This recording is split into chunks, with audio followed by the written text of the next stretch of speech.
In the warm-up there, just take one game at a time. The biggest thing for me is obviously putting a strong performance. We weren't at our best probably the last game against Leinster, but obviously today's a new day, so hopefully we put in a really good performance. And any major team news from you today? Carson McCullough comes in for Trent McKeegan from the last game. Excellent. Go well today. All the very best, Andy. PJ? So the toss there, they have decided to have a ball here. What do you think? I probably would have done the same. I think even though it's a good day, the wicket's probably going to improve as the day progresses. But that being said, I still think if we come out and get a good score on the board, we've got the bowlers to defend it. Yeah, and as I've just said to Andy, although you're only one game left, this is your final game in this IP50 tournament, you're still in with a small chance of winning it if you get a good result today. Yeah, of course, and I think despite the end result, we always want to win every game we play. We got some good momentum against Leinster in the last game, so hopefully come out today and fire again. And what about yourself for the team news? Not too much has changed. We've obviously got a couple of guys back who are in the India T20 squad, so it's great to have them as bowling options and batting options. Absolutely. Very best of luck today. PJ Moore, captain of the Reds. So Andy McBride has won the toss for the Warriors, and they have decided to bowl first. Okay, so details of the toss there. Andy McBride of the Northwest Warriors winning the toss. And as you heard, has decided to bowl first, thinking that there will be a little bit in the wicket. It's a beautiful day here at Breedy, so his thoughts there that the wicket will get a little bit better as the day goes on. I am delighted today to have ex-Irish international and, forgive me for saying, current Strabane player, Peter Gillespie beside me. Morning, Peter. Morning, Ali. Yeah, short-lived again. Yeah, donning the red cap again yesterday, I see. Yeah. Needs must, unfortunately. That's it. So That's it. answer the call as you can. A little bit stiff this morning, yeah. Very. Anyway, we're here at Breedy for this important game. We've got 3 days worth of interprovincial 50-over cricket this week. Today here at Breedy, and then we move to Belfast for 2 games from the Knights. They'll take on the Lightning on Tuesday, and then on Thursday the final game in this Rio IP50 Cup. It'll be the Knights against the Warriors. So looking at the table, the Knights are on top with 13, and then 3 teams on 9. So all still to play for, and a very big game. As you mentioned at the toss there, both teams still in with the hunt, particularly the Warriors. If they can win their 2 games, they can still lift this trophy. So a big game today, Peter, for the Warriors. Yeah, it is indeed, as you said there, Ali. It's a very tightly packed table. 3 teams on 9 points, and the Knights leading it with 13. So still a lot to play for, and thankfully we have some wonderful sunshine to kick us off for the week. A good toss to win, I think, for the Warriors if they want to increase their chances of winning here today. So hopefully we can see a good start here with the new ball from Graham Hume. And whatever happens, the sun's out. And hopefully that is a good omen for a wonderful day's cricket. Just makes such a difference, doesn't it, when you've got blue skies? Just lifts everybody's spirits. So it's Graham Hume. They open the bowling from this Kerry Road end. Good start. Loosening the muscles there from Graham Hume. 2 batsmen for the Reds. A good season, Murray Cummins. We'll talk about that in a minute. And the non-striker at the moment is Ali Frost. Yeah, so Cummins has had another good year for the Reds in interprovincial cricket.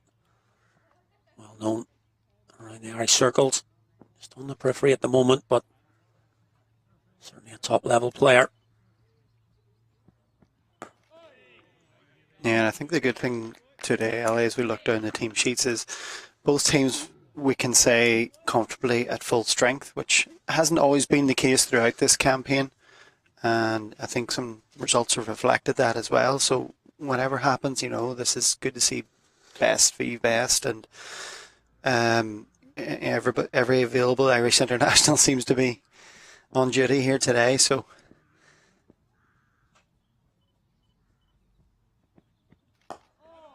yeah, good point there. It's been a difficult year with the very busy Ireland schedule with the 2 qualifying tournaments we had for the men's senior teams.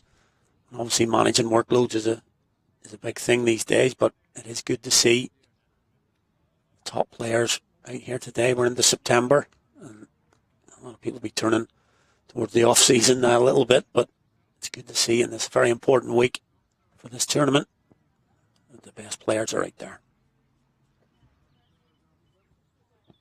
Good stuff from Hume here, just bowling that typical back of a length delivery. He's settled into his Graham Hume rhythm, as I like to call it. He'll bowl on a 10 pence every day if he can. He's one of those bowlers I think you need to try and possibly target early, because if he settles into a rhythm, he will give you nothing. He does try and hit that international length, as they call it, just reel back, give you nothing to drive, nothing to pull, and he can be very handy in 10 overs of it. Just worked off the hip that time, just a little bit straight. So just off the hip, down to 30 wide. Long leg for a single. Gets him off the mark and brings Ollie Frost down to face his first ball, which will be the last ball of this first over.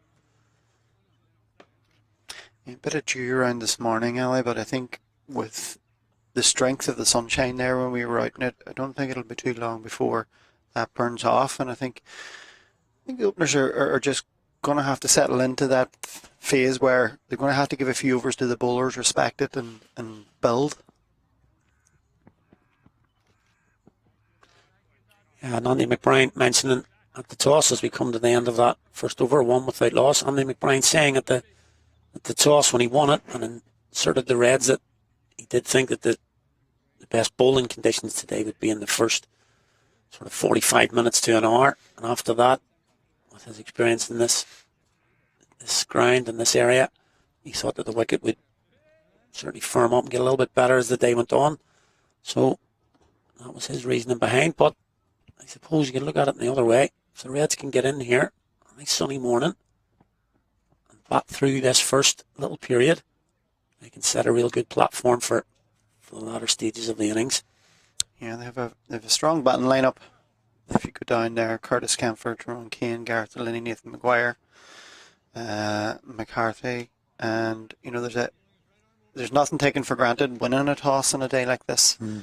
You still got to put the ball in the right area. You still got to take your chances. So the onus is on the Warriors to make early inroads. If you can get someone of the quality, as you say, of Murray Cummins, if you can get him early, you're in with a real good shout. But you've got to take advantage when you can. So it'll be a good half an hour battle here for both teams. Macbeth, who's been stuck opening bowler this year for the Warriors.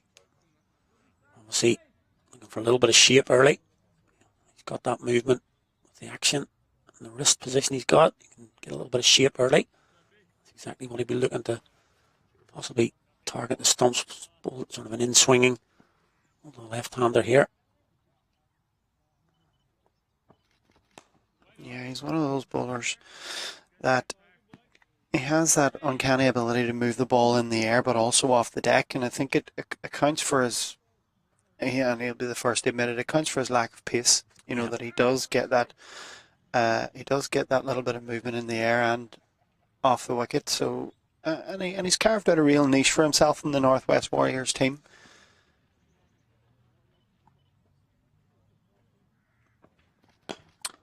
Yeah, as I say, as you mentioned there, Peter, not express pace for an opening bowler, but he makes up in other areas, and he has predominantly opened the bowling for the Warriors this year. Certainly here at home, he takes that Mason Road end and does move the ball early. Been a good start from him here. 3 top balls. The kick-off is over.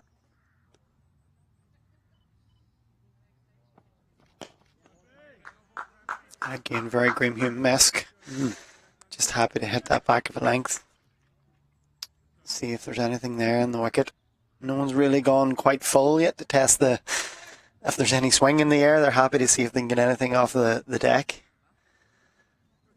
Yeah, just a one slip at the moment. And a sort of gully. She didn't get in the gully. You can see on the McBride there, it's slip. Fairly standard field. Yeah. Fine leg. Third man. Your two fielders outside the permitted circle at the moment. So yeah, pretty standard ring field. Just possibly looking to see what's available with the ball in the first 2 to 3 overs. Maybe adjust from there. It's been a good start from both. Drifts on the leg side again. Similar to Graham Hume in that first over. A little bit fuller that time. Ray Commons is equal to it. He keeps the strike. Just 2 singles from those first 2 overs. Good start from the Warriors. I think a bit of respect from both sides so far.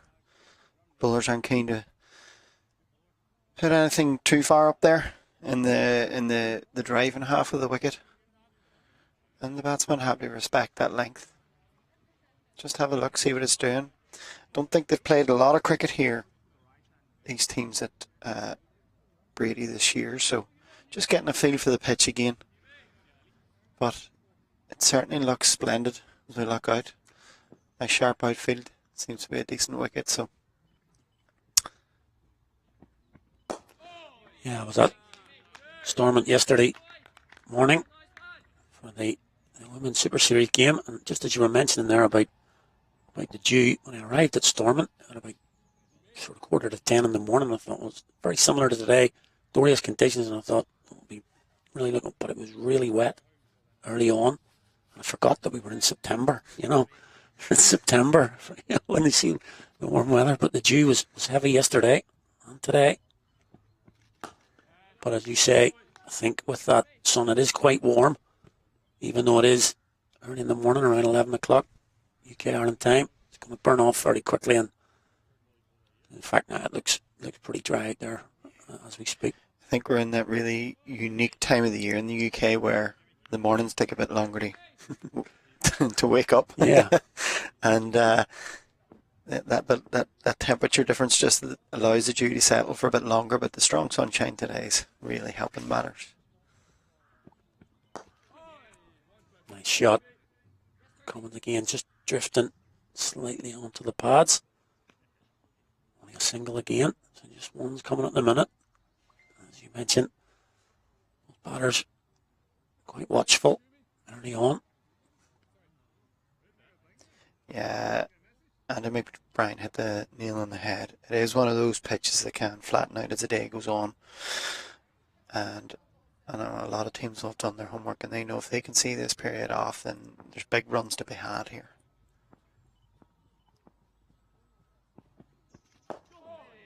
That's a nice delivery. Good length, a little bit fuller this time, bringing him forward, but not full enough to drive, so good stuff from Hume. Fairly standard stuff from him at the moment. 10 balls, just a couple of singles. I think he'll be more comfortable bowling to the right-hander than he will to the left-hander with the natural shape that he gets. And as we see at the start there, Murray Cummins has taken up 14 in the 16 balls on offer so far, so I'll be glad to get a go at Ali Frost.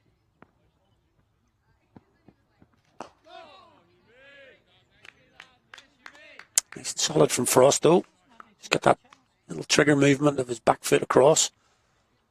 Can't get squared up a little maybe. There was some serious movement, but from early on here it doesn't look as if it's doing a great deal. So just good line and length. The Warriors to start. Seems to be the way to go. Yeah, line and length the order of the day, and I think as the day goes on we'll definitely see a bit of off-spin, a bit of slow left arm coming into the game. It's a lovely delivery there. Let's say the first one that really got to go a bit, and ends the second over for Graham Hume. The Munster Reds not for 3. You mentioned a bit of spin for the Warriors. Just noting that they've called in Carson McCulloch to their team today. Obviously plays in the Northern Cricket Union, but to get him some cricket, he's been representing all the youth teams for Ireland and the emerging Knights as well. They brought him in here to the Warriors today, so he may get a bowl later on. And of course, Andy McBride, the skipper, guaranteed. Yeah, I guarantee. I think we'll probably, unless the ball starts doing something miraculous for the Seamers, I think we'll definitely see 10 overs from Andy McBride. But the Warriors this year, we've seen a lot of Cian Robertson, and the Warriors seem to really fancy that stock of the slow left armour, and when he's not available, they've drafted in Carson McCullough as a like for like.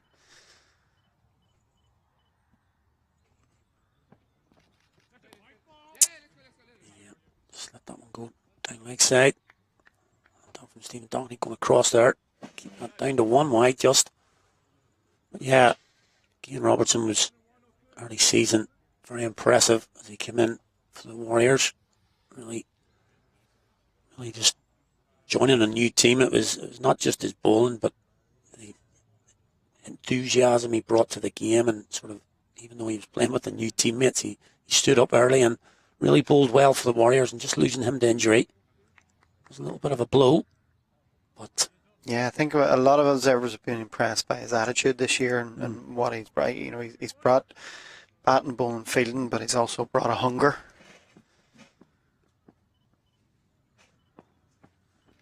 oh, that's a beauty. That's the stock ball you mentioned about bowling to right and left-hander. Ryan McBell similar. Very keen to pull out a right-hander there. Just move that one away from him. Yeah, they've seen their fair share of Murray Cummins so far this morning, so quite happy to let the right-hander have a go here, see what's happening. But it's a lovely delivery there. Bang on length, just a bit of a wave movement, asking questions. That's the first real shot in anger there. Out to the far boundary. Will it be dragged in? Just. Good chase. Keeping it down to 2. Yeah, he just pulled that one down. Not one of his better deliveries, and it was a freebie for Frost, and he kind of just sat up a little bit, didn't it? Not much pace, as we talked about. You've got to be bang on. Yeah, I don't think there's going to be much margin for error here today, and balls like that are definitely going to be cashed on.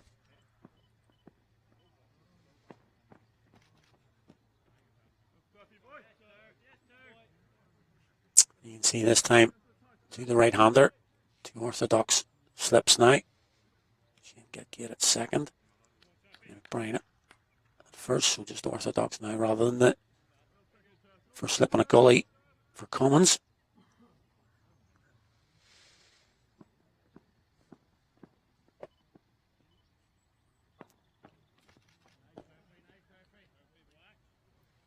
Not Fuller that time. No danger to Frost, not tempted. Yeah, because of his action, when he bowls that tight line and off stump, he gets a natural bit of shape. But when he goes a bit wider, it doesn't move as much from it. It more goes with the arm, and he's obviously just trying to throw one out there to see if he can get his hands outside his eye line. And that's that line you're talking about. Gets a little bit of movement from that. Some business for the man behind the wicket. Another over, let's say, successfully negotiated by the Reds. A fairly sedate start for them, but no wickets down for 7 runs.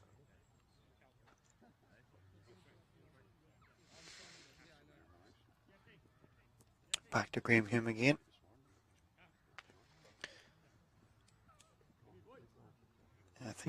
I think both the Ireland bowlers in this team fancy the Kerry Road end. I think so. I think it's been a toss-up between Craig Young and Graham Hume, and Graham's got the first call.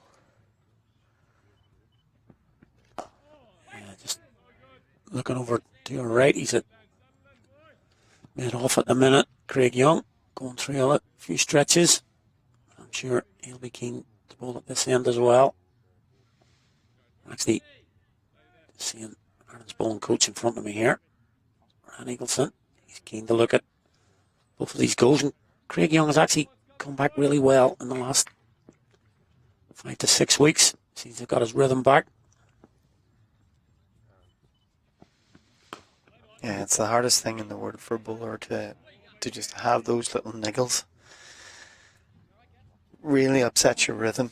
It's always in the back of your mind. Every fast bowler just wants to get a consistent period where they can get into a flow, and as you say, hit a good rhythm, play some proper top level cricket, whether it's the IP50, whether it's international cricket, and when you can see when someone of Craig's quality gets a run that he can produce the goods.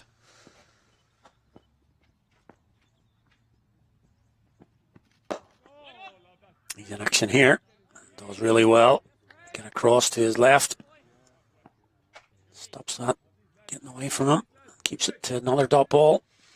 Just helps the bowler. Good signs when your big fast bowler's putting his body in the line a bit off. They're normally hiding down the third man fine leg at this stage of the game, but yeah, it is actually a good sign. The line. He's keen to jump about there and not protect that body.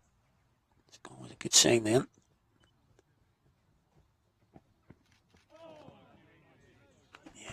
Dragged Cummins outside the off stump. Yeah, that one just held its line. Didn't come back as per stock ball. He's probably playing that at probably 5th or 6th stump there. Well outside the off. Moving across.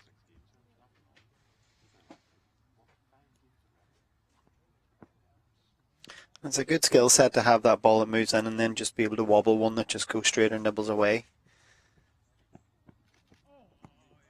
It's a nice ball also. Gets that little clap from his skipper who can see exactly what's going on here.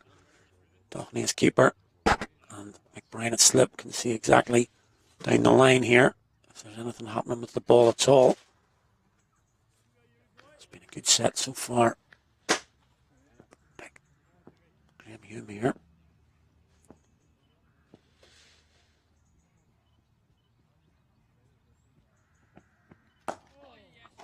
Impressive stuff so far from him particularly. 3 overs and just those 2 singles so far. 7 without loss.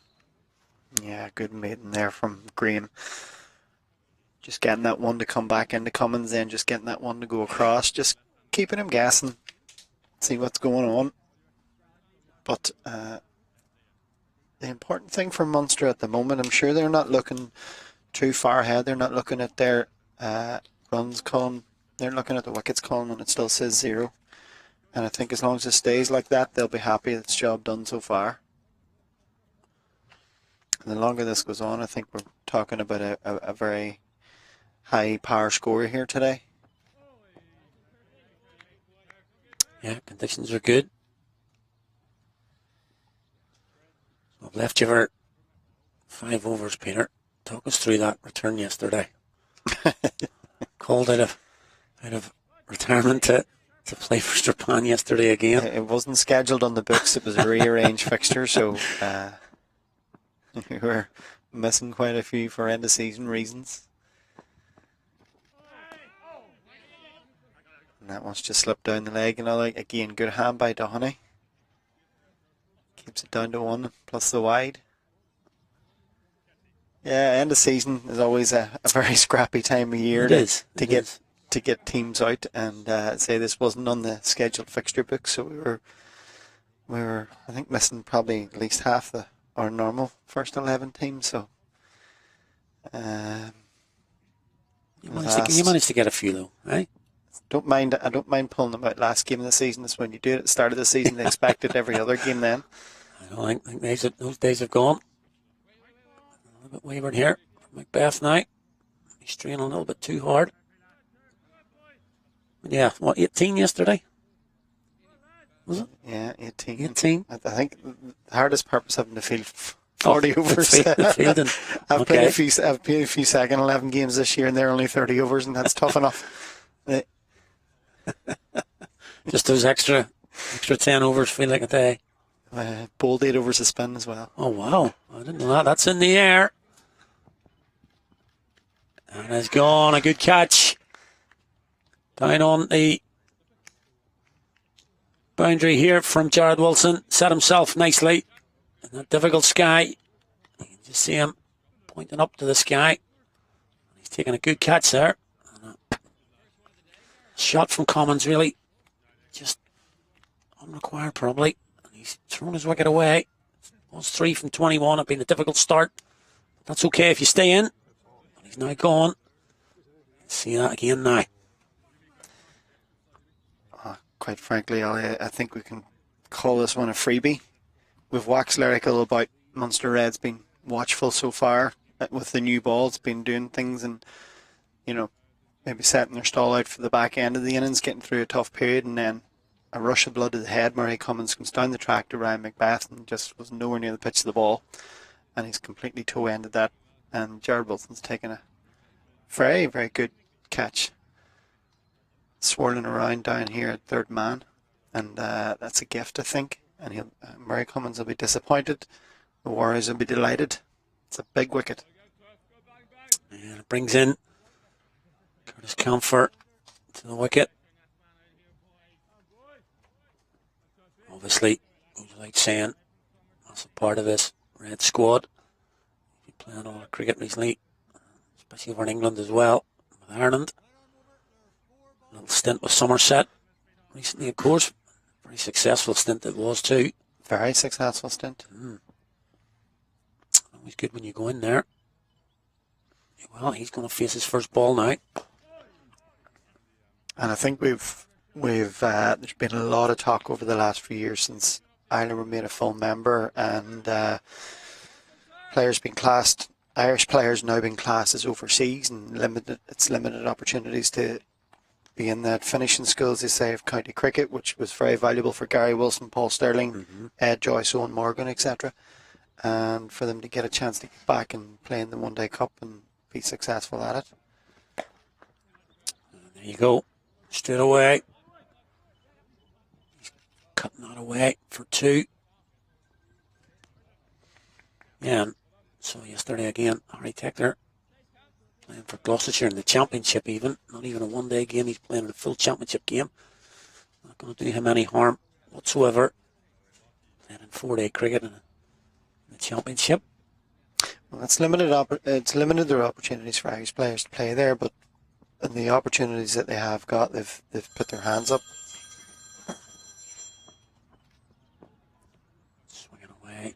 Macbeth, maybe a little bit lucky to get away with that one. Curtis Camphor certainly thinks so. A little chat with Doherty there. Yeah.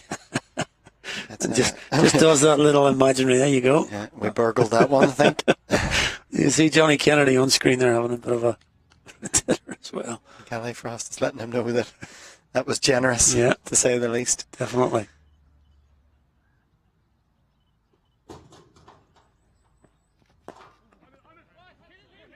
Chance of a run out here. He had to move quick there. Liam Doherty came in very sharp from mid-wicket.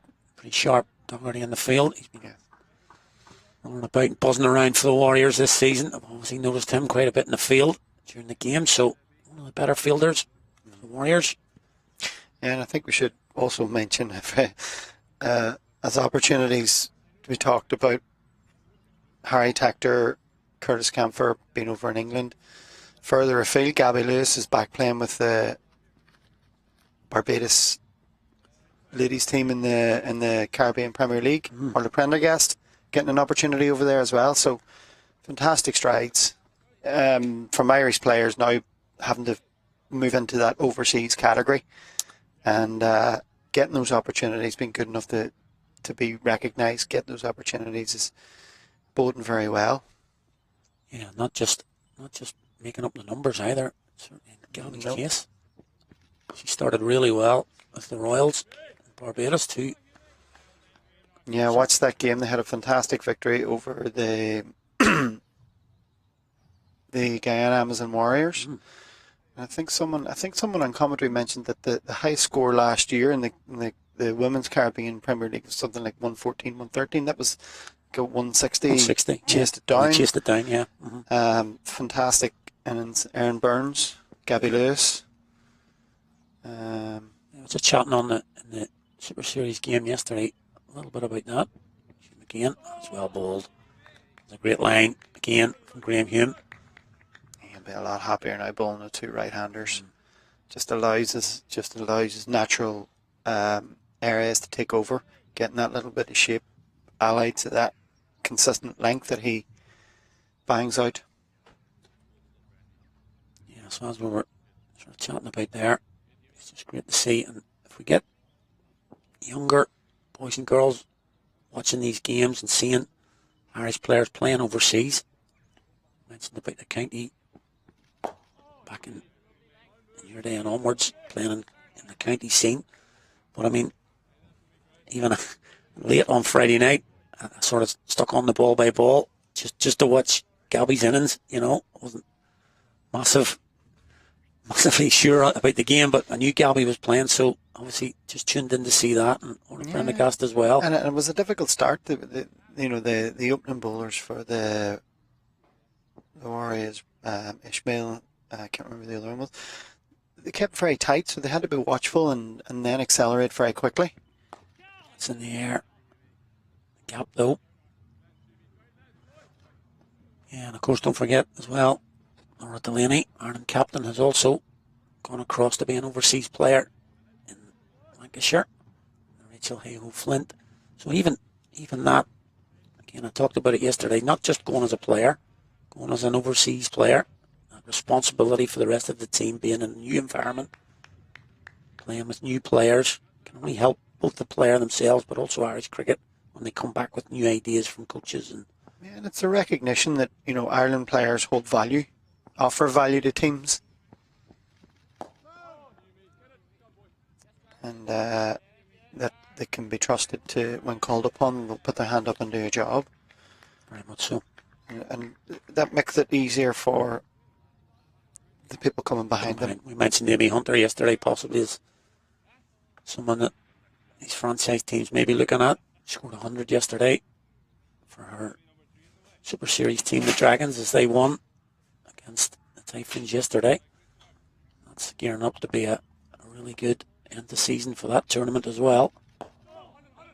They'll play next 2 Sundays to finish that Super Series. That's all to play for, as is this Mario IP50 Cup here in Ireland.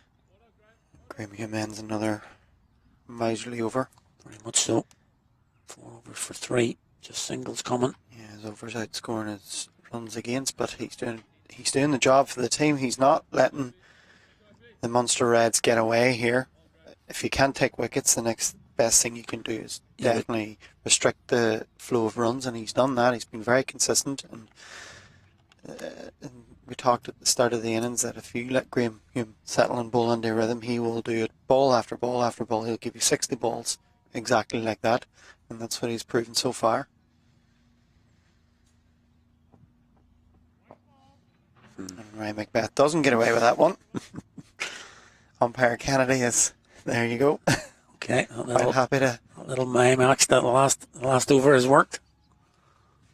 But yeah, I think as we're walking out from the pavilion, Andy McBride would be saying to Graham and Hume, you're coming on the Kerry Road end. I want you to bowl 4 or 5 overs here. And that's exactly what he would have wanted. Set the tone. Yeah. Ryan Macbeth gets that right back where he wants it. Beautiful delivery to Camper there, just leaving him off the pitch slightly. Got him fishing for it. Just looking at Curtis Camphor there, sort of motioning that it moved a little bit. A bit of a loose shot possibly. Yeah, Ryan has not been as consistent as Graham Hume, but he's got the wicket in the column, the big wicket of Murray Cummins, caught by Jared Wilson, the third man. Be in the gap.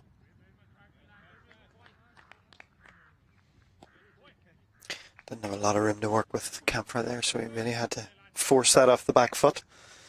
I don't think the outfield's fully up to speed yet, as we've seen from a couple of the shots that have been played out towards the bank on our right. Yeah. Haven't quite carried yet. Don't think we've had a boundary yet, at least my memory serves me. Nope.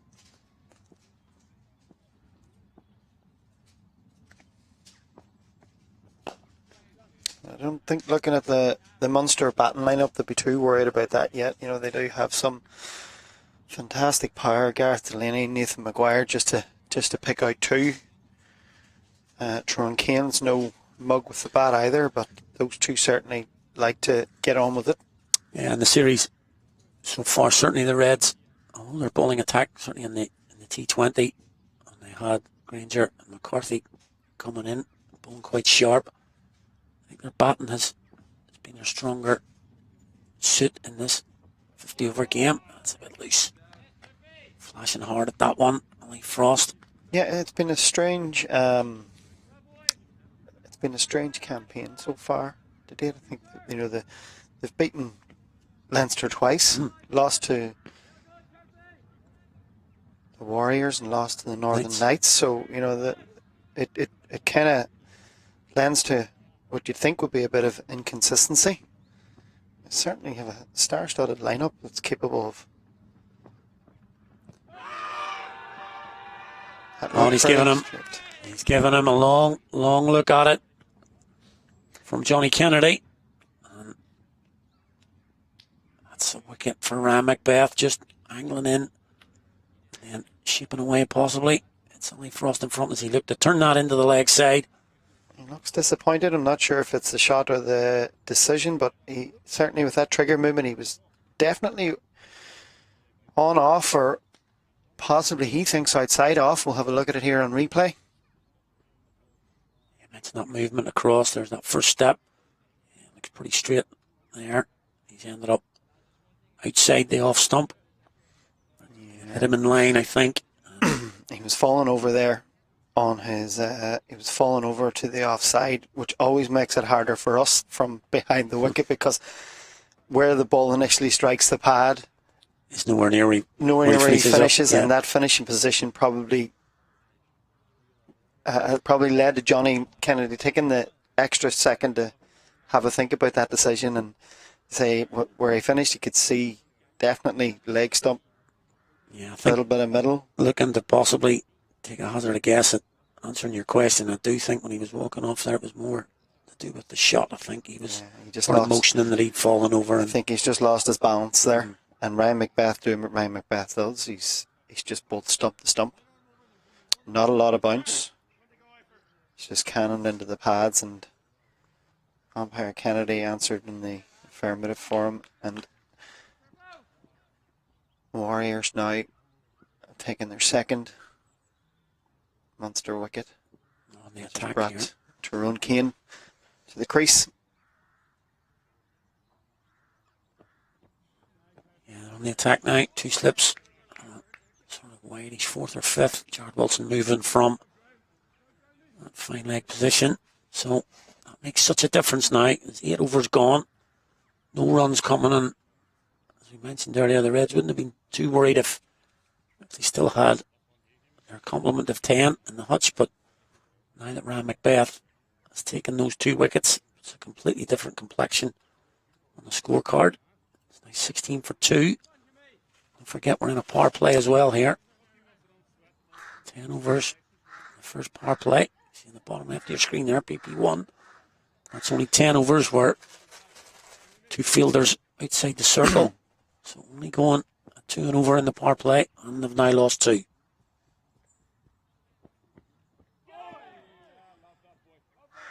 That's possibly the consequence of that then. No boundaries coming. Runs stagnating. Curtis Camphor. That was the kitchen sink shot there from Exactly. Curtis Camphor. Exactly. That's the one the older generation say would put your back out.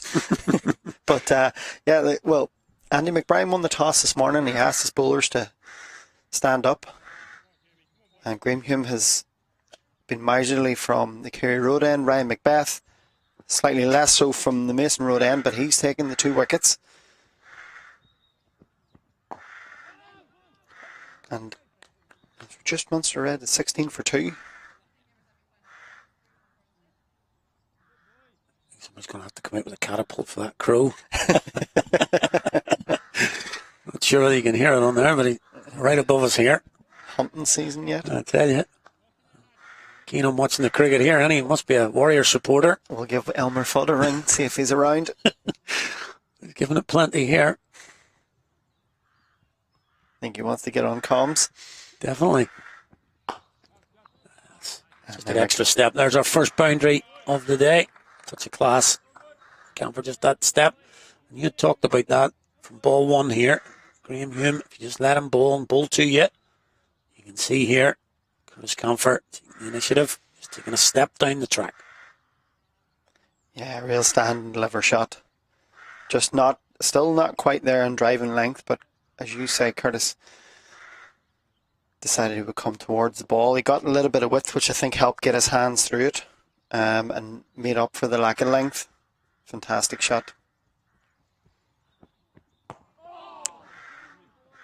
He does seem to have a strong bottom hand grip, and you can see it coming through in that shot. Really, really came down hard on the ball. Wasn't a bad ball from Graham Hume by any means. He made it into a run scoring delivery, and he cashed in. The fact that he changed his. Let's give Graham Hume something to think about as well. Whereas for 4.5 overs here, he's been pretty metronomic.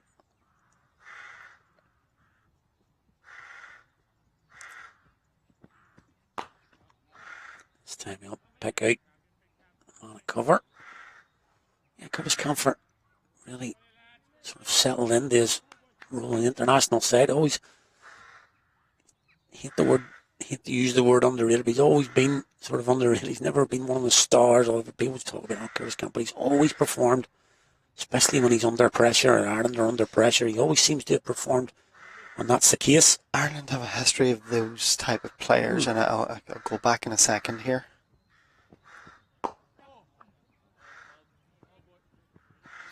Just pushes that one in the covers again. He's very strong. He's very strong standing tall. So, you know, the length that Graham Hume has been getting away with the other batters, Curtis Comfort will pose a different problem to him. He does like to drive on the up.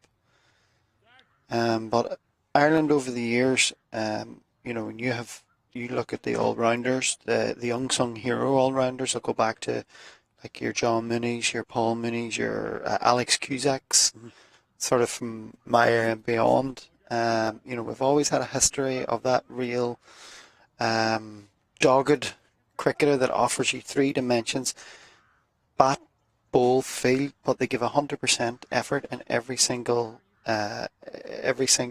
capacity that they come in. And Curtis really fits into that mould. You know, he doesn't have to be the superstar. He just gets on with his job and does it very, very effectively.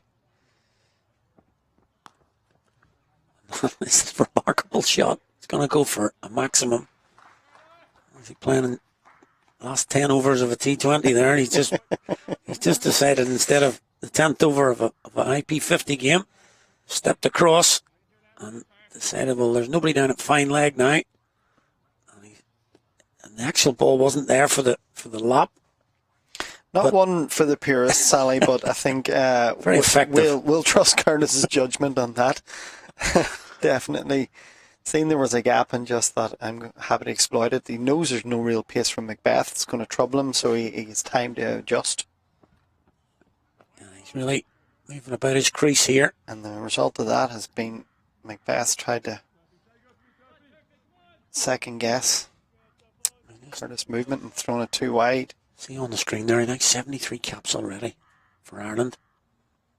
It's really, I know Ireland play quite a lot of cricket these days. They rattle them up quite quickly nowadays. But still, that's quite an amount for him. In a short space of time, I think, which is testament to how the selectors view him. You know, he has been a real mainstay since he came in that match versus England, which, as far as I can remember, I think he done quite well in as well. Just go back to that series. I think it was it the series at the Rose Bowl, I think, in the last cycle of the World Cup qualifiers. Yeah. Paul Sterling got a fantastic 100 in that series to win one of the games they won. Harry Tector. They were all just new coming into the team, fresh faces, and put up fantastic performance.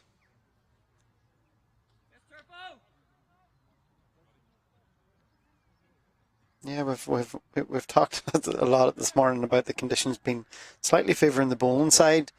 And as it turned out, it hasn't necessarily been what the new ball can do that's got the wickets. It was a straight delivery to Ali Frost. It was a gift to... That is another absolutely remarkable shot, really. Again, look at that T20 type shot that we've seen, the scoop. I mean, the players are so comfortable playing. You know, to as I say, you can talk purist all you want nowadays, but to them, those shots are probably as safe as a cover drive or a cut shot to us. You know, they're playing on a different level, a different world of one-day cricket than maybe Heard Joe Root an talking older quite a bit about generation. it. I mean, you see Joe Root in a Test match, reverse scoop, and Pat Cummings, Yeah. and it's forced Andy McBride to go back to type here. Jared Wilson moves back down to fine leg just to cover that gap, which Curtis Camphor just noticed. Opened up the offside again. It's dismissive, completely dismissive from Camphor. A little bit short from Macbeth, and again, it's a lack of pace. Camphor seemed to have all the time in the world there. Just to rock back and pull that for another boundary. Yeah, just again, such a strong bottom hand. He really just powered through there. He got it wasn't overly short from Ryan Macbeth, but Curtis just got down low and really dug that bottom hand through the shot and didn't try to overhit it. I think he just wanted to concentrate on making sure it hit the middle of the bat and then powered through. Almost like an old style short arm jab. Yep. Very effective shot. Brought him 4 runs. Tries another, exactly the same. This time misses out. That closes out the power play. 10 overs gone. Camphor the standout here. He's 22 from 22. It's moved on to 34 for 2 from the first 10. Well, I think those first 8 overs were all Warriors. Took 2 wickets. Kept the run flow down.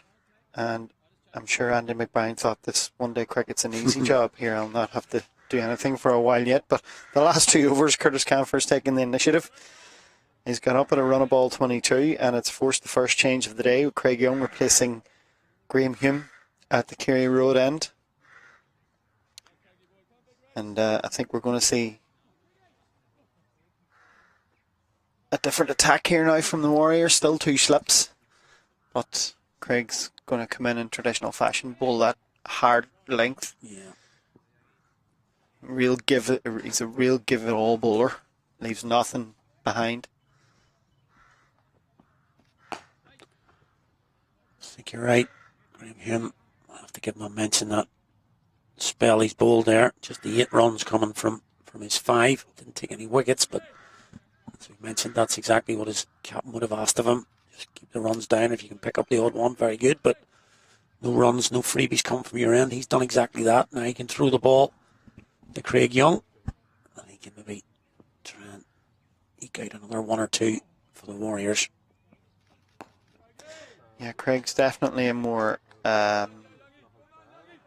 attacking bowler than Graham Hume. Graham Hume's happy to settle into rhythm, bowl a length, and maybe he just wanted to give him the comfort of coming in the power play, that if he needed a sweeper either side of the wicket, that he could have that option.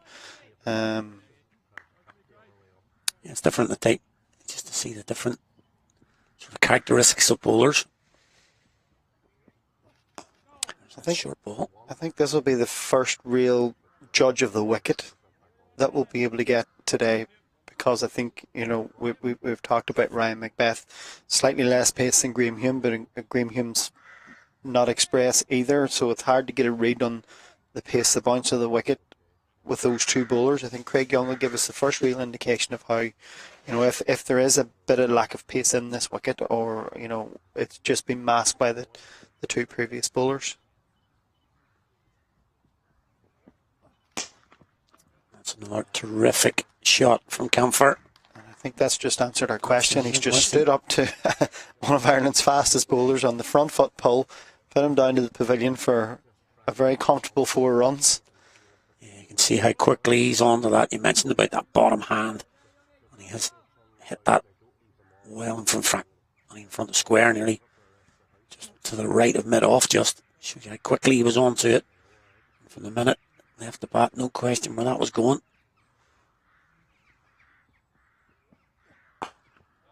Straight to the other side this time, though. Can't beat the man at cover, but again, it's in the middle of that bat so far. He's come out in fairly belligerent mood here, Camphor. Yeah, and it's been excellent viewing so far. And he's given Craig Young a bit of work to do here, because he's not letting him settle at all. He's really taking the fight to him. And that's a good delivery that just nipped back. Yeah, good comeback. Rose a bit, wrapped them in the gloves. Yes, you would say the first punch there was from Camphor, but a good riposte. The last ball to show he's still got that zip. I think the difficulty in bowling to someone like Camphor, he's got shots all around the wicket. You know, you can't just sort of say, well, he's strong on the off and just, I'm going to bowl tight to his body, because he will just stand up a la previous over to Ryan Macbeth and hit that lovely jab 4 over to the score box, and then the magnificent front foot pull off Craig Young. So he really, you know, you have to, your margin for error gets smaller when you're bowling to someone like Curtis in this form.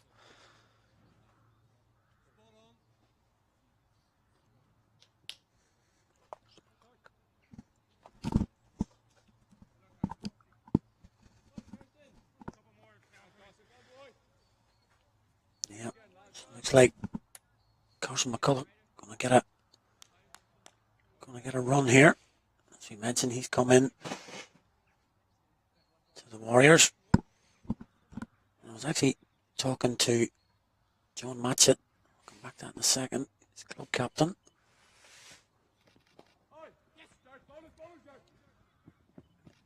I got the skates on there. Tyrone Kane. Yeah, talking to his club captain at CIYMS, John Matchett. He played in the All-Ireland T20 final last weekend. CIYMS went out to represent Ireland at the European Cricket League last year. Carson was a very fringe player for the first 11. Went to that, it's actually a T10 tournament out in Spain. And he came back from that tournament just really emboldened in his cricket. Was really keen on learning the game a little bit more. And this season he's played every game pretty much for CIYMS, and it's a pretty strong outfit. Certainly holding his own now, and he's moved in to representative cricket in the youth level. And now getting a run out here for the Warriors. They also aided by the fact that Graham Kennedy decided to I think so. extend his stay in Australia, and that opened up the slot in the CIYMS team. There's one thing with the slot opening up. As I say, it's a strong outfit, so I can guarantee if you didn't perform, you didn't just do it out of sentiment, and he's held his place. So Yeah, well, I watched a bit of that T10 tournament last year. I watched a bit of the CI games. And they took a pretty young outfit over. they did. But it's not it's a fun cricket tournament. That's exactly what we talked about. They Yeah, have small boundaries, 10 overs. You know, the onus is on boundaries, 4s, 6s, throwing the bat at it, which can lead for no hiding place for a young spinner whenever you're bowling on a mat that's not giving you much assistance turn wise, and you know, anything length just gets swatted over the boundary. Yeah. So they stood up well and performed well, and by all accounts I think they enjoyed their few weeks there. I think definitely. they topped their initial group and then I think went back for finals, but that was a decent opening over there. Not a lot of turn for him. No. Seems to bowl, I haven't seen a lot of him really. Seems to bowl quite flat. Yeah, that'll be the standard. 5 singled reflect that. That'll be the standard sort of way he'll bowl. Won't look to turn the ball too much. Be looking to just keep it quite tight. as we mentioned about bowlers, the different characteristics. We got Craig Young again now. Yeah, but good to see him getting a run out anyway, here for the Warriors in interprovincial cricket. And I think that step up now will be a good challenge for him. It'll be a good indicator of where his game's at, especially in your possibly bowling in tandem or seeing someone like Andy McBride bowl and how he goes about his business. Dispatched again, this time Tyrone Kane taking a little leaf out of Camphor's book. Nobody out on that boundary for Craig Young. He maybe mentioned that he would like a little bit of protection. A short ball. Nice shot from Kane. He seemed to pull out of that delivery a little bit, Craig Young, whether it was his footing or what, but I think the 3 boundaries we've seen so far scored off Craig Young, the fantastic cover drive from Curtis Camphor, but notably the 2 pull shots, I think have really indicated that there's not a lot of pace in the wicket. You know, they're both off the front foot, both comfortable. But the ball's not going to come through as quick as Craig Young probably normally gets it through, and the result now has been Liam Doherty being pushed back to deep square, just to offer that bit of protection. I think the signs that the wicket could be starting to flatten a bit and force the Warriors to go a little bit more defensive. Only 1 slip now. Went wide. Brought up the 50 for the Reds.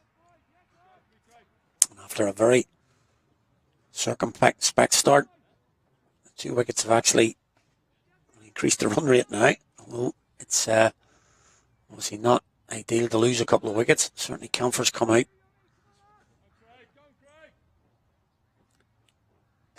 and take the attack back to the Warriors, even though they'd lost those 2 wickets. 50 up. Could be another wide down the leg side. It is. He's just struggling a bit here at the moment, so he is, with this line. I think his length as well. I think he's just bowling a tad short. I'd like to see him just push it a little bit further, especially in this wicket. I think looking at the wicket, it does seem to be a wicket where it is a length with the lack of pace that we're talking about. That's a better length right there, I think. I mean, we've been talking about the fantastic blue skies and the conditions today, but I will say it's been off the back of a horrible couple of months in the northwest, and everywhere, not just the northwest now, yeah, Peter. Let's say it's everywhere. I haven't been to Belfast or Dublin too much, so I can't before speak. We get a few letters coming in saying you're always running down the northwest. No, it's been everywhere. And I think that's been reflected in the amount of preparation the ground staff have been able to get. Yeah, I think you're right. That length's more the length I think we're talking about here now. It's just getting it a bit fuller.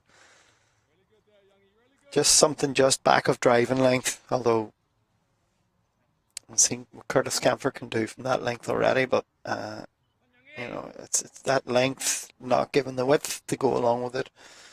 But it's a small margin for error, and Craig Young's going to have to be at his best here now.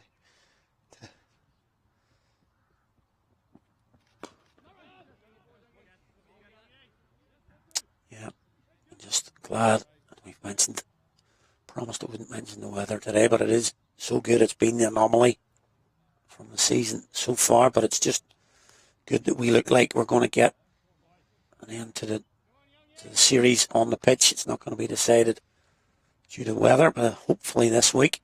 Certainly today's a beautiful day. We're back on Tuesday in Belfast and Thursday, and the weather looks okay for this week. So yeah, we have a beautiful view here out over top of the hill, the on one side of the city.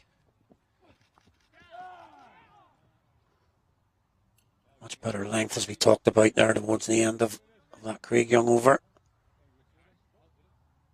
I think he's experienced enough now, both in cricket terms and this being his home ground, for many years that he should know very, very quickly and should be adapting very quickly to where he should be bowling, where the captain needs him to bowl. He just seems to be cutting a bit of an exasperated figure at the moment. So he is.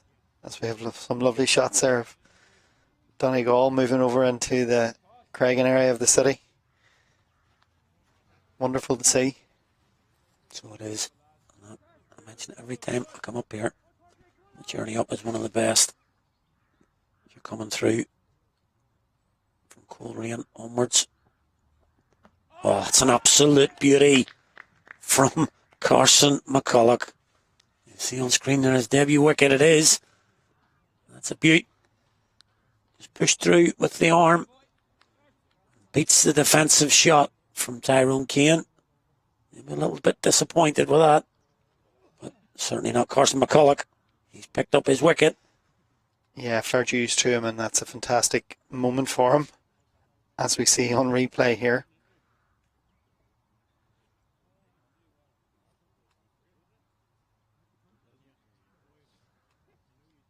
I think that's just carried on with the arm, and I think it's beat the inside edge of the bat there from Tyrone Kane. Yeah, I think you're right there. A great moment for the young man. Getting the call early from the captain and answering it. Definitely coming on in the early stages of this innings. Being given your ball before the skipper. Has just... He's played for a bit of turn there that didn't come. And that's the mark of all good spinners. Should be asking questions from both edges of the bat, inside and the outside. You're traditionally the outside if you're taking the ball away, but that time just carried on with the arm. Beautiful delivery. And his first interprovincial wicket, which is one I'm sure he'll cherish. It's quite a big one, Tyrone Kane. Absolutely, there's no doubt about that. He's no mug. He's chuffed with that. An excellent player. And another wicket. The Warriors are just chipping away here. 3 down now, 52. Kind of ebbed and flowed a bit. First period was the Warriors, then back to the Reds, now back to the Warriors again. Jay Moore has arrived at the crease here. Skipper, of course, of the Reds. Lifted this trophy last year. This team need to win today to have any chance of retaining it at all. Need to win well. With a bonus point, possibly. At the minute, they're just looking to rebuild again now with Moore and Comfort at the crease. Let's see what Curtis Comfort's going to do here against McCulloch. He's going to take the aggressive option, as he has done so far. It's just drifted in to the legs. And didn't need to be overly aggressive there. No. It's a bit of a drag down to the leg side. Comfort's not going to miss out. You can't bowl there to someone of Curtis Comfort's quality. He's just going to put that away time and time again. That's where, yeah, Carson McCulloch's got to not really worry about who he's bowling at. Just bowl his standard delivery, possibly looking at quality of player there and just drag that one down. The offside, sweeper out, it's the single. Yeah, I think we've seen so far that Curtis Comfort is going to be savage on anything short or even slightly short like that. Says talked about a strong bottom hand. It allows him to hit those balls that just aren't overly short with real power.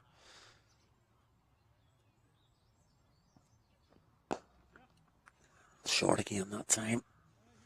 Similar shot, just the one. This will be a good learning curve for Carson as he finishes that over that started with a wicket, ended with the boundary and a couple of singles. So there's a lot going on for him here, and there's a lot for him to take in. And yeah, very much so. As we see, it's been a real. It's not quite thrown in at the deep end, but it is a steep learning curve. We've all talked about moving from club cricket to interprovincial cricket. That there's a massive leap in standard. So definitely. But it's an opportunity, and you don't bemoan opportunities.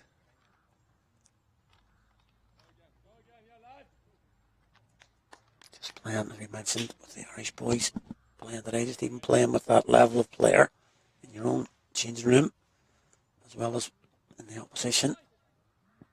It's been a good curve for him here, as you say. Craig Young will continue here on the PJ Moore.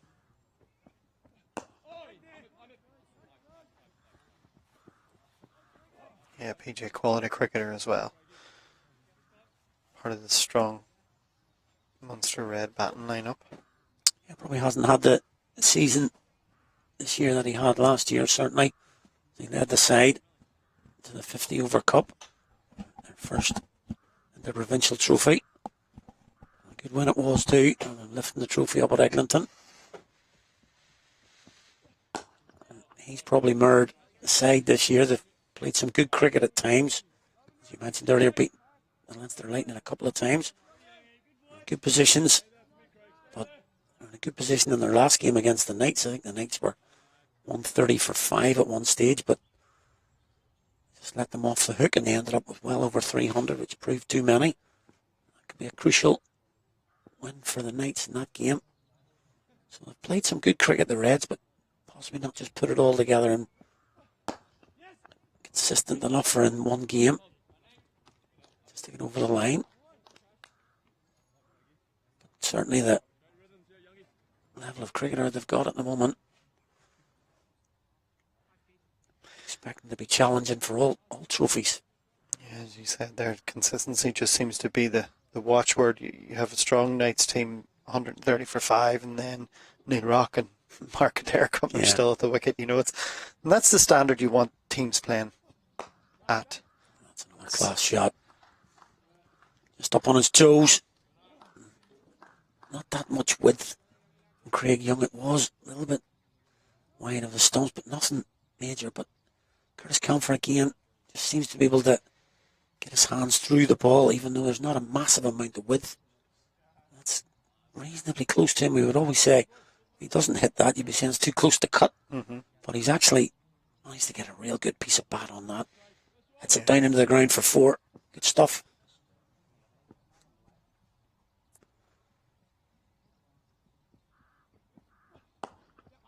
And pulled out to the boundary. There we see on the screen there, the Irish connections for Curtis. Muller brought up just down the road here. The city of Derry. Yeah, that's our first interesting fact of the day. I wonder if he's got a Derry accent. South African Derry accent. I'll maybe ask Lawrence when he comes on in a few moments here. We'll know if he says aye and no instead of yes and yes no. And no. He'd probably say yeah. Yeah, close enough. Well, not to put the commentator's curse on him, but at the moment he looks as if he's just batting on a different wicket to everyone else. It's different level at the moment. His style of play seems to really suit what's been served.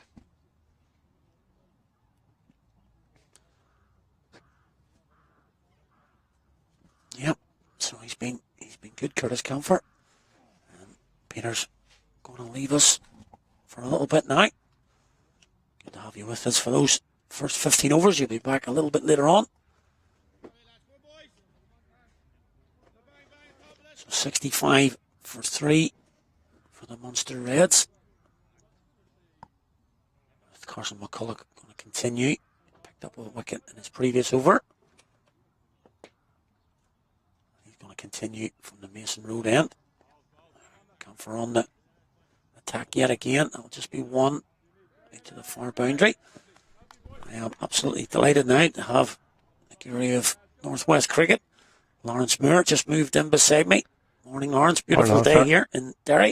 It certainly is, yeah. It's as you'd expect at this time of the year in Derry. 80 degrees in the shade. Yeah, it is. It's a glorious day for cricket. As I always talk about, I love to see the colours out there. The greens and the reds, the green for the Warriors, and obviously red for the Munster Reds. So it's a really nice setting here at Breedy. It really is when you get the weather. It's like most grounds in the northwest. Very, very picturesque.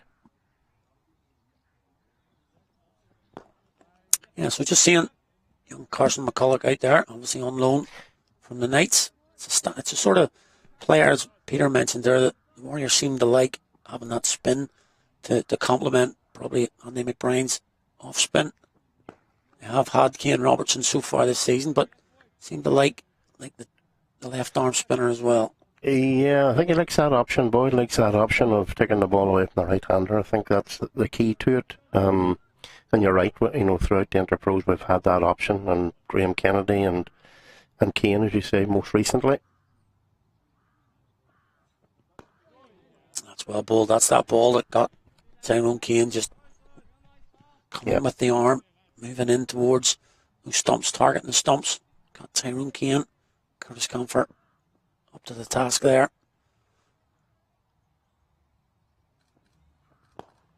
That's Fuller. Curtis takes a long handle of that. Finishes. Carson's over.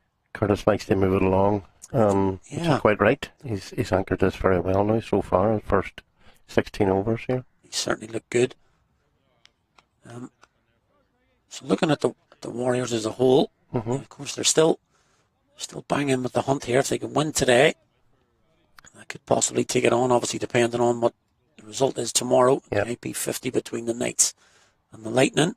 But if they win today, it'll definitely come down to the last game on Thursday. Yeah. So they're still in with the shout here for this IP50 trophy. Oh, absolutely. And I mean, it's been a good season. I think even in the T20 competition had a wee rocky patch there just, and that's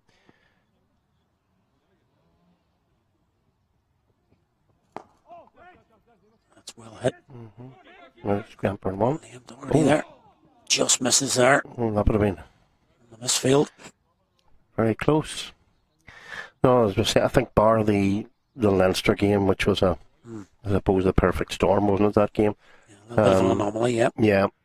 I think the Warriors have competed quite well this year, and it's been a very good series actually. But you're just all along you're waiting for Lightning to click into gear, really, aren't you? There has been a bit of that.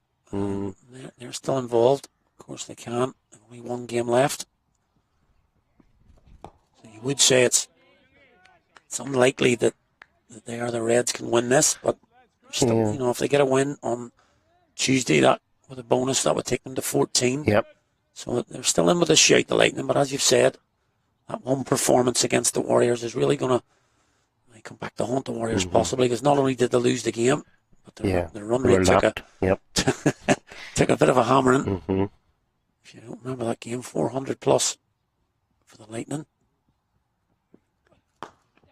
Another class shot, Lovely shot from Comfort, up on his toes again. And he has looked $1 million so far. Moves him on to 43. And the Reds were quite circumspect, obviously, in the first maybe 7 or 8 overs, and it's taken something like this now. You would expect it to counter-attack. Curtis is really playing that role now, playing it very well. He moved on to 43. Blink of an eye, and he's played some really eye-catching shots.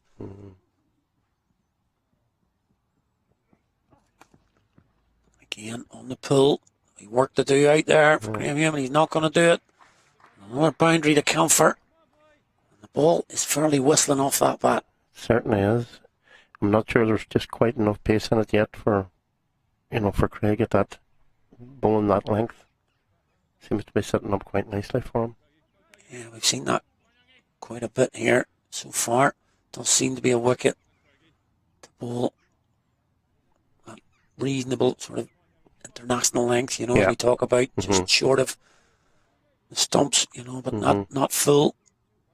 But certainly Comfort's aggression early on, coming down the wicket to Graham Hume initially, certainly seems to have paid off.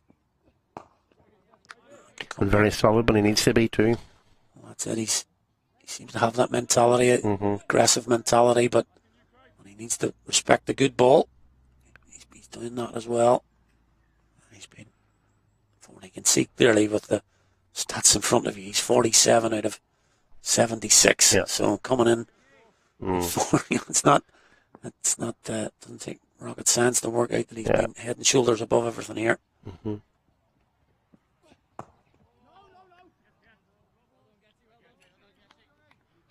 I think that's Craig's length there, just on a length or back of a length. He's got the pace for that, but as I say, anything shorter is just sitting up, and Curtis is dealing with it. Yeah, so we've moved on to 17 overs. As we just mentioned, Comfort 47 not out from 42. Disciplined start from the Warriors. Macbeth picking up those 2 wickets, and then a debut wicket for Carson McCulloch. So just at that 17 over mark, players are going to take a little drinks break. We will do something similar and be back with you just in a few moments.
Okay, so we're back here in Macramason, home of Brady Cricket Club, on what is a beautiful morning. So far, looks as if it's set for today. Said to the groundsman earlier, he looked up the app, there's 1% chance of rain. Wonder where that is. But it's been lovely today so far. Carson McCulloch continue here, the Warriors. And sort of up and down first period there. Certainly the Warriors pulled really well to start with. Graham Hume in particular, although he didn't take the wickets. Pulled right on a length. 5 over just for the 8 runs. It was around Macbeth. He reaped the rewards. And he got the 2 wickets early of Frost and Commons. And then Carson McCulloch, earlier in this spell, picked up Tyrone Kane. So 3 down. But when you look at the man, he's in his gloves there, number 85 on your screen there, Curtis Comfort. I mentioned a few times he's been pretty exceptional for his 42 deliveries at the moment, closing in on a half century. But he's got to start again now, just after that little drinks. He's got to look to start again. As I say, delighted to have Lawrence Moore with me here. A beautiful day here at Brady. That's edged. No slip in place. And Andy McBride's going to pull it in. It's going to be 2. And that's the benefit of Curtis Comfort's aggression, I think. Yeah. I think if you looked at PJ Moore, I think there'll be a slip in. Not for Comfort. And he nicks that and gets away with it, moves him to 49. A rare false shot too. Very rare.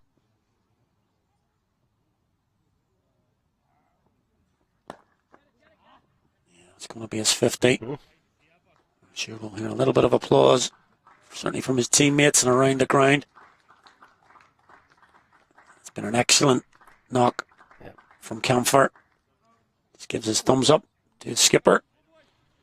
That 50 comes from 44 deliveries, 7 boundaries and 1-6. He's been excellent so far. That's a loose ball from McCulloch. It's in the air, but it's going to go for 6. I'll just check the umpire. I'm fairly certain that's going to be called a no ball, and is. So just one that possibly slipped out of the hand there from McCulloch. PJ Moore takes full toll, hits it for 6. He'll now get a free hit as well.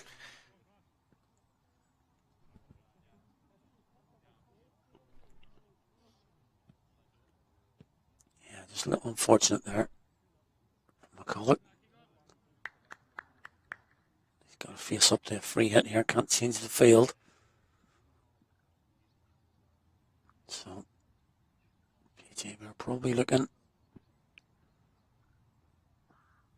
towards that guy corner. He's beating the infield. A great shot too. And it's going to go for 4.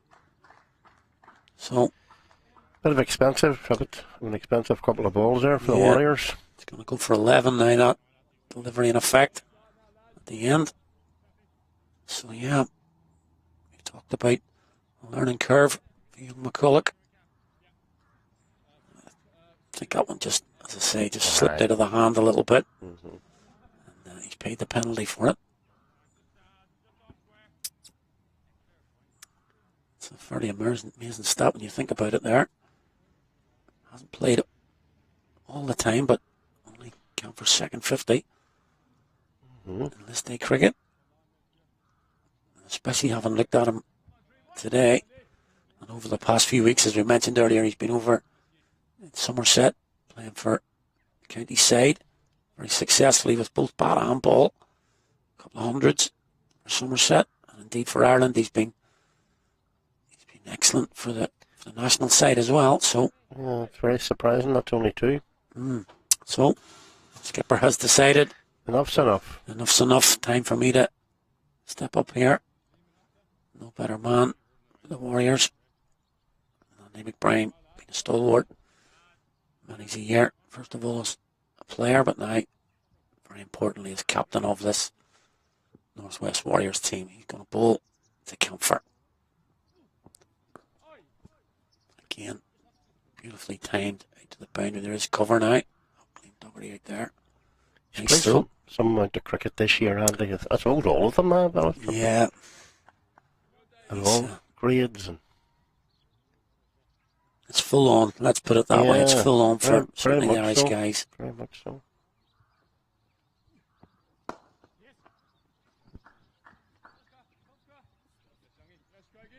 Whilst he was home back in the Northwest over the last couple of weeks, he's been turned out for Donnamana as well, and has been a major factor in them securing their status as well for the Premier League next year. Yeah, very good to see that actually. It's happened in certainly in the NCU over the past few weeks as well. Mark Adair's been back. Yeah. And he's played for his club, CIYMS, over the last few weeks. All-Ireland final last week, and then scored a century, CIYMS, over the weekend. Paul Stirling's played the odd game for North Down, and Craig Young getting a few games for North Down as well. So it's always good to see, even though they are playing consistently for the country, the national side, just turning out for your club side, good for the club. Yeah. And sort of the younger players as well to get to see these guys. I always think, Lawrence, just not even what they do on the pitch, the preparation before the game. Yeah. I always used to talk about our dressing room, Ryan Eagleson, no bigger messer before the game Yeah. But when you got to 15 minutes before the game, Uh-huh. a little switch went. Yeah. It was game time, and he was prepared then for what he was expected to do Yeah. for the game. And it's just that preparation, getting ready. You just knew Yep. when game time was. And I see that quite a lot in Andy. I think you find that with most of the top players, or a lot of the top players. Andy, I mean, obviously Donnamana would be quite a secular to village, and it's got, there's a village mentality, and it's a very close knit club, and obviously, I mean, with James and Junior and William, the whole family's steeped in it, and I think he sees his responsibility there, and he knows his responsibility, and again, I think that's part of his growth off the field, as you've been talking about. Got the sweep out there, Curtis Comfort, and he's got it far enough in front of square. He's just taking on young McCulloch here. He is, and he's seen it like a beach ball at the minute too, which is difficult for the spinner. And just picking the gaps, which is always a sign Mm-hmm. of a really good player. Yeah. And he's changing the field, and when the captain's having to change the field ball by ball, the batter's on top, so he's moved across a man from the offside to come in to mid-wicket, to replace the mid-wicket who's gone out to that deep mid-wicket. There's a square leg. It's in the air to that man. Oh. That's a great it's effort. unlucky. A terrific effort. It's Liam Docherty down there. He's taken the catch. Knew he was going to fall over the boundary. Just had to throw it back in, but a terrific effort from Docherty. You see it again here. Oh, tremendous athleticism there. Just couldn't hold on to the ball and stay in the field. That's in the air as well, but it's just going to beat McBride to his right. And runs down to that boundary. He can't hold it in. So, looks like the Reds are definitely picking the pace up. Putting the foot down here. Brings up the 100. Yep. And also, not only the 100, these two have rapidly gone to a 50 partnership. Now you can see it. Just 39 balls in 26 minutes. A lot of that's been Camphor, but PJ Moore starting to open up now as well. A little bit more confident.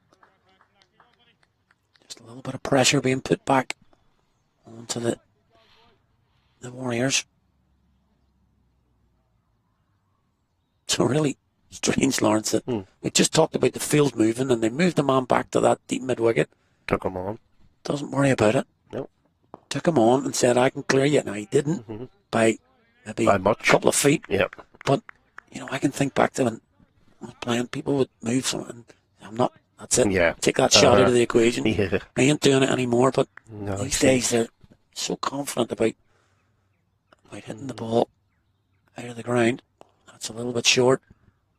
Sort of pulled out of that one. Yep. Comfort. Happy with a single. I think when you have a batsman who's normally aggressive anyway and is so set now, that's going to be the difficulty, yeah. And just pointing out. Just looking at the batting card then. As I say, good start from the Warriors picking up Cummins and Frost cheaply. Tyrone Kane looked to be settling in, but Carson McCulloch beat his edge and took it. But Camphor and Moore looking really good now. Camphor on 59, not out from 52. And Moore just starting to look a little bit more confident now, 23 from 20. Good partnership here for the Reds. Carson McCullough going for about a tap there, and he's 5 overs so far.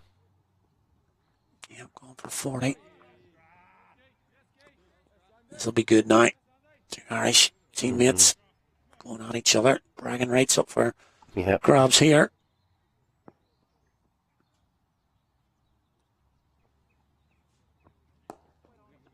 Each will want to dominate the other. No doubt about that. Doesn't matter the level of competition for Andy, he just wants to win. It's that Donnamana mentality.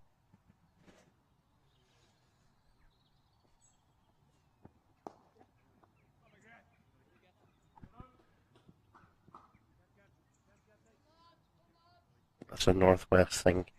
We don't know, you want to win a cup, no matter what level it's at. Well, it definitely is.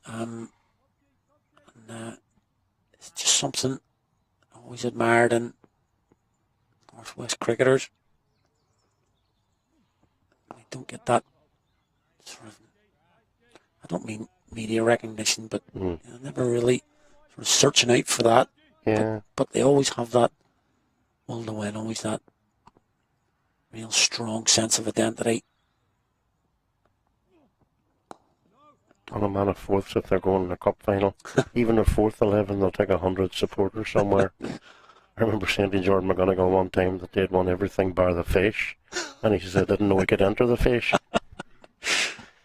They probably would if they could. Yeah.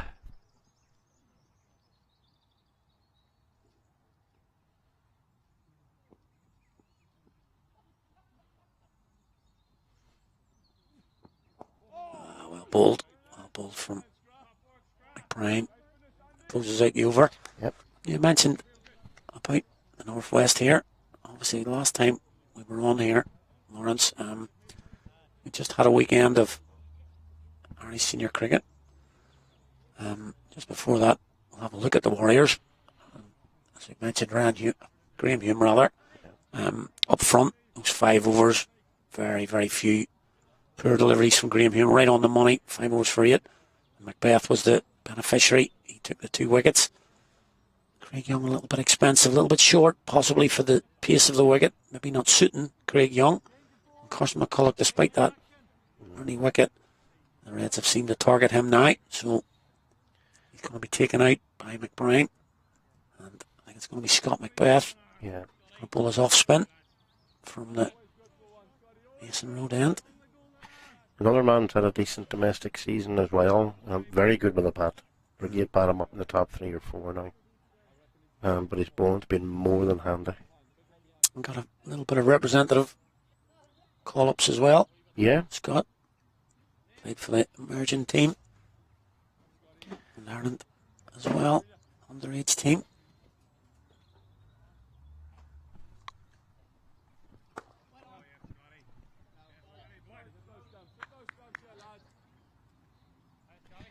Scott actually was part of an excellent game yesterday at St Johnston.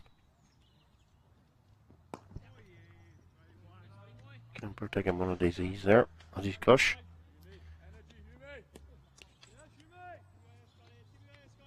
Yeah, in the Northwest yesterday it was. It was a fascinating game, we'll call it that, but so many ironies and twists in it. Scott and his brother Ryan, obviously, who are both playing here, play for Brigade, their club cricket. Whilst his dad and his younger brother Jack play for St Johnston. Yeah.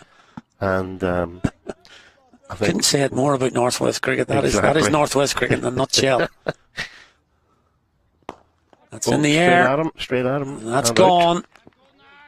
And the change of bowling has an effect. And PJ Moore will be livid with himself.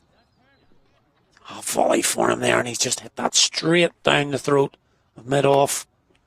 Right. We're looking right down at that. Yep. He's just picked out mid-off there. Just talking about the Macbeth brothers, and I think, is this combining Scott and Ryan, is it? Yeah, it's straight at the mid-off fielder. It's Jared Wilson, sorry. But he couldn't have picked him out any better. And as we mentioned, PJ Moore will be absolutely livid with himself there. Taking the aggressive option, but goes for 23. And the Warriors just seem to be picking up wickets at regular intervals, just to stifle the Reds' advance. Bit of an unforced error there, all the same, from PJ. That's exactly what I would call it. And as we mentioned about Rory Commons, bit of a gift earlier. Yep. There's a little bit of a gift there too. But if this man on screen gets going, these two could provide some interesting cricket in the next hour or so. Gareth Delaney from Munster, and of course Ireland. This could be Very interesting indeed how these two go. 100%. And I think this kind of summarises the, we call it the new look Interpro series over the last couple of years. And it is great to see this now because so many of these guys wouldn't have been featured in the Interpros had it not been for the fact that, well, let's call it, there's a bit of a franchise look about it, for now. Yeah. But it's great to see because, I mean, as a Cricket Ireland feeder competition, they need to be seeing their best players playing at this level. Yeah. And so do we.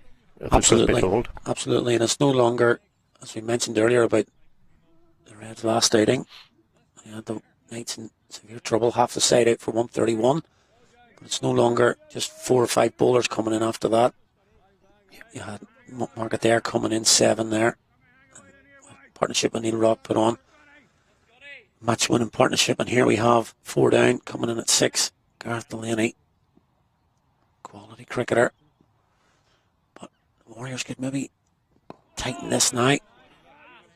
Just put a little squeeze on. Yep.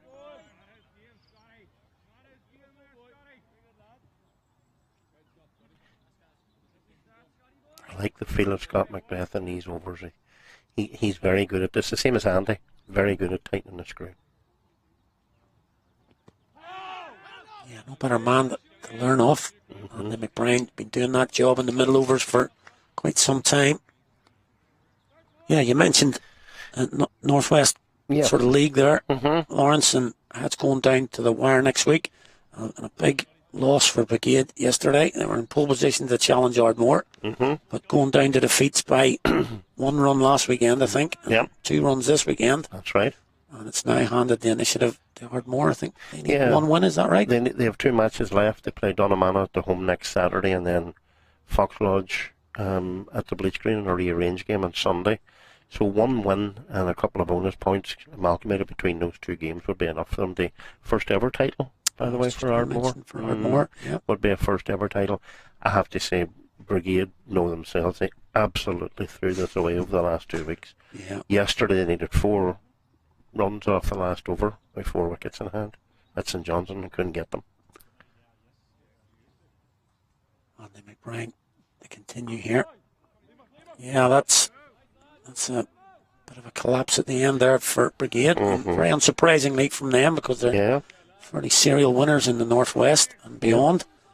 The Macbeth dinner table would have been queer crack last night, I would say.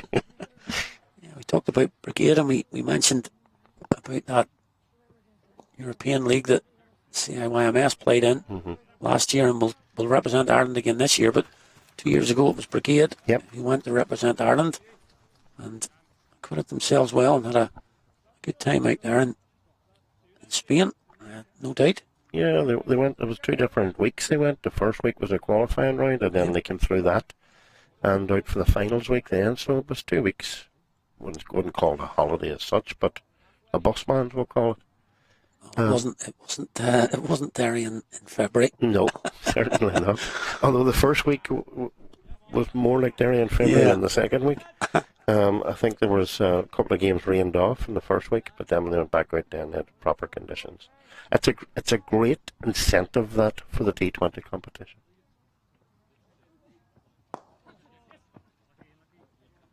In terms of, as I was sort of suggesting before there, the last time we were on, we were talking about the Irish Senior Cup. And you'd have to say a pretty eye-opening year for the Northwest. All 8 teams losing in the first round, very disappointing. And something that they really got to address here and try and find a way, because the other teams certainly in the Northern Union and Leinster and certainly even in Cork now, they're progressing and you don't want to be left behind. No, you don't, but I suppose to a certain degree the Northwest is on a bit of a rebuild over the last couple of years, and I think they did the right thing starting from the bottom.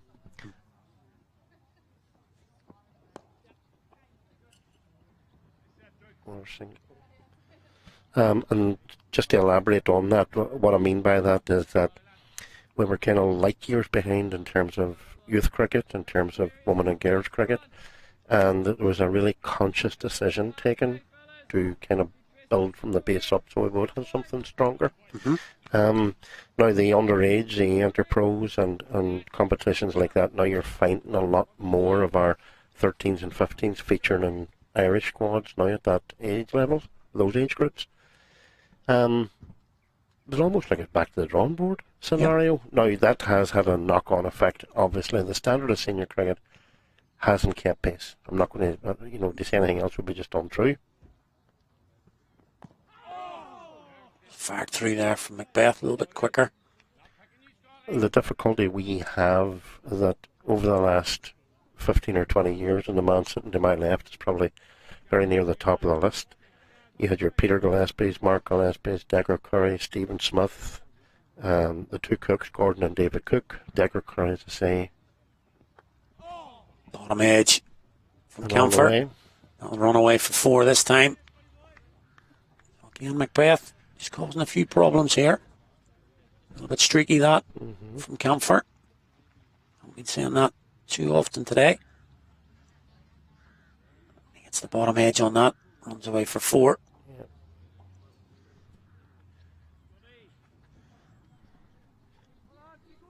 I'm sorry, just to finish that off, that point, with those guys all retiring around about the same time, although young Gillespie there made a senior comeback yesterday and done very well. Just one. Yeah, but just to sort of talk about the great names from the Northwest, some of the finest players that played for Ireland. As you mentioned there, Stephen Smith, Decker Curry, one of the great bats that played for Ireland, possibly not in an era where the media was quite as accessible as it is now. We get to see every game, every shot. In those days, it was few and far between. Ireland players got to play against the big teams, and they could certainly play the likes of Decker Curry, Stephen Smith, Peter Gillespie, etc. You'd like to see a few players coming through from the Northwest for no other reason, individually of course, but for the region to be represented in the upper echelons, because they've been there and not just making up numbers, as I say, being integral parts of the national side, and I'd like that to continue. And I looked at the Knights, the Emerging Warriors side, a few decent players in there, and likes of Gavin Rolston, as I say, that Scott Macbeth coming through here. Yep. You'd like to see them pushing for recognition. I mean, we've seen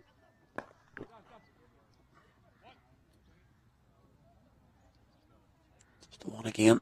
We've seen those two working in tandem with the Ireland under-19s there recently in Loughborough as well. Yeah. Some win against England. That, absolutely. It was one of the, it's probably gone under the radar a little bit. But Ireland under-19s taken on and beaten beating them convincingly. Okay, England came back in the end, but I mean to beat England in their own patch at under-19 level is something that maybe should have got a little bit more airtime, because it was an excellent performance from the boys, and just being away, learning, as I said before, different conditions and different teammates that you're not used to playing with. And they didn't look out of place. Definitely not.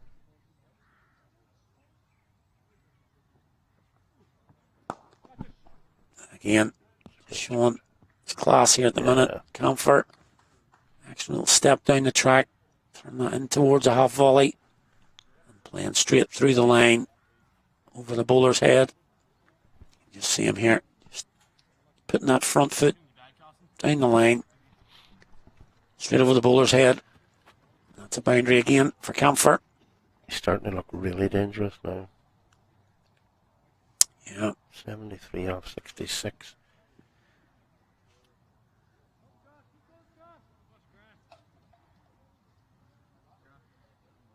Just looks in real good nick at the minute. Curtis Comfort. Might need to go on here.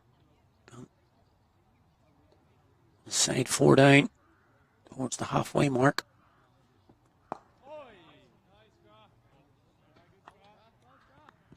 It's important, of course, Alistair, as well, that Cricket Ireland do, I know they do take this competition as their competition, but that it is taken so seriously by the players as well, by the Irish international players.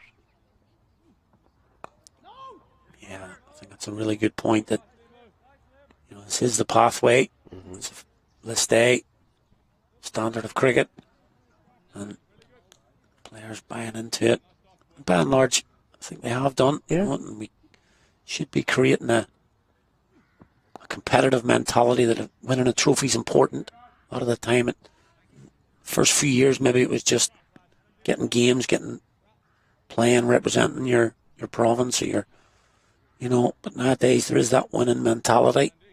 BJ Moore saying, not really worried about sort of winning the trophy anymore, but winning every game's important and playing good cricket. And I'd like to see the rivalry come back again. I mentioned it in the I mentioned it in the National Cups. Yeah. Both the National and the Irish Senior Cup. I'd like to see the NCU teams taking on the Northwest teams against and representing your real passion, your union, representing your union. And Leinster certainly did that against Warrington, I remember, at that game. So I like to see that. Yeah. I don't want to become too feisty about it, but you're representing your union here. Yeah. I think that's the key component, because these guys play against each other quite a lot, and they play together quite a lot as well. Yeah. So you don't want to take the that wee bit of spice out of it. Well, that's always part of the game. We talked about those guys from the Northwest earlier. Certainly had a bit of spice when they were playing. Yeah, that's for sure. For sure. But I mean, that was how the game was played, and that's how they grew up playing the game, and I think, whilst it's not completely out of the game at all, I'm not saying that for 1 second. I just think this competition has taken on a new lease of life now, because it's quality v quality.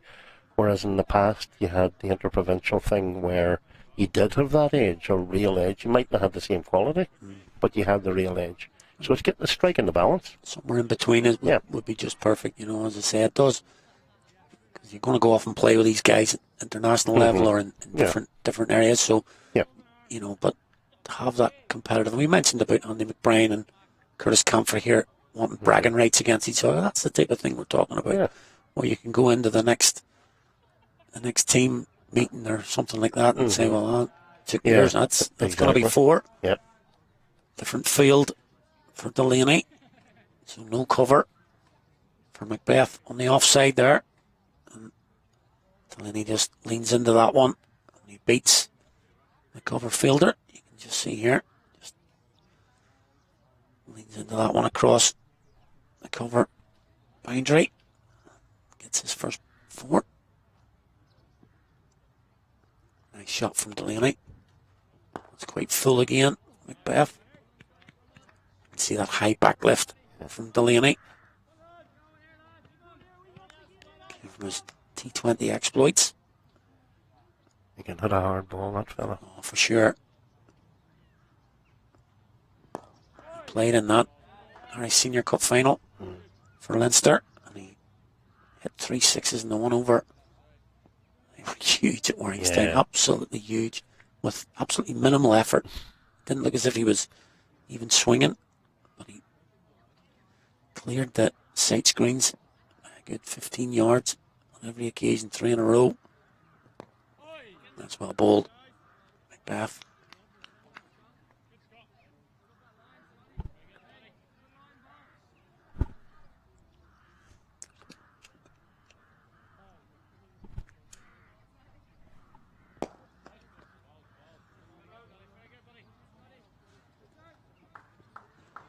Yeah, good stuff here. Macbeth. He's doing a job. He's doing very well, yeah. I think the Warriors are maybe trying to get into a wee bit more containment mode just at the minute. These 2 guys very capable of taking the game away.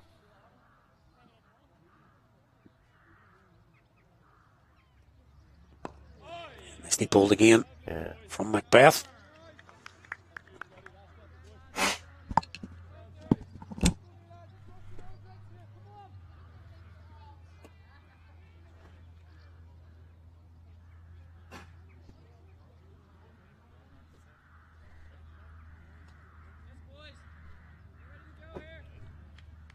Okay. So whilst Ali goes to take a break, we are joined by a man with about 3.5 million Ireland caps, Peter Gillespie, glad to say a good friend of mine and a guy who has maybe one game, Peter, this season at senior level under his belt, or two. One, Lawrence. And is that... Preferably zero. Is that it? It's always it. Every game, every senior game's the last game now, unless it's Yeah. in case of emergency break glass. Oh. I left, and when I left, it was the Curtis Camphor show, and I returned, it's the Curtis Camphor show. Curtis Camphor show, Peter. He's the one man standing between absolute carnage for the Reds and making this game competitive to date. He's been head and shoulders above everyone else. He has, Peter, but you know he's done it within himself as well, Peter. There's not, you know, there's a quiet, there's a lovely way. This is probably one of the first times I've actually seen him batting live, and there's just a lovely calmness about the way he approaches the game. He seems very clarity. He's got very good clarity in his shot selection, where his scoring options are.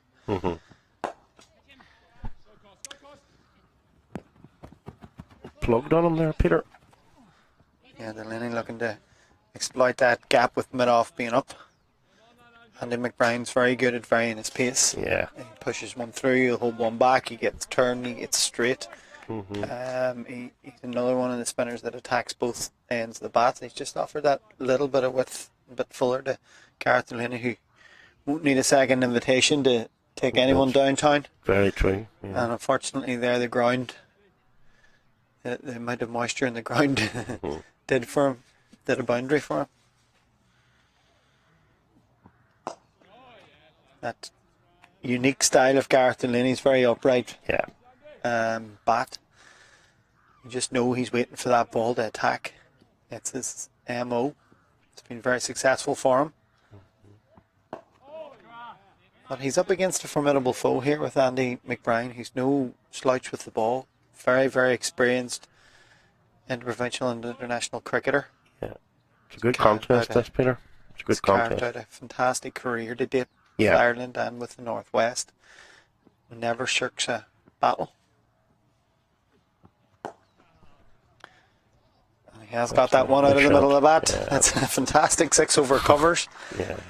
Looked as if he came slightly across it, but there was enough power in the stroke to clear the rope comfortably. Gareth Delaney gets a maximum.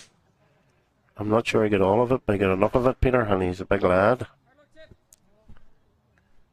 He definitely came across that one, but fantastic connection straight out of the middle of the bat, and he takes the North Warriors skipper for his maximum. The Northwest Warriors, sorry. They end that over with a dot. Yep. 140 for 4.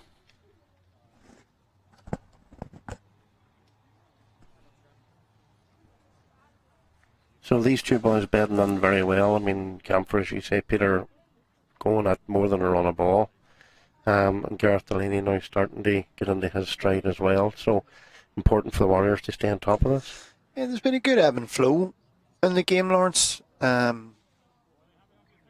First 8 overs we talked about earlier, really in the Northwest column. And Curtis Camphor came in and took the initiative and decided to play a bit of a counter-attack role, which has continued. And then Warriors just kept chipping away with wickets. Every time they've looked as if they've got away, Northwest have pegged them back. With the golden arm of Scott Macbeth certainly contributing to that.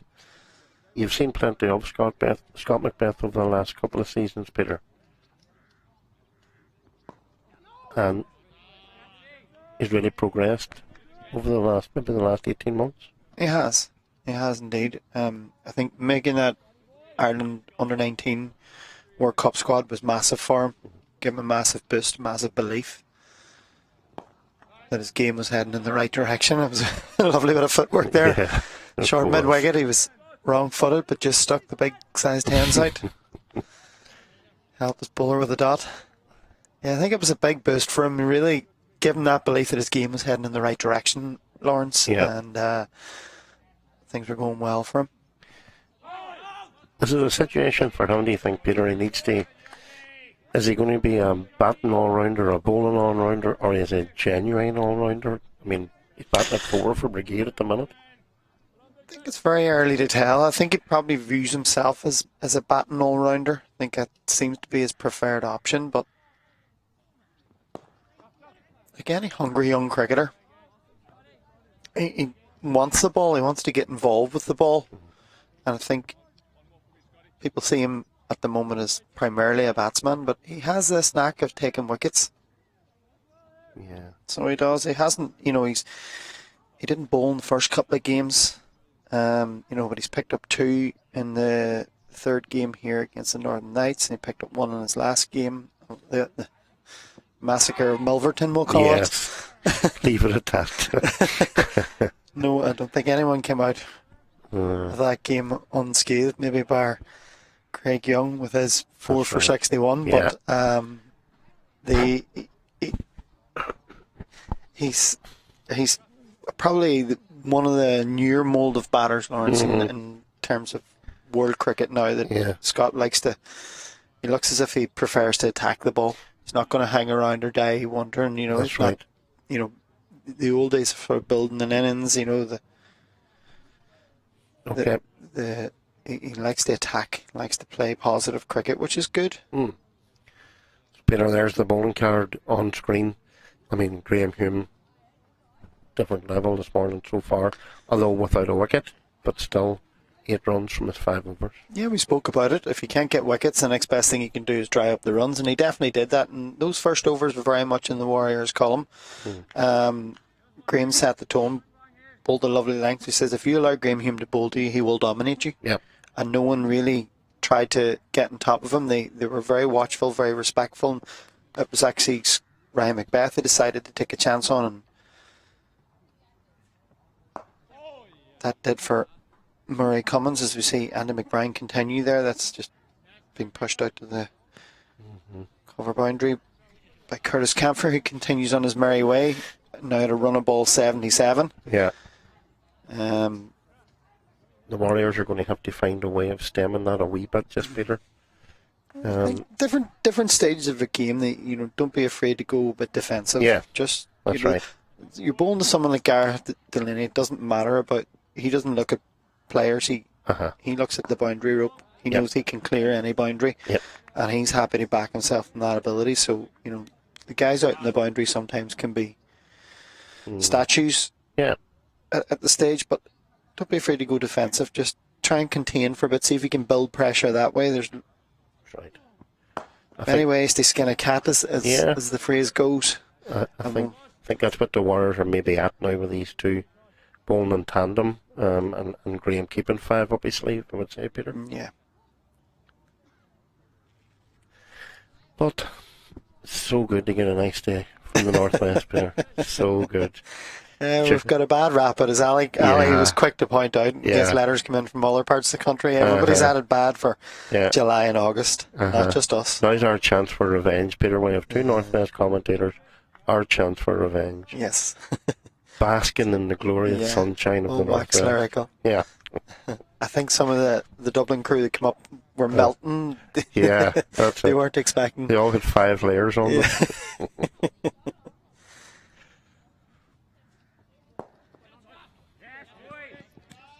Peter, in terms of, Ali and I were talking about the Senior League, and I know it's a one-off league this year with the 15 teams. Maybe we got a bit lucky that it's gone right down to the wire, and next year the breaking into the Premiership and the Championship. Yeah, well, we'll just watch this delivery from Andy first. I know you're not meaning disservice. You say luck, I'll say credit to the teams. Yeah. What was that? Another very economical over there by the skipper, who is now none for 26 of his 6. Lawrence, it's a credit to the teams, and we talked about what the Northwest have been trying to do the last few years to give that kind of break between promotion and relegation, taking the pressure off teams to allow sort of youth to come in and get a free rein without any fear of results, and get away from this bowling your 5 main bowlers only, not being afraid to give other people in the team a chance. Yeah. This year, then they've introduced again sort of something to play for with the 2 leagues coming back next year, and it brought a real fight Yes. into the league, and you can see that in how the teams responded. I mean, we had a phenomenon in Blade Cable coming to Killyclunner, who really set the tone early on in the season, set the league alight with some fantastic batting, which we haven't seen here in a long, long time, maybe since the golden era of Decker. That's right. And it's a good shot from Gareth Delaney. Just push that out. Yeah, and a lot of teams took up the challenge. Ardmore have been thereabouts. You say Brigade have really faltered, stumbling in the last couple of weeks. Yeah. But it's good to see a bit of competition. It's good to see Eglinton were thereabouts for a while. They lost their pro early. Yes. Oh, that's a wonderful shot. That's beautiful. Just enough to carry it over the boundary there. A bit of width on offer from Scott Macbeth, and Curtis Camphor says thanks very much. That takes him into the 80s. Again at a run of ball, 82 off 82. He's just been on a different level today, Lawrence. Yeah, he really has. He really has. And we were just talking, Peter, about the new format, or the reasonably new format within the Interpro series now. That's almost, I suppose, on a franchise level, but it gives us a chance to see these guys and more of them. Exactly. I think if you're going to have your main competition and you only have 4 teams in it, you really got to take the chance to play as much cricket and play as much best v best as you can, even if it means parachuting guys in, like Carson McCullough coming in today. And I'm not saying that in a disrespectful way, I'm just saying it in reality. If you're bringing boys in, if you look at the successful people who've come in, Liam Doherty has really bought into the Northwest mantra, play hard cricket with Eglinton, doing well with the Warriors. Cameron Melly, the same Brigade. Yeah. Graham Hume has been a Northwest player for a few years at club and interprovincial level before his move to Warringstown. But although, these guys weren't born and bred and reared in the Northwest, they've bought into the culture of the cricket that we play here, and that helps because you have to have a core, you have to bond, you have to build a team around. Yes. A certain amount of players, and allow young players like Scott Macbeth to come and have that freedom to flourish. And you've seen like some teams more than others have suffered from unavailability through Ireland commitments. Then you'll have your X amount of injuries. Then you have the like of Harry and Curtis overplaying some cricket in England. Josh Little, Paul Sterling at the back end of the 100. So you've got to have big enough squads as well to cope with those times throughout the seasons, those absences. And this tournament really kind of was the beginning, middle of May to August, September. There was a big break there, but still there were some chunks of that through. As I say, we've had 2 qualifying tournaments there that not everybody was available, and it's given players a chance, an opportunity to come in to showcase it. I think probably every squad's had to cope with some kind of a loss at some stage, and it's testament that it's still tight. Nobody's really ran away with it. That's right. Yeah. As we see Craig Young coming back in from the Kerry Road end. His first 4 overs going for 28. He'll be hoping for a bit more success in his second spell. Lawrence kept to 1. Just finishing off on that point, Peter, is there then potential for some sort of a happy medium where we have that the franchise-esque setup that we have now, although with a base number of players from each union? Say like the Northwest would want to have 4 or 5 and then they play at 11 or 4 anyway. I mean, people that have come up through the system. Come through the system in the Northwest. Yeah. Well, again, I think that onus is on each union and their youth setup. You could do that to a certain extent, but if your union isn't producing enough quality cricketers, and I don't just sort of solely lay the blame at the foot of any particular union here. The clubs have a certain responsibility to get involved, bring youth players into their system, then get them into the underage setups through the unions. But if your union's not producing enough quality cricketers to compete at this level, I don't think there's a case to be. I don't think there's a case to be made that you have to have X, Y, and Z just because they're from. If they're not good enough, I think. Yes, I agree with you saying there should be a balance to be struck. Yeah. But you have to monitor that balance very closely. And if it's tipping to the non-competitive side for the sake of having a quota, for want of a better term, then doesn't work. It won't work. Yeah, no, I understand. And people will get exposed when they're not up to the standard, and that's going to lead to one-sided games. It's going to demoralise people. So yeah, there is a balance to be struck, definitely. And I think if you look through the Northwest, you've someone like Trent McKeegan who's didn't make the playing 11 today, but at various times he's come in and he's had a knack of taking wickets. Done a job, yeah. Can be expensive at times, but he can take wickets. Those players, the underbelly's there. I think in the Northwest, you have Harry Zimmerman. They're playing with Ardmore, been successful at club level. So as long as these guys are doing well for the club when they're called upon, and they're coming from within the system, or have been in and around the system the last few years, then the balance is hopefully being struck as best we can at the moment. Yeah. No, well, I mean, I think that's key to it as well. Just watching Craig here. That's a wonderful delivery. You know what, Craig Young, just watching Craig Young in a run in there, Peter, and I mean, Craig's had this in him for a long, long time now. He's been plagued by a few injuries over the last couple of seasons as well, which hasn't helped him. But I mean, he has probably been the one bowler that, well, obviously apart from Josh, but the one bowler that has really moved on to that next level now. Yeah. I remember I have a story to tell you now. In a second. He's just mixing it here now. He's quite happy to try and just keep Gareth Delaney off the front foot as much as he can. I remember a wonderful story when I back playing for Ireland, and Brady were still at the roll ground here behind us. A very young Craig Young played an All-Ireland game against one of the teams that Jeremy Bray was playing for in Dublin.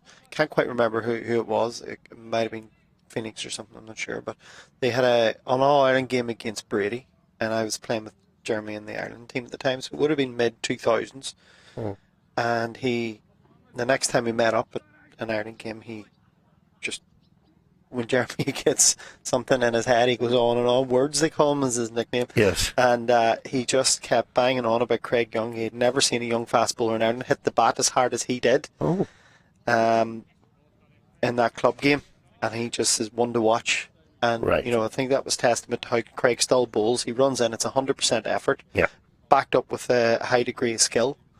Definitely. And he identified that from a very young age in a club game to say, this guy here has got something, and we're watching that play out now as the years go on. Quality produces at international level. Yeah, I just think those couple of injuries that he had over the last 2 years maybe took a bit of the wind out of his sails in terms of a consistency of performance, I suppose, Peter, as opposed to just his actual performance, That's part and parcel of a fast bowler's life. Yeah, I mean, injury, I was never of the quality of Craig Young, but I certainly picked up my fair share of injuries along the way in terms of bowling, which hampered my ability at international level, certainly to continue bowling. But they are setbacks, and they're part of the psychology nowadays that you have to deal with these and come back stronger and trust your body again and know that you can go. So we've moved on to 157 for 4 here, Peter. Camper still going strong, 88 off 87. Well, the old adage comes in now, whatever you're at 30 usually double it to 50. So Yeah. if this continues, No, it could be close to 300. That's a wonderful shot from really Gareth nice. Delaney. Straight back over mid-off for 4.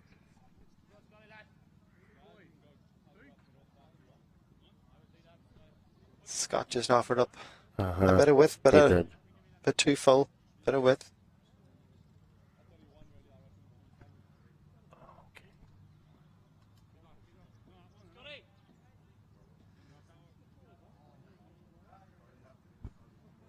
And I think this has been the MO for the last few overs, Lawrence. Yeah.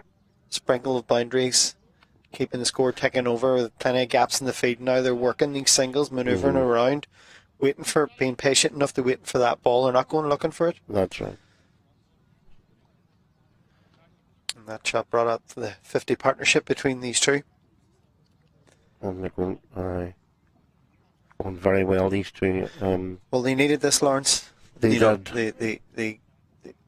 There's been a fair degree of fault that can be laid at the Munster Red batters this morning for some of the shots, but they've backed themselves that they have a strong batting lineup that can go deep. Yep.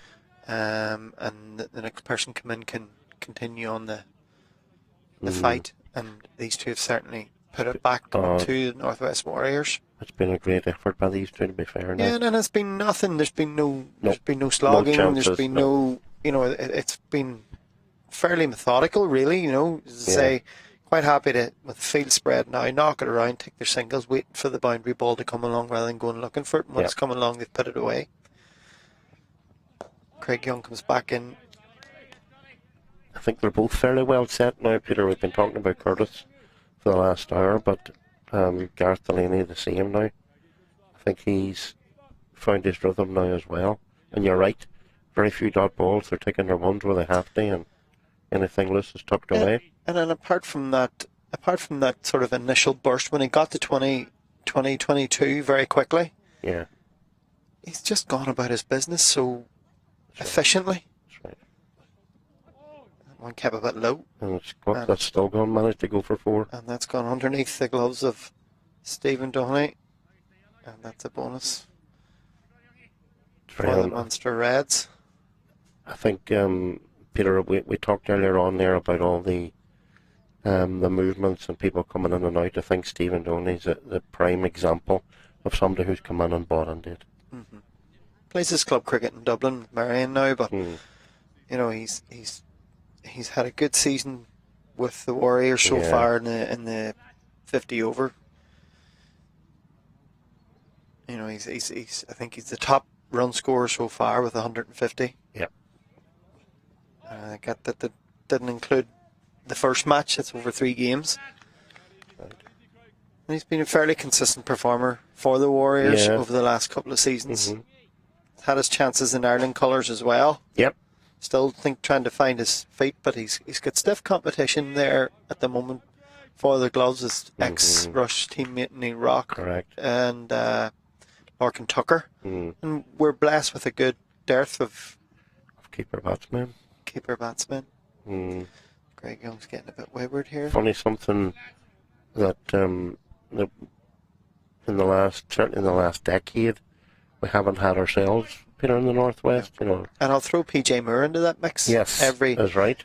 If you look across the 4 teams in the IP, you've got Larkin, you've got Neil Rock, you've got PJ. Yeah. And you've got, that, and it's fantastic quality to have. And as you say, the Northwest really haven't produced a keeper of note in the last few years. And it just shows you the quality that you need to be at to be an international. Every one of those 4 people that we just mentioned are international keeper batsmen. Yeah. And that's the standard. If you're a young keeper coming up in any union now, that's your marker of where you have to be to get into any one of those sides. Very much so. We just need a breakthrough, I think, Peter, at this stage. I think the Warriors are crying out for a breakthrough now. That's a wonderful shot. That stand and deliver 101 from Gareth Delaney. Stood upright, nice and tall. Bit of width and offer from Craig Young, who just looks a bit out of sorts scratching his head. Don't think there's too much in this wicket for him, and he's just finding it hard to control and be patient. He's just pierced the gap lovely there. Well rewarded with the boundary. It's not just the pace I think that Craig would like in this wicket, and he's just struggling to sort of bowl within himself. Yeah. And he's not by nature a containing bowler. He likes to attack. He likes to be on the front foot, going at batsmen, and the wicket's just not offering him that. And he's struggling somewhat. Several of these Munster players probably feel they have a point to prove as well, the batters in particular, Peter. You know, in terms of their own development and their own positions. Yeah, they've played one more game than everybody. Yep. And then this sees the end of their campaign today. Yep. And you know they lost 3 out of their first 4. Yeah. But as I say, the 2 wins have been against the Leinster Lightning. You know, it's as we talked about earlier with Ali, as we see a change at the Mason Road end, Carson McCullough coming back into the attack at the expense of Scott Macbeth. There has been a bit of inconsistency there. There's been some good scores. I mean, Murray Cummins has had a half century and a century. You know, Ali Frost's been consistent across the board. Probably suffered a little bit from unavailability with Curtis Camphor. This is only his 3rd game, and she's already shown what they've been missing. And Gareth Delaney hasn't, you know, he missed a game there as well. And it doesn't help when you're trying to build something and you just can't get the same 11 every week. I think that's one of the issues. That would be a major issue. But I mean, a great addition since they came in generally to the interprovincial setup. You know, making up that 4th team, and it really has added to the competition. Yeah, and they've probably been the one that you could argue most have sort of had to build that identity, because they've had to bring players from outside the union, and they've made no bones about it to be competitive, but they've brought in absolute quality. Kevin O'Brien was there for a brief stint. Yep. Tyrone, Curtis, Cricket Ireland, I think, have done a good job in spreading their best players. I mean, you could have a Leinster Lightning team full of Irish internationals.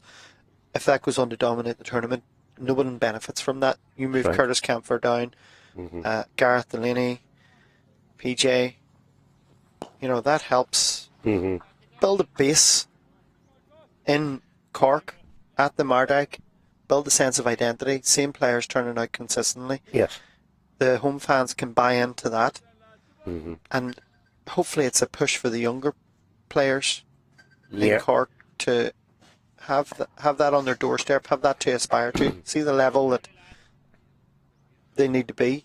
Yeah, but still important, Peter, for the balance that they have that sort of identity, that sort of core of players that have now settled in and are Munster Red players, the likes of Tyrone. Correct. And Tyrone probably, unfortunately, has been the one that suffered most, that hasn't really made the international impact that he'd hoped. Yes. But that's been beneficial for the like of Munster. He's been available, he's been consistent, he's been a voice there in the changing room along that leader. I imagine he's in that leadership group along with PJ. You know, Ben White's gone down there as well. Yeah. So they've packed a good punch of international players. Yeah. That inside over from Carson McCullough. Good comeback over. Only 3 off it. He was a little expensive towards the back end of his first spell, but that's a good comeback. No boundaries is a good start. I think we were due go to our a second drinks break. We were due to have a drinks break, yeah. I'm not sure if anybody's on their way out or not. Looks like Graham Hume's taking his cap to that's all. go again. Mm-hmm. Yeah, So, the the thing that Cricket Ireland have tried to do is be flexible. Some may argue they've been too flexible. Okay. I think that's maybe something you've been alluding to. That is there too much movement? Is there too much outside influence being brought into A, B, or C union? That'll be a debate that'll run in many clubhouses up and down the land. Mm-hmm. And everyone will have their own opinion on it, but it's Cricket Ireland's product. It's for them to do what they think is best for it, to find the best way of getting best v best. And we're sitting 180 for 4, 179 for 4 off 34 overs. And I mean, this is really, you have 2 set batters at the crease.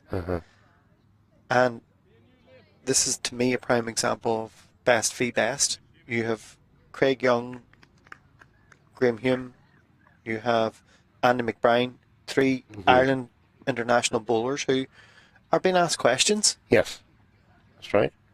By 2 quality batsmen, and who at different stages have sort of attacked and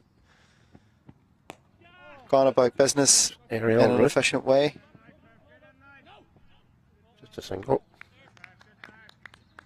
And it's got us to the stage of the game where it's very much game on here for both teams.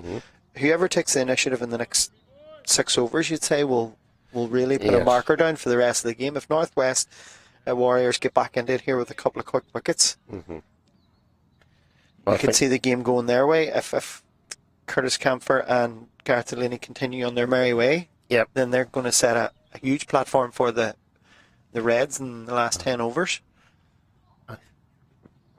I think Andy has recognised that, Peter, that this is a key part of the game, which is why Graham moves back into the attack at this stage, and I'd be hoping to get the same sort of accuracy and return from Graham that he had in his first spell. Now that'll be difficult, as you say, with the 2 batsmen so well set now. But just to finish off on that point, Peter, whilst I'd be an advocate of a base number of players from each region has come through that region's academy or underage setup. And another single to Gareth Delaney. I would accept that there will be specialist positions.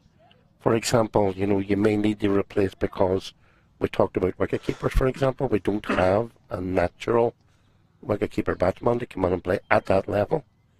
So, it's going to be a tricky one to sort of facilitate, because you do have such specialist positions. But I think at some point you do need to find that base. And I talked about Tyrone, the likes of Tyrone, who's been playing with Munster Reds now several seasons, and he would be almost naturalised for them now. Yes. But look, it's something that, as you say, you've quite rightly alluded to, it's Cricket Ireland's baby, and it's something maybe that they will look to work on at the minute. It is completely best v best, and that's fine. And I'm sure that they're not taking anything for granted. I'm sure there's enough people sitting around in committee rooms constantly analysing, thinking, have we got this right? And as you say, it's if it's best v best is a good product. To start with, that's fine. As we do go to the drinks break, then that's fine. And if something they see is not working, which probably was a few years ago when Leinster were dominating, then they're free to change it. Perfect, yeah. So we've reached the drink break. 35 overs gone. Munster Reds now 181 for 4. Curtis Camphor really well set and playing very well, 93 not out. Gareth Delaney 34 not out. And I think we're going to take a wee break ourselves, Peter.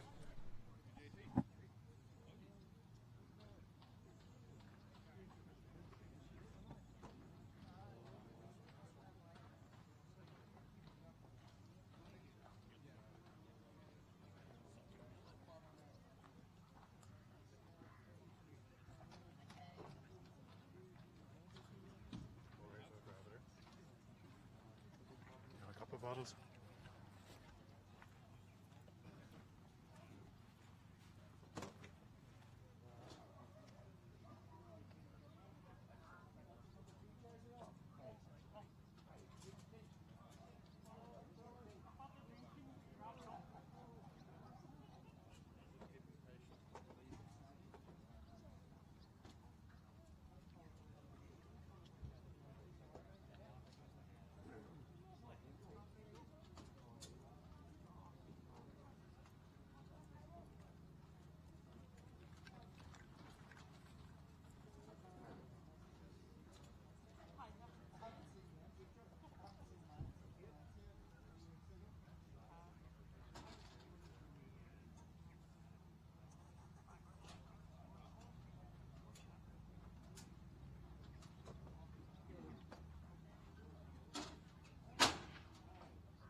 As you're welcome back here, as Carson McCullough starts off the 36th over with a single.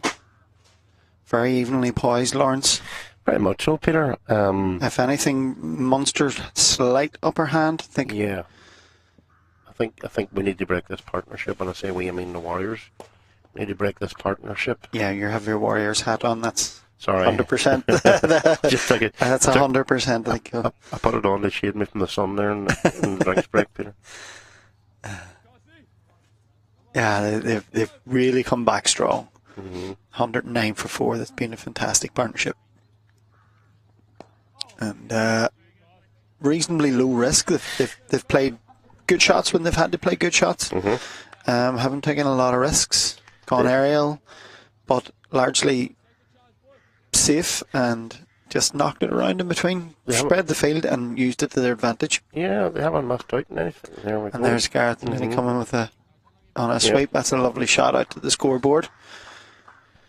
I think this is the danger, Peter, is that they seem to be picking up one or two of these and over now at the minute, and then rotating when there's nothing else on offer. And I think they're doing it, Lawrence, in probably third, maybe fourth gear. And wouldn't disagree. Gareth in particular, but also Curtis, they have the capability of accelerating further. Yeah. And I'm sure at some stage in the next 10 overs, if not earlier than that, the signal will be to go. And when they go, they can go hard and fast. So, as you say, they're picking up these boundaries. They're making it difficult for the Warriors to really build any momentum. They're giving them absolutely nothing at all. And if they keep going like this here, should be in for an exciting last 10 overs. The only thing I would say, Peter, and I'm sure you've picked up on this anyway, there doesn't look to be an awful lot on the track. So you're kind of taking a punt at what a good score is. Judging for now by the lack of pace, the good bounce, consistent. It just seems like a nice even pace wicket. If you're batting out here now, you're looking. You want to be at least, I would say, somewhere north of 300. Yeah. Somewhere close to 293 could be par. So anywhere north of that, you really feel that you're in the box seat. So that's my point. I think whilst the scoreboard now would show the Reds will be slightly ahead, but we're assuming a lot at the minute. Again, the potential's there for a big finish, obviously, as you say. 2 set batsmen and 6 in the hutch. Graham Hume staying on from the bottom end. I think this is a good move at the minute because you need to take a sting out of this a wee bit, try and get a breakthrough. Well, Gareth Delaney has other ideas. Yes, indeed. Bit of width and offer. He says, thank you very much. And he just slaps that I think is the Mm-hmm. only way to describe it. Over the cover boundary for 6. Yeah. Sheer power. Yeah, just a bit wide. Got the hands through it, Peter. Gareth Delaney's not going to pass up an opportunity like that. Mm-hmm. That was a wonderful shot. He moves swiftly now on to 46 off 46. Warriors backs up against the wall.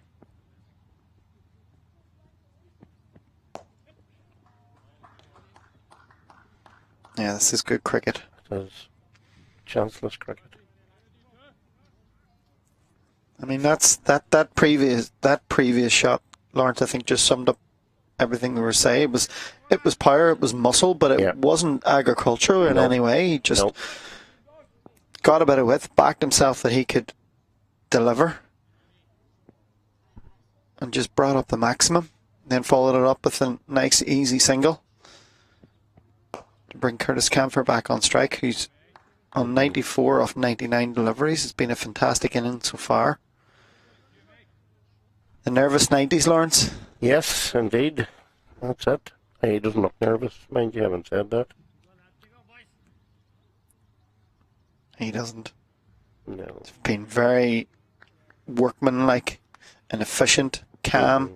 Just been very, very impressed with him so far today.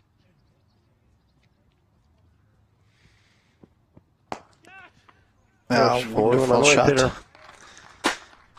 Wonderful shot, bring up to 98. Just at his cushion. That was, seemed to have all the time in the world to play that, Peter. That was just what we'll call a slot, Lawrence. Yeah. And this has proven to be a very expensive comeback over for Graham Hume. Absolutely. 6-1.4. So we see the replay here.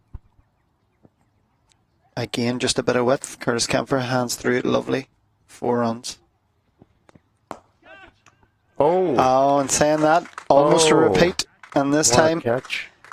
He's found Scott Macbeth. And he's in the covers. absolutely stunned himself. That was a wonderful catch. Leaping high to his left.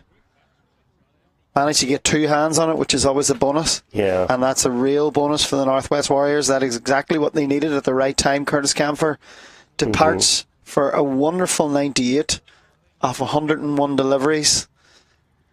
I can't believe what he's just done there, Peter, although having said that, I mean, as you say, superb catch. As we see it here. Yeah. Fantastic. That's a really... the agility in that catch. It's almost a carbon copy of the ball before, if anything, slightly wider. Yep. And he forced him to go square, but he was happy enough to try and take it on again. Yep. And the one man, if that ball had been 5 yards either side of him, Lawrence, as the old adage goes, that probably would have been another boundary. But as he's headed straight to him, albeit slightly high and left, and he's just plucked it out of the air, took a fantastic catch. Great bit of fielding there. Graham Hume gets rewarded with his first wicket of the day. And as I said, in a somewhat expensive over, he's just pulled out the trump card there. That's and removed the dangerous Camphor. Yep. I think just badly needed from the Warriors, and at a crucial stage of the game, just on the verge of going over the 200 mark, 199, now for 5, and a new batsman at the wicket, obviously Nathan Maguire. A familiar face. A man we know plenty about, Peter. A familiar face. He had a few years himself up here with the Warriors. Yep. And he's made the move back down to played his club cricket with Glendermot and made the move back down to Rush. And as a result, he's playing his provincial cricket now with the Munster Reds.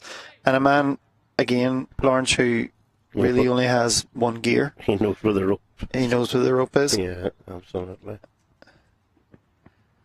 Slip back in for him. Yeah. Andy McBride possibly sensing an opportunity here now with the dangerous Camphor gone. I think so. And reward, as you say, Peter, not the best over in the world or the best start to the over from Graham. A couple of wide deliveries, getting the treatment, but reward for a very solid performance. Yeah, I think we said not overly bad deliveries, Lawrence, but at this level, Aye, you know, if too you much give, width. if you offer if you offer the wrong length, the wrong width, players of this caliber are going to capitalise on that, right. and that over just proved it. Look, as we see there, 6-1-0-4 wicket and a dot. Yep. That's the stage of the game that we're at. Well, we've got 13 overs to go now, 199 for 5, so you're not changing your opinion, Peter. You're still looking at 280, 290 as par. Yeah, I think so. I think you know, these two batsmen are certainly capable of going 7, 8, 9, 10 and over. Yeah. Whether they can do it consistently over the 13 overs, but they're certainly capable with these two of still getting that 300 mark.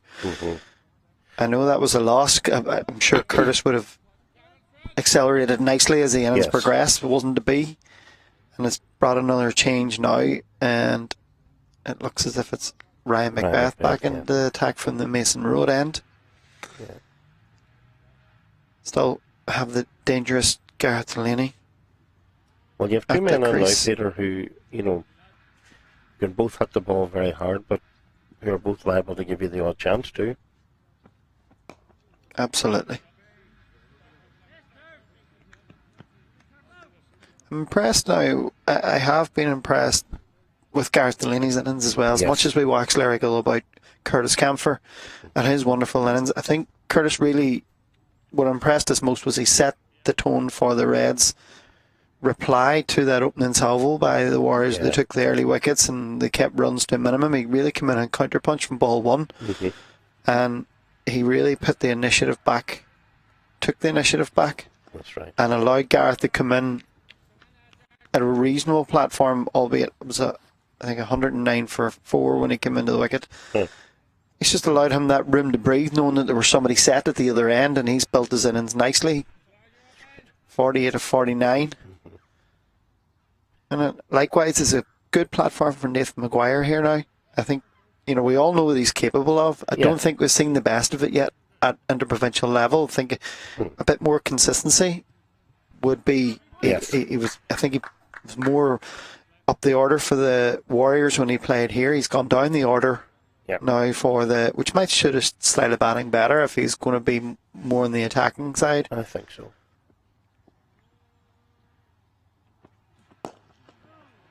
I mean, I'm sure there's bags of cricket in the on flip, Peter, and we've seen that. But maybe he's just been slotted in. He's been used as that pinch hitter for a while now. I watched him in a Northwest T20 Cup final last year. We hosted at Strabane, and it wasn't the best T20 wicket. It was a bit slow paced and batting somewhat difficult. Ardmore made it look probably worse than it was, but he came in and he just batted on a different. He came in and he batted on a different wicket to everyone else. I think he scored. I think they were only chasing 70 or 80 or something. He gets 60 in something like 6 overs. he doesnnh get flustered by much. Against an attack that included Harry Zimmerman, who's in not playing today, but he's in the Warrior setup, and Rachit Kaur, who's a very good club bowler as well. So there were no slouches, and he just made things look very, very simple. It was the first time I really seen him in fifth gear and what he can do at his best. He doesn't let much get on top of him, Peter. And this is a different standard, obviously. This is we're talking club cricket versus interprovincial cricket, but you still know that, as you say, he's capable of finding the rope. Without a doubt. And he has the base there now, 201 for 5, 12 overs and a bit to go.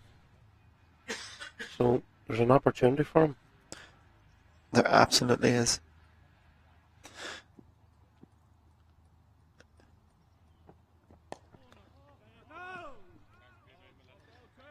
It's a good delivery there from Ryan to finish out the over. Yeah.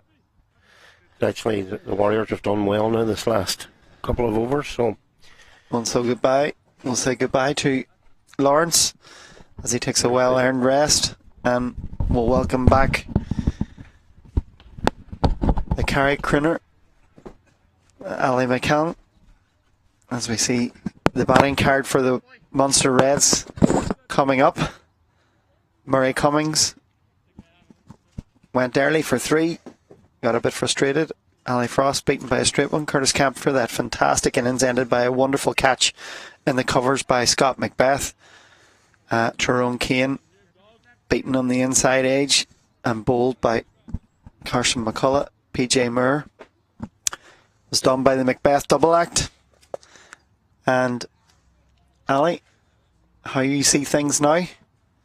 Yeah, Peter, I've just been perusing around the ground here in the sunshine. It's a beautiful sight it is. That's a lovely way to describe it. Yeah. And I'm going to say this now, with 2 Northwest guys just being on the combs for the last 10, 15 overs.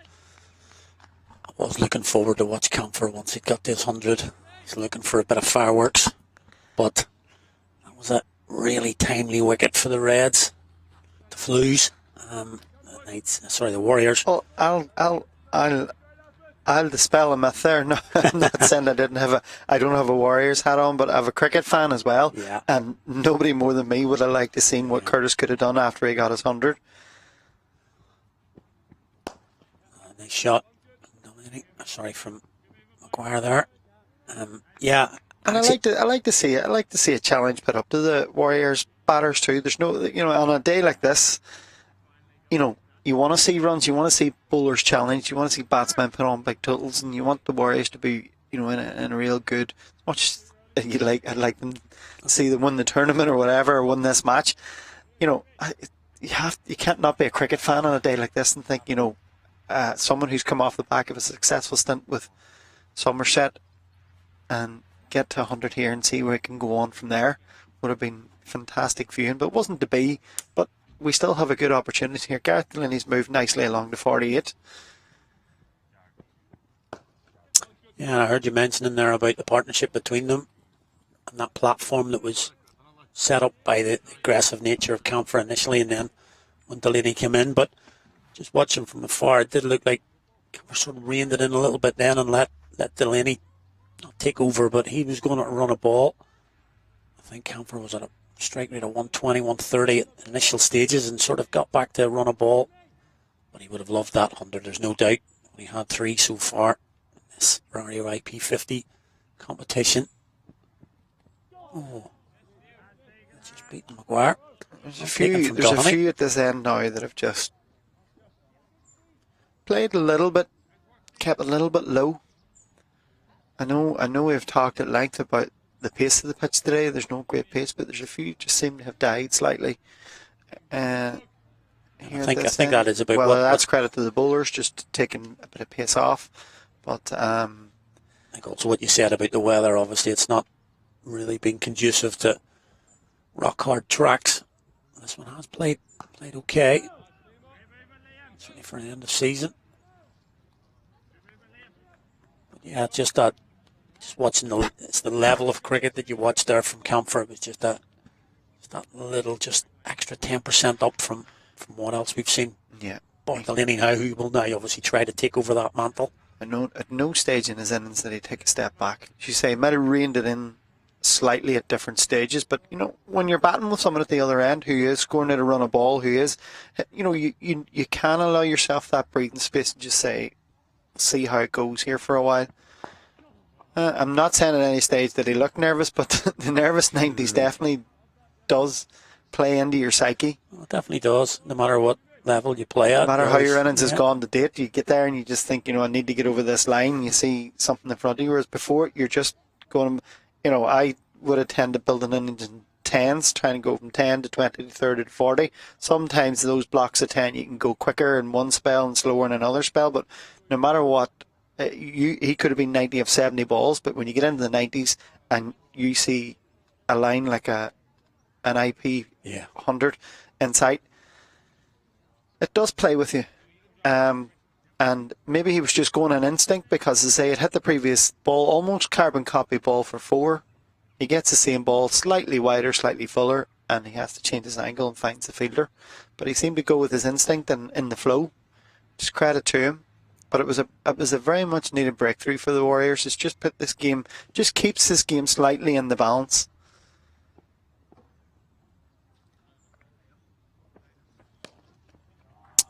shot from Maguire. Just waited on that. That extra little second that he took. He just let that come to him. And then hit it behind square. Just mentioning there, Peter, you used to build your innings in 10s. I used to build mine in 1s. I used ones. Not too many bricks either at that. Sometimes you just had to go through it. I used to build mine in extras. A block of 10 in singles if the situation dictated. Sometimes you had the luxury of just getting 2 bad balls in a row, 6 and 4, on to the next one. But I think he summed up conditions very well today so far. Did first of all Curtis Camphor and now Gareth Delaney. You know, they've given respect where it's been due, but they've kept things ticking over, and they've been able to pick that boundary every couple of overs. It's just allowed them to keep motoring on, and the field's well spread now, so there's plenty of singles on offer. Just playing smart cricket for whatever time you get the flag to say, let's go. I think that's a really good point as well, that we don't just look at the runs scored. It's the nature of how they're scored, when they're scored, team under pressure. As you say, Curtis Camphor came out bang under pressure but didn't take a backward step. That's the level we're playing at here. You move up the international standard, that's kind of the way it seems to be going. There's no backward steps, certainly with the bat. It always seems to be aggressive. Nature of the play. We've got to replicate that in a way, so that when you move into that international standard, that's what you're used to, taking that pressure. Yeah, well, Ryan Macbeth's been asked to do a big job for his team today, and he's responded so far. He took the 2 early wickets, and he's back now at a crucial stage of the innings. Shot. That's the same shot as Maguire earlier in the over. Just letting it come under his eye line and using that to cut it to the boundary. And that brings up his half century. Been a really decent knock from Delaney even so far. He'll want to kick on a run a ball dead on 100. You can see that shot now that took him to that half century. Yeah, summed it up very nicely there, Ali. Just let the ball come right under his eyes, played it late, got the angle that he wanted to pierce the field. Got off pace there from Macbeth. Just punched down the ground for a single. And I mean, that's just been the tempo here, as we see so far this over. 4-1, 4-1 with a dot in between. That's just the pace that they've been happy to go at. They've not looked to over accelerate. They've been happy to just take the boundaries as they've come on offer and keep things ticking over in between. That's a well-deserved half century for Gareth Delaney. He's played very well so far this morning. Yeah, he has. Well, we're in the end of the early afternoon. It feels like it's still morning out here, but yeah, we're into the afternoon now, and we've got 10 overs to go. Shadows are slightly longer at this time of year. Yeah, big. The third power play now. McBride's going to come on here by the look of it. Skipper putting his hand up. Just seeing Doherty. Yeah, Craig Young's just not hit his straps today, whether it's been the wicket, whether it's just had an off day. He's just not, you know, he might have a role to play in the back end of this 10. Yeah, perhaps just that for now. And the wicket itself, it's not conducive to that pace that he likes to hit the gloves, you know, and skid on through to the keeper, maybe just sitting up a little bit. And to be fair to Curtis Camphor, he didn't let him settle at all. Ball one of his spell, he was after him from ball one, and absolutely just said, look, you know, we mentioned about Graham Hume in his first spell. He was able to bowl his own length and his own sort of merits. Yeah, and Camphor didn't let him do that. Craig came on in the first after the first power play, came on after 10, and they bowled the 11th over, but straight away they just attacked anything slightly off line, off length. Didn't let him settle, and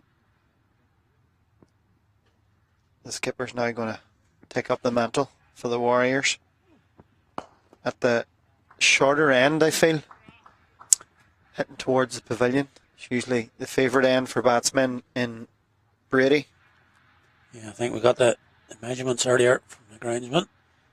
It is about 4 or 5 yards shorter than any other boundary on the ground this end.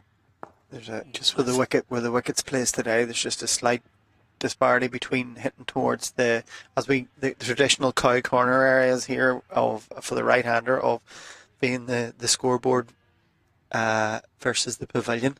The pavilion's definitely the prepared end. And fair play, the skipper's 72 versus 66, so good difference of 6 metres there. So the skipper certainly said, I'll take responsibility for this end, guys. He's none for 28 off his 6 and a bit so far.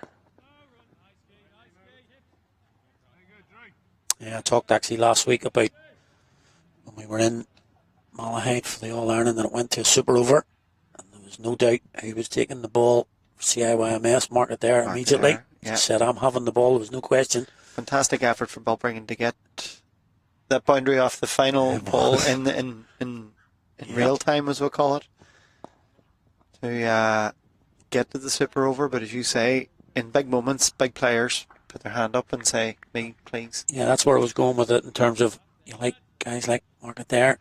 Andy McBride would be the same. He wants the ball in difficult situations, as you say, bowling at this end. Possibly a spinner might think, I don't really want to come on at this end, but he's one of those guys that steps up, whether he's captain or whether he's just a team member. He absolutely does every time. Never shirks responsibility. It's in the air. Oh, he's gone a bit early at that. Beautiful ball from Andy McBride to finish the over there. He's just held his pace off it. 3 singles from the over. And that's not for 29 off his 7. And no wickets, nothing on the wickets column yet, Ali, but he's certainly played the containing role as well as he can do under the circumstances. There you see, he's number 5 on the card there. 7 overs he's bowled now. No maidens, but none for 29, just going just over 4. The wickets spread about across the Warriors. Macbeth early.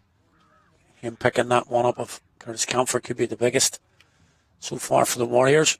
Of course, McCulloch started well, but Camphor and Delaney got after him a little bit. The inexperienced left arm He's getting spinner. Another chance now. He's going to come back now. Brought back into the attack. Yeah, as you say, they certainly targeted the back end of his first spell and asked questions of the young man. But I like this. I like and the fact that baptism of fire, but you know he doesn't. You mentioned the word shirk there. Andy McBride's never been known for that. He wanted to go to Carson McCulloch here, and he hasn't sort of shied away from it, even though we're in the final power play. We've got a set batter in Delaney. I know we have a set batter in Delaney, and I know he doesn't look at fielders. He knows he can clear the ropes, but he's still giving them the best chance. He's taking the ball away to the longest boundary on the pitch, so he's giving the young fella every chance he can, every protection he can afford him. So starts with a wide down the leg side. It's an awkward one here bowling to Delaney, because if you take pace off, you bowl a bit fuller, he can go. He's the ability to go over cover. If you fire it in, he has the ability to pull you over the leg boundary. Yeah, as I mentioned earlier, our senior cup final down at Warringstown, he cleared the ropes with ease. 2 or 3 occasions against the spinner. It was Ross Allen he hit that day. He was bowling quite tight to everybody else, but Delaney just came in, and after about 3 or 4 balls of Siders, he dispatched Ross Allen for 3 sixes in a row.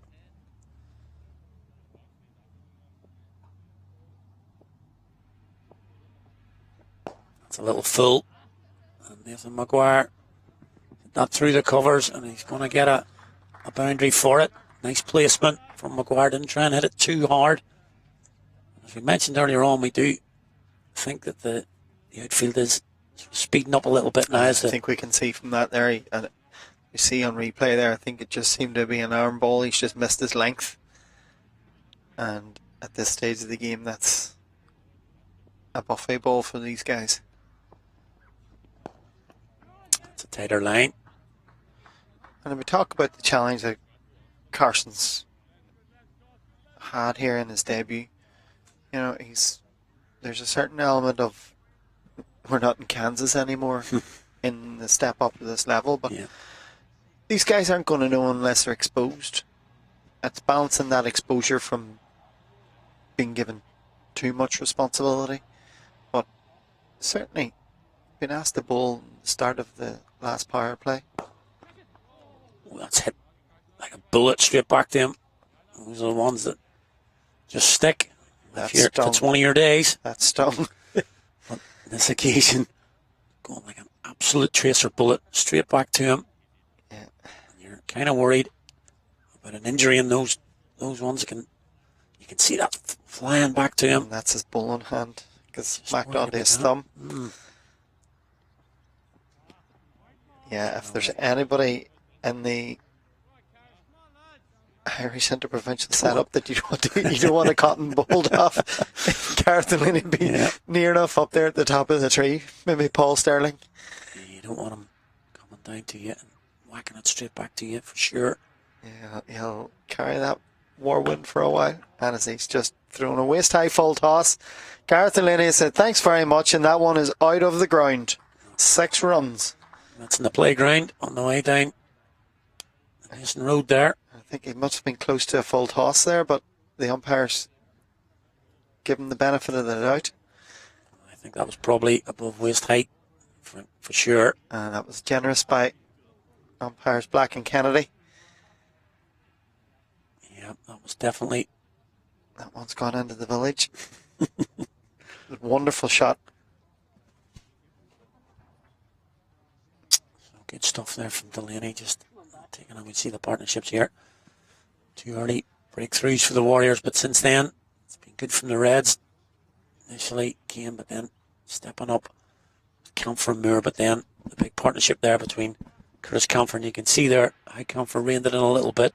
37 off 44, whereas Gareth Delaney went at a run of ball in that 90 partnership. And now, as we enter the last parts of the game here, 8 overs to go. Delaney and Maguire just sitting up here, unbeaten on 32. And it's 231 for 5. I heard you mentioning earlier with Lawrence, that 300 is looking at par here now. Anything above that, probably advantage Reds. I think wicket flat. Everyone expected the wicket to flatten out, the outfield to speed up a bit. And I think if you're at this quality, you should be looking 300. Certainly giving themselves the platform. Maguire sweeps out to deep square. Skipper McBride continues. He's now into his 9th over. Or his 8th, is it? I think. This is his 8th, I think this is his 8th. Interesting to see what Delaney does here now, because, as I say, we're in to the final echelons of the game. And as we've witnessed already, it's a clean ball. Talked about it a few times. I could see a lot of cricketers just saying, well, that's just milk Andy McBride here, but these guys don't do that anymore. Whoever the bowler is, kind of tend to be aggressive. We still have McCarthy, Mike Frost, Ben White, Manley to come. But you feel that this is really the end of the recognised batsman. I mean, I know McCarthy's no mug with the bat, but he would definitely be more in the bowling all-rounder category. So yeah, I think those two boys, I think this is where these two are still trying to strike the balance between not going too early and leaving that tail exposed. You know, they've still got a few overs here to negotiate, I think, before maybe 1 or 2 more before they really let they go all guns blazing. Good variation in pace here from the skipper. He's just really not giving them that same ball to kind of line up. He's just subtle variations that just keeping them guessing as to what's coming next. And you see there field as well, yeah. A change in the field, but a mid-wicket conference between the batters as well. I think Gareth Delaney just telling Nathan to be patient. That's a nice shot from Maguire, to be fair. tremendous piece of fielding. Cameron Melly. Melly down there, really quick around the boundary. Saves 2. Speed, good athleticism there. He may have hurt himself a little bit on the rope. But again, symptomatic of where the Reds are at. Quite happy to use his feet, but not try and overhead it. Just concentrate on getting connection. Almost rewarded with the boundary. It was a lovely shot. Big cover and asked a lot of the sweeper to deal with, and he did. That's and a there's sensational a wonderful shot. Absolutely sensational from Nathan Maguire. And that mid-wicket conference you talked about, Peter, maybe was Delaney saying, let's flick the switch now, because he's played a lovely cover drive and then reversed. He's played a reverse sweep, got full purchase on it, and it's gone all the way. Not just all the way to Well, one of the longest boundaries in the ground. Reverse sweep.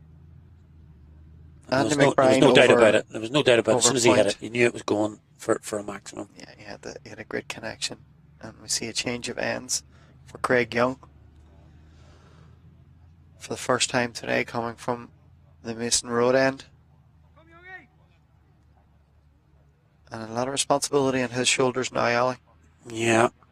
Hasn't been his day so far, but a couple of overs can change that from him. If he can pick up a couple of wickets here and break this partnership, just as we come into those last 5 or so overs, getting 2 new batters to the crease might be crucial in terms of what the Warriors may be chasing.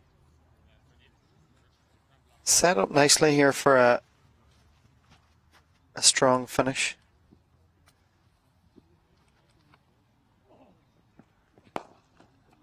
Go, Delaney after it straight away. It's going to be 1 though. I think Craig Young's going to have to bowl intelligently. It's not a wicket. We've seen it. It's not a wicket for just running in and trying to bowl as hard as you can.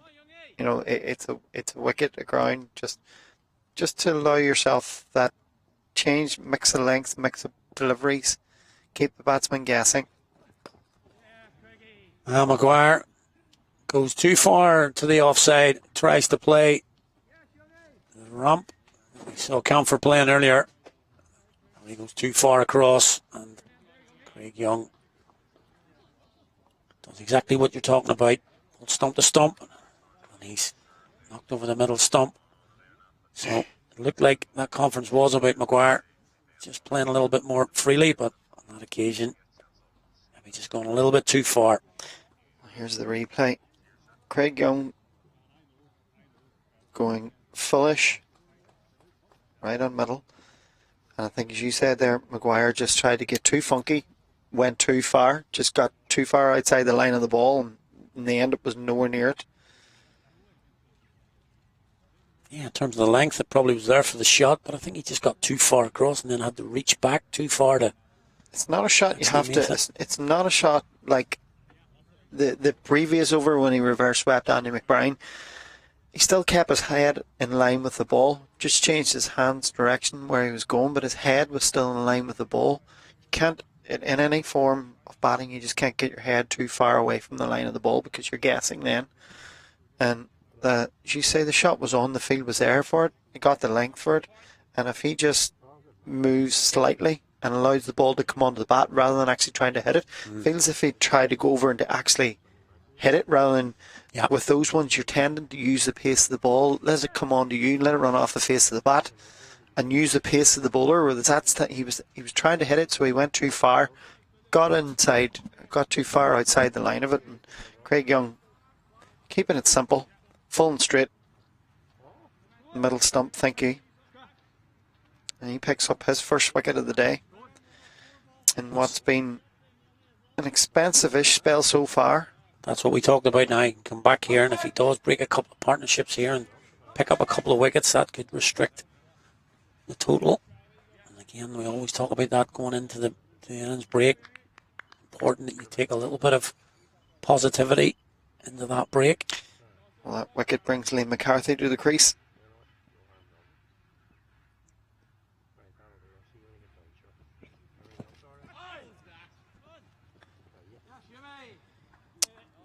Sliding down. Next side. Leg by. McCarthy. Hasn't set the world too much alight in the 50 over series so far this year, but 2 matches ago had a wonderful 74 Pretty sure he can block. Okay. in a loss to the Knights. But he's obviously no mug, scoring 74 against the Knights. But all eyes will be on Delaney, and he's just pulled out a lovely shot. Bit of width again from Craig Young. Delaney throws his hands at it, says thank you very much. He's just carved that past short third man and backward point for another boundary. Yeah, we've seen that shot a couple of times now in the past few overs. The flourish of the bat there. I like the way he doesn't try to go too early at it. With the pace, he's happy to use the pace, let it come onto him, play it under his eyes. And the other side. Clips into the leg side. Will just be one on this occasion. Yeah, Craig Young just adjusting his line there slightly. That's exactly what the Reds will be looking. One boundary in every over for the last 6. Guarantees you at least 24. And then anything above that takes you immediately to 270. So they'll be targeting that one boundary and over at the very least. Delaney's moved on to 70.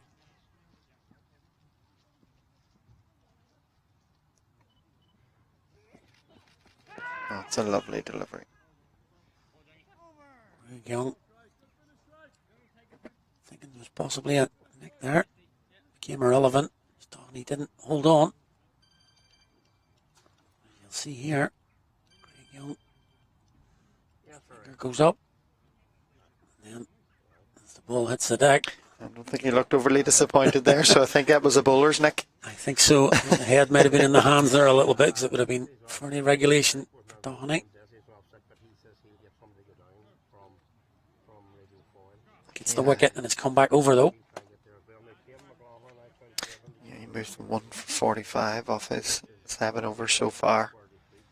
But bit of a mixed fortune of a day so far. But as I say, if he picks up a couple of wickets here now and restricts this total, he'll not be too disappointed. There's still a lot to play for. There's still a big 6 overs coming up. That's a good 36 balls.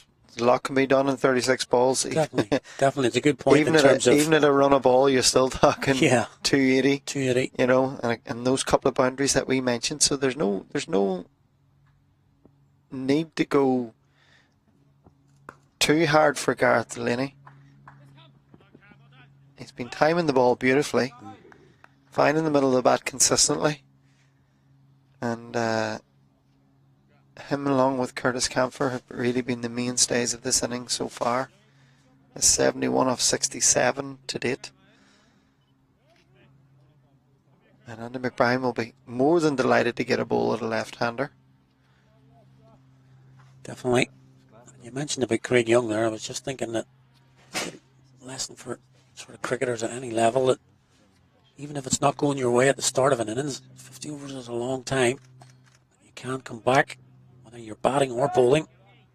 You can always come back and make an impact in the game. Craig Young's got that opportunity now. He can come back and take a couple of overs. That'll change his day. It's very rare that a fast bowler will bowl his spell and anything under a kind of his 10 overs in it, anything under a 3 over spell, unless the ball is doing silly things in the air and off the deck. They tend to bowl them in blocks of 3 nowadays, some more. So every block of every spell you have is a mini battle, and there's plenty of room to go either side. Within that set of 10, one set goes against you, you regroup, come back, try and get the next set to go in your favour. As we see another change in the field from Andy McBride, he moves Liam Doherty from mid-wicket to backward point. So a real example of that yesterday in the Super Series game. I spoke to Cara Murray after the game, and she said in her first spell, didn't feel the ball was coming out well, went to her captain and said, look, need to come off for a bit, regroup. That's the word you used, regrouped. Came back in her second spell, bowled beautifully, took another 6, ended up with 7 wickets. So just it doesn't always go in your way, but to stay in the game and you can always affect it in a later time. Reverse sweep. Reverse sweep, lovely shot. Don't think he's got quite all of it. It's a chase on. Should be 3. Chase. Shane get down there to save 1. Something we don't see with the ball very much nowadays. I think he bowled on Saturday, I think, for the first this season. Estonians. Trophy winning season? A trophy winning season. Was that a It's they haven't won the league in a long time, and I mentioned Andrew White. Good time to put a batting card up there. We'll just have a look at the batting card. And as we say, Curtis Camphor there stand out, but Gareth Delaney's running him close now. For top scorer in this innings, 98 for Camphor, now 72 for Delaney. Yeah, these two have put their hands up for the Munster Reds today and said we're going to take up the mantle.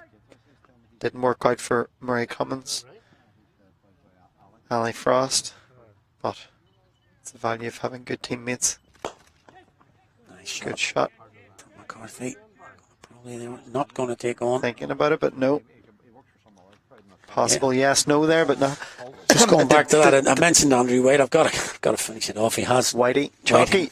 Chalky indeed has finished with, I think he took 40 wickets in the NCU this year. Fantastic. For a man. With his slow seamers. It's not even slow anymore, Peter. Doesn't even register as slow now. Well, it didn't turn, so. He's had a good year for his side, and they've won the league in the He's NCU. been a stalwart of Estonians. It seemed to come out of nowhere, judging where they've been the last few seasons, or am I being harsh on Estonians? No, definitely not. Definitely not. A very good youth structure there, but a few guys have come through in the youth structure, but I think a couple of players have really balanced out their side. A young all-rounder to keep an eye on, Danny Rose, sort of balanced their side, and they've got the two, the guy we mentioned earlier, who plays for the Warriors, Kane Robertson. Unfortunately, he's injured at the moment. And Kate Carmichael, who's been a star performer for the Knights as well. So it just balanced their side a little bit. And as you know, just getting a couple of players in can change a whole mentality. McCarthy opening up. He gets a bit of an edge on that, but it's enough wood to get it over the gully region. Yeah. Spins away for 4. McCarthy starting to get going here. I think he's been given the bit of a green light as well. He's just backed away. Craig Young. That's the point you were making. Not too wide. He's just backed away enough. Yeah, the point you were making, but about the head position, he was still in a position to play the shot, even though he was backing away. He still stayed balanced enough to play the shot and get enough bat on it to get it away for 4. But yeah, I think McCarthy's been told. Go on, give it a lash here, Liam. That could be 2. Yeah, that's good cricket again. Nice easy 2. The minute he hit that. Perfect placement. Is that one where it just ambles out to the edge of the to circle? The square, yeah. Mm-hmm. You know straight away with these modern fields, they don't worry about a mid-wicket. And at this stage of the game, they're more worried about preserving boundaries than they are about giving away singles. So anything there's straight on the call for 2. Oh, that'll be 4 more, I think. Yep. Leg buys. Leg by. Just a little tickle down the leg side. This is an expensive over for the Warriors. A good one for the Reds. Craig Young's under a bit of pressure. Almost perfect there. If it gets a little nick on it or just that little deflection, it goes for 4. Otherwise, probably only have been 1. Both men up behind the wicket. Off cutter there, I think from Young, finished the over. But as you say, expensive one there. 12 off that over. This great late impetus for the Reds. 266 for 6. Gareth Delaney Just take a little bit of fluid on board. So we enter the last 4. Yeah, pretty hot out there. Pretty hot out there. 24 balls to go. 24 balls to go. It's a time to get a bit of fun for a bit of a prediction. I'm looking over 300 now. I think Delaney is going to flick the switch now himself. And look at Josh Manley in the hut as well. And that game you were talking about at the Knights, he came in 10 or 11 in the 11th wicket. Put on, I think he got 44 that day, yeah. So, I mean, he did indeed. He can definitely do a bit of damage as well. I think the old days of bowlers being out and out, size 12s down in the boundary, once your spell's over, your game's over, are long gone. Well, I think you need to be a special bowler. Modern day cricket entertains all aspects of batting, bowling, fielding. You see Craig Young earlier throwing himself about. Bowlers are now required to be athletic fielders, clean ball strikers, as well as doing their number one job. Graham Hume comes back in for Skipper McBride. Starts with the dot. Just looking at the field here, they've got interesting to see some of their better fielders in front of us here. I think it's Shane Getgate over there, but long on, long off, they've positioned those 2 fielders. So obviously you see that as a position that's going to be in play here. So Delaney just... I know you can't have anyone everywhere, but I remember the last match here, Shane Getgate being on the boundary in front of the pavilion, taking a couple of catches. A lot of, because everyone is, because the quality of fielding at this level now is quite high, they tend to go for the taller guys for the boundary duties nowadays, like your Scott Macbeths, Shane Getgates. And you see the athleticism from Liam Doherty earlier in the match, the one where he caught and knew he was going over and flicked it back. He didn't get a chance to regrip to try and effect the catch, but he certainly saved 3 runs. That's the difference indeed.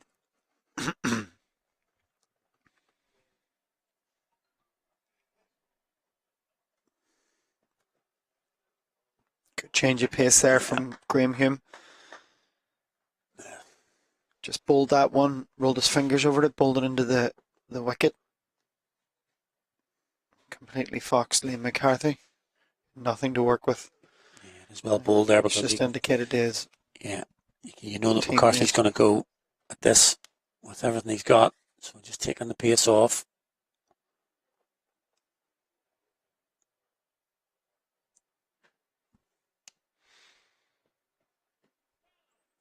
That creates the change then.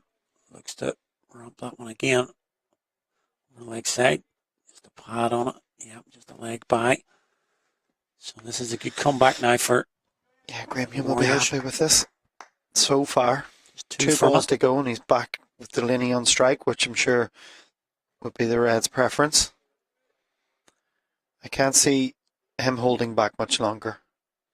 No, we're down into 20 balls remaining now. I think he'll be certainly looking to target as many maximums as he can in those 20 balls. Good delivery there. He's gone really full. Kept it out of the slot. And he can only slam it back to the bowler. He makes a good stop. Just watch Delaney now, and his trigger now has changed. That trigger movement is back to the stumps now, trying to get that leverage. Yep. You can see he's just letting, but that was well bowled on the length. Wise couldn't get under it.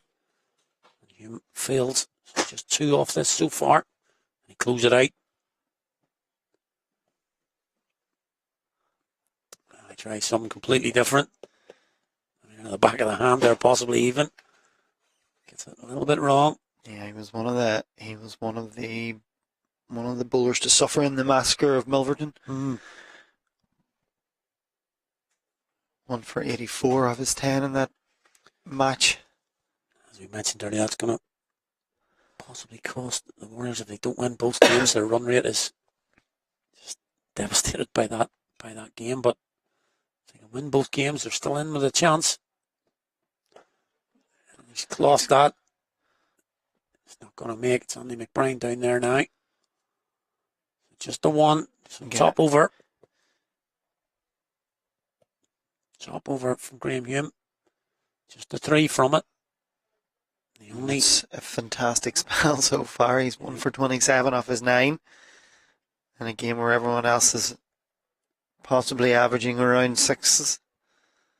Yeah, the only plus point for the Reds there from that over is they've got Delaney back on strike here. Quick question. You mentioned a young all-rounder to watch out for, Danny Rose. Any relation to the Estonian stalwart, my old friend Andrew? Andrew. Well, Ben Rose is there as well. It's, they're a good side, Estonians. And he's just come on. He's just, as I say, just that one player in a team as an all-rounder. He's a lower order sort of batter. There we go. And here we go. There we go. You watch that trigger movement as we talked about, and that is massive from Gareth Delaney. That is in the slot, as they say, and he has dispatched that. To coin it, to state another commentator's phrase, that is Maximo. That is out of here. You can see just got the base, and if we can just catch it, yeah, we can. There it sails over the hedges and far away. Cleared the front leg. That's it. My time has come. He's going to try and make the most of these 18 balls. That's a big hit, I have to say. That is a big, big hit from Gareth Delaney. We've said about... You can see his stance. You can see his shoulders. He's a very powerful guy. And I'm very impressed by how consistent he's found the middle of the bat today. Apart from that one on the last over he cloth, I can't remember anything else he's mishit at all. Anything that's been offered up has been absolutely pure, clean ball striking. So now that goes back to the bowler then, as I say, we're not dealing with a rookie bowler here. He's well used to these situations where batters going at him. Delaney's obviously got his ideas here, so how do you combat it? And he's gone again, the and it's other out of way. the ground. The other side of the side screen, but the same result. Maximo. I think that's really good cricket from Delaney. It's a bit of cat and mouse about where he's going to bowl this. So he's tried to bring his length back. Delaney has decided, well, I'll not take the step. I'll just wait on it. Length ball. And dispatched again. You can see the grip of the bat there. He's holding the top of the handle. Yeah. He's looking to get those levers going for him in the right direction. As I say, when it gets to this stage of the game and he's in this form, fielders don't matter. The rope doesn't matter. He can clear any ground. It's just about getting him to that mishit. Trying to find out where that area is you can dot him up. There's not a lot of areas left where you can dot him up. You know, possibly go wide full Yorker, but the field's not set up for that. So just go the traditional Yorker. That's well done. You see the hunger there. He's still chasing that down, looking to see if there's a run out opportunity. He's angry. He's not had his best day. He knows it, but he's still fighting for every single run he can get. Or save. Absolutely. The point. You can see he got frustrated there. He disappeared for 2 maximums, but Craig will be as hard on himself as anybody. Yep. He'll be his own harshest critic. Definitely. You know, he's a real fire in a belly bowler, and he'll not want to finish like this. Slower ball. Similar shot to the last over from McCarthy. This time, Millie out in the boundaries, able to get round. He'll take the one. He's had a long stint out in the boundary there today. Plenty of time to think about what kind of innings he's going to play in this wicket. The Warriors will need as many as possible to come to the party. And what's looking, as we predicted, going to be something north of 300 here, Ali. Looking like it. Delaney back on here. Moving around the crease. Another really good well delivery. played. Good cricket there. Can he come back? He's on. It's a good throw. It is a good throw. Really a good piece of fielding, but good cricket all round. Well bowled from Young. Well dug out. Backward of Millie on the square leg boundary, and he was quick. You have to give him his dues. He was quick. But Delaney got in and out. Gets back for 2.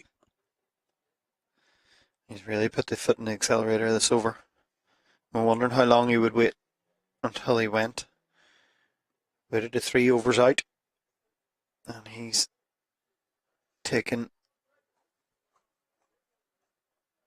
15 of the 16 runs gone in this over already. with one to come. Slams that one down the ground in mid-on. Deep mid-off, sorry. Takes the one. And takes the one. Happy on strike. Good over 17 from it. Craig's bowling figures take a significant jump to 1 for 70 off his 9 so far. Will we see another one from him? Only Andy McBride can answer that question. No Jared Wilson today. Warriors, he hasn't bowled. He's been good form for his club side in the last few weeks with bat and ball. Wasn't deemed required today. So it'll be interesting to see if McBride does turn 2 in the last over. He would suggest, even though he's had a tough day, Craig Young's got one left. I know that Craig will certainly put his hand up. Definitely. Whether Andy McBride agrees with him or not is another thing to be reckoned with. Skipper's prerogative. Skipper's prerogative indeed.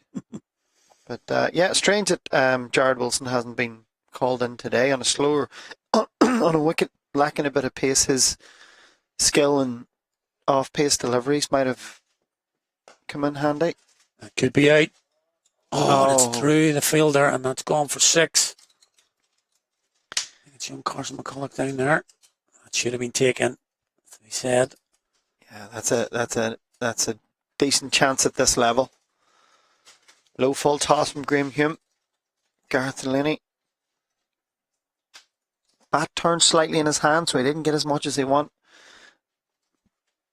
And young Carson should have been taken.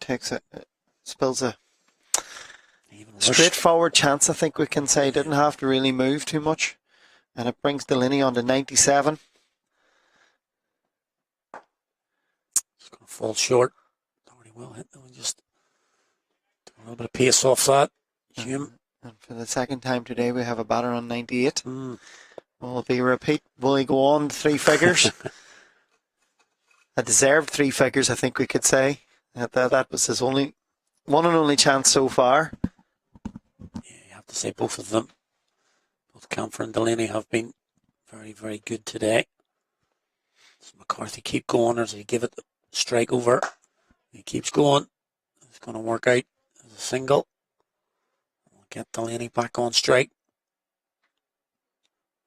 That is just another change in mentality from the days when I played. It was always, if the lesser player was there, just take the one. But McCarthy's obviously decided that he's got the quality still. Yeah, the capability of these bowlers nowadays really batten down the order is there. You know, they're taught to go in and be able to score above a run of ball, clean striking. You know, it's not really worried about rotating the strike. Here's Delaney. And he just watches that one go by. He's just left that, thinking he was possibly getting a wide. Punches the bat. Could have missed out there. And I think, judging by his reaction, he knows it. He's having a giggle to himself. He might not be giggling if he's... He'll not get much. He might get much better chances on 98 with a slow full toss. Yeah, there he's playing the just shot. Trying to mix it up here. Here he goes again, though. 98 from 81. Gareth Delaney. Would you believe it? Could you believe that? 98 and a full toss again outside the off stump. Tries to slice it away. There's nobody back on that boundary. If it's any wood on it at all, it's going to go for the runs required to get him to 100. And he splices it to the man at point. I think it was Jared Wilson there taking the catch. Delaney goes for 98, the second Reds batter. It goes today on that score. Yeah, we're seeing the replay here. It was a carbon copy of the previous delivery. Back of the hand, no pace to work with, and the hand comes off the bat trying to generate too much power. Jared Wilson takes a good running catch to his left, and Gareth Delaney departs for a fantastic 98 of 82 balls. And what you didn't see off camera there, viewers, was the first person over to congratulate him was Craig Young. Even though he's had a difficult day against him, he respected quality when he seen it, ran up, give him a little pat in the back and a handshake. Well done, mate.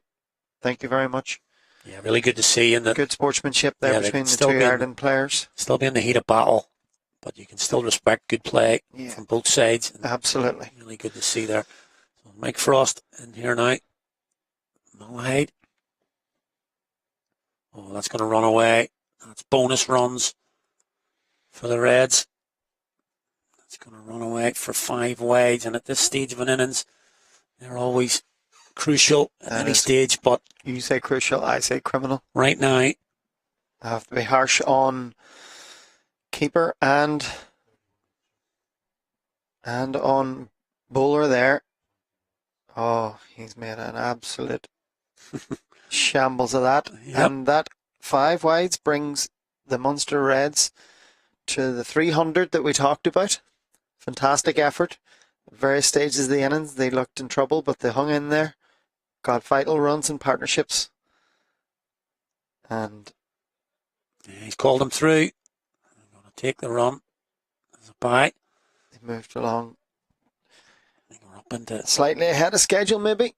Who's to tell? But at the end of that over, 301 for 7. Going into the final set of 6. Yeah, doesn't often, great effort, Ali. We mentioned it, that there's been 2 real standout innings of 98. Graham Hume gone for a few later on there, but they're really good figures today. His first 5 for 8. That 5 wides. just the only blemish. And absolutely. I'll say we'll give it 50-50 between him and the keeper. We seen he was trying to just take pace off, get it out there away from the hitting arc, and just needed his keeper to back him out a little bit. And but a fantastic spell all the same. Done a great job for the captain. It is great. Craig Young, he's going to bowl this last over. That's edged. Need to get down for that. He does. And Macbeth, 2 men there in that position. Takes the edge off for a spot, but doesn't get through. It's just the one. No disrespect to Frost or McCarthy, but I'm sure Craig Young will be more than glad not to be delivering these final 6 balls to Gareth Delaney. As it is, it's McCarthy on strike. It's in the air, but it's just going to fall short, I think. It does. Full toss there from Young as he searches for that Yorker. And this is real anything goes territory now, Ali. 100%. Clear the front leg, have a swing, make sure you get bat on it, some kind of bat, preferably in the middle of the bat. But if not, something. You see, it's just bonus runs now. Frost possibly looking behind the wicket here. Those ramps, maybe. Folks are up. Yeah, there it was. That's going to be a single, surely. They're going to turn it down. I'm not sure what's going on there. Thrown back from the keeper. How long does the ball have to be in the keeper's gloves before it's deemed dead? Don't start with that now. Don't start with that. I'm not going back. It was a lovely summer. Yeah, that seems like eons ago. It does.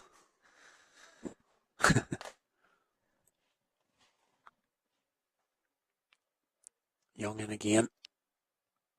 That's a more conventional shot down the ground. Only going to be another single.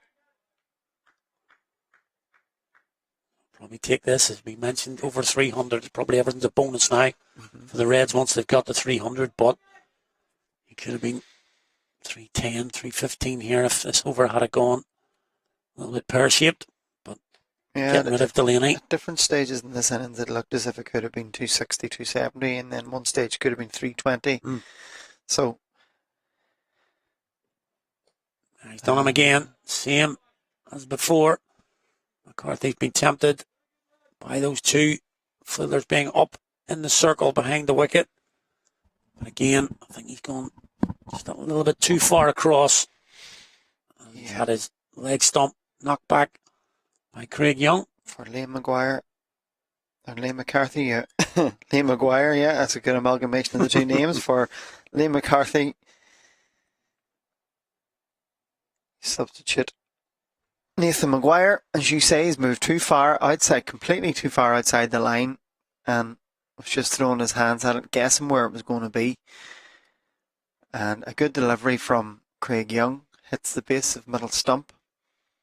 The 8 wicket falls for Munster Reds on 3:04, and with 1 ball remaining, Josh Manley out there. it brings Josh Manley to the crease for what I imagine will be a mighty swing. A freebie. Yeah, I would just love to see him play a leave here. I mean, No run. just say no run. Here we go. Here we go. Almighty heave, as you say. Oh, surely he's got to hang on to that. Well, Be if an this extra game's run. to be decided by 1 run, There might I be a think word there. there'll be a word with Craig. Yeah, just hold on to that. Say no need. I think a bit of frustration on today's efforts got the better of him. He finishes with 2 for 75 from his 10 overs. Not one of his better days at the office. But all credit to Munster Reds, who finished with 306 for 8 from their 50 overs. Yeah, good stuff that from the Reds. They lost a couple of wickets early, but rebuilt. 2 outstanding innings. There they are. There's the scorecard. And 2 batters scoring 98. Comfort, he was class from ball 1. And similarly, Gareth Delaney came in and hit the ball cleanly all day. A few little cameos there from PJ Moore and Nathan Maguire. Really the 2 standout innings from Curtis Comfort and Gareth Delaney.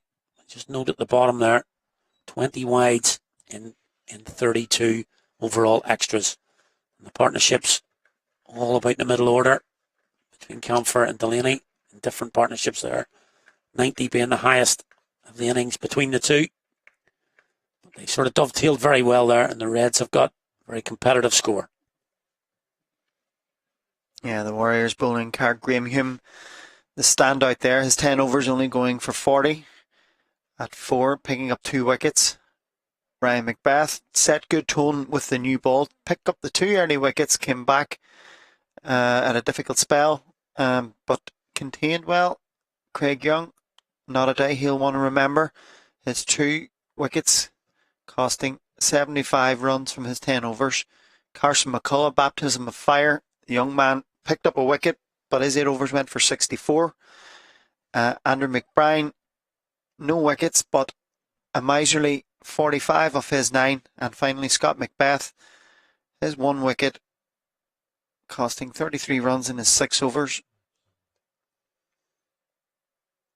There you have it. The match summary here at Brady. The Reds sent into bat by Andy McBride, and they have totalled 306 for 8 from their 50 overs. The Munster Reds scoring 306. The Northwest Warriors, big chase on now. 307 for them. We'll have the innings break now, and we'll be back to see how the Warriors get on very shortly.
under 17 is 2 o'clock, isn't it?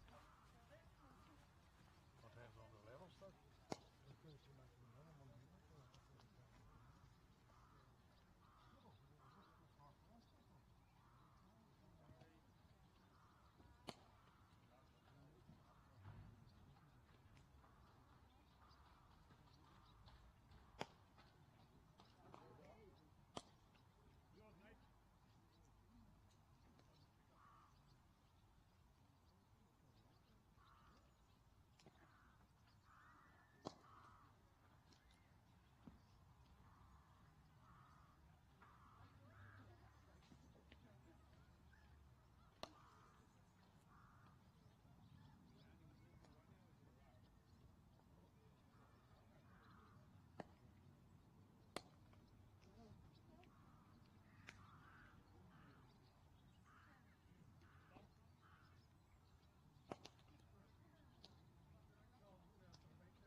Welcome back here to Mahara Mason, Brady Cricket Club.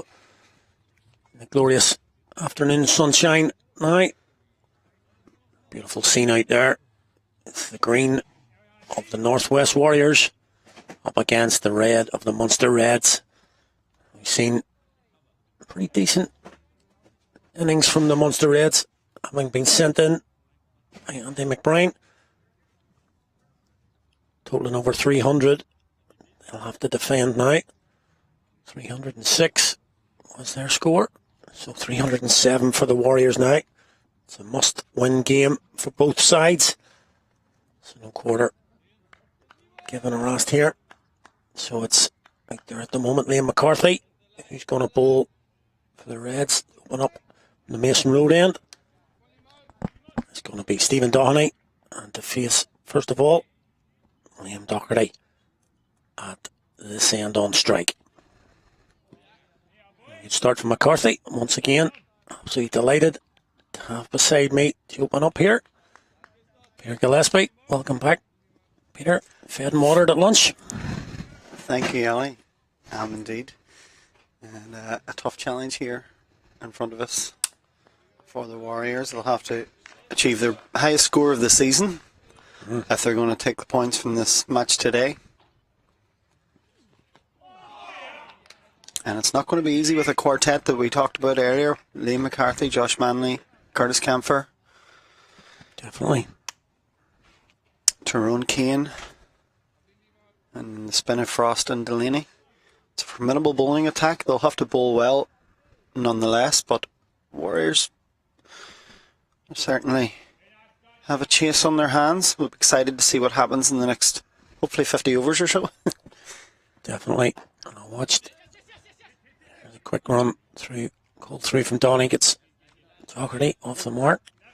Got a few problems, me and you here, Doherty and Doherty.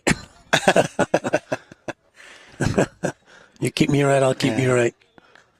But yeah, I watched the warm-ups there for the Reds, and certainly the guy with 33 on his back there with the ball in his hand now, as is always the case, running in hard, and even in his warm-ups he's got intensity. Yeah, it'll be interesting to see if the wickets changed anything from the first innings. We remarked at the probably slight lack of pace, mostly someone like Craig Young, so McCarthy's slightly skiddier, although he does like to bowl a heavy ball. You can see Stephen Downey doing exactly that little mime that he does there, showing it, just skidding onto him a little bit. But as you said earlier, they're a real strong bowling lineup for the Reds. We didn't even mention Ben White, obviously Irish international. Yes, absolutely. So I got both seam and spin covered. It's a top start, this. Nathan Maguire's more than handy with off breaks as well, so that's it. Spoiled for a choice. Is anybody not going to bowl here, probably? The keeper's one. Keeper's one. Mike Frost, maybe. Oh, I think he might give it a go. Ali Frost, maybe. And Ali, yeah. And probably Murray Commons would probably be the three, maybe, that we'll wait and see. But good options for the skipper. And a very good start for the Reds. And Liam McCarthy, just a single off the third ball of the over. And Josh Manley will probably take the ball, I would think, from this Keary Road end. These two have been a real good partnership for the Reds so far this season. Manley in particular bowled beautifully in the last couple of games. They were bowling a spell against the Knights in their last game. The ball swung prodigiously for a long time in that game, and he was almost unplayable for the first 4 or 5 overs of his spell.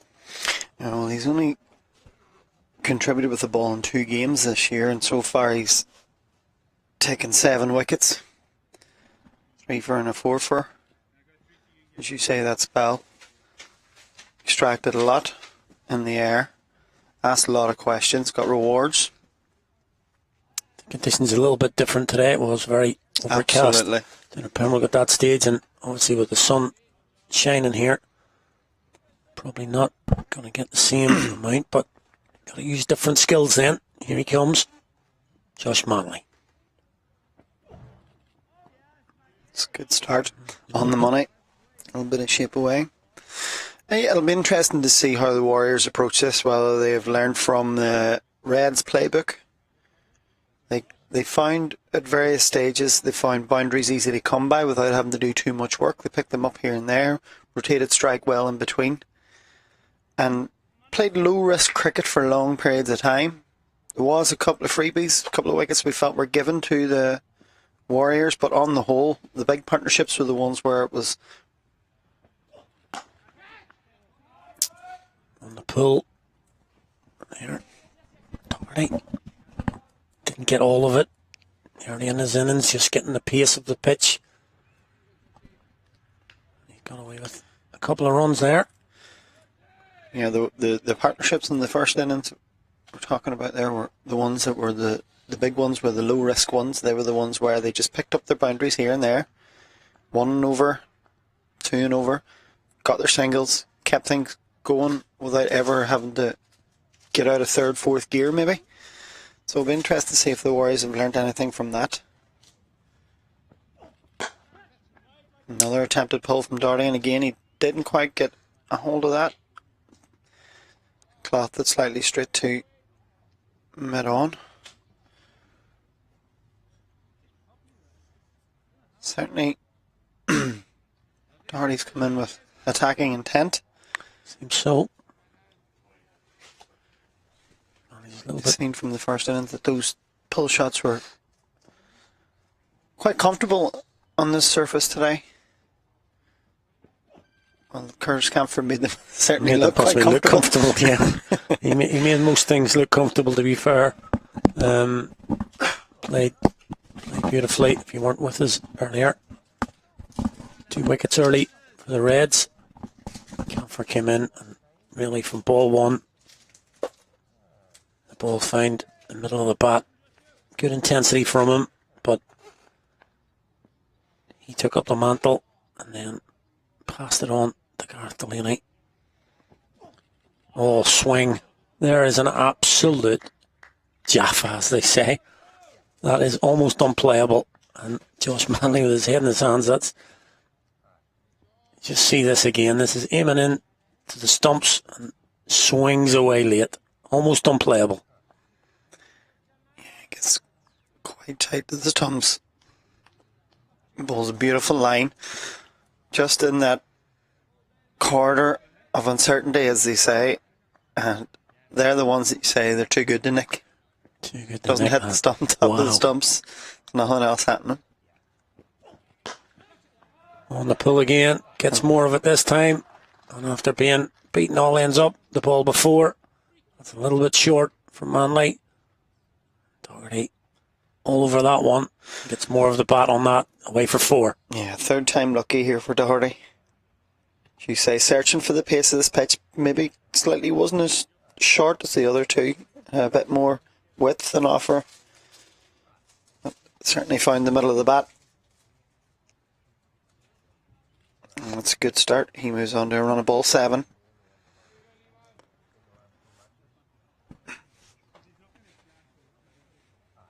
Yeah, just that previous ball just swung so late. And I think it's what we've seen in the first innings. Bowl the ball short, you get punished. Pitch the ball up. There's a little bit there early on. Yeah, I think there is usually a good length for a pitch. Varies, obviously. But I think on this occasion, definitely fuller is the way to go. And then the first few overs of the Reds innings, that was how Graham Hume approached his spell. It's a good stop. Yeah, good field in there. Point. Ali Frost there in the point region. Got those slips in at the moment. Camphor and Commons. I think, although they didn't capitalise on it, I think the left-right hand combination for the Reds was a good foil for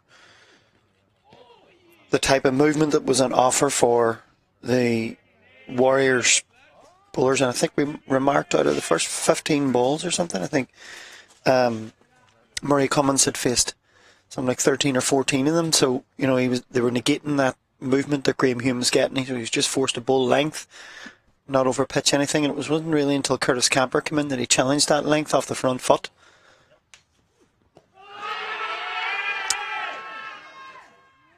Umpire Kennedy says no. A little bit high, possibly. To a vociferous appeal from the Munster Reds. Yeah, it was a big appeal. Bowler having a little chat with the umpire. Always wonder what they say to the umpire. He's never going to reply. Too high, going down leg. Well, he's not going to turn around and say, yeah, I thought it was out, but just didn't give it. You know, it's always a... Well, of course, with the DRS now, they're not allowed to say what they think. Exactly.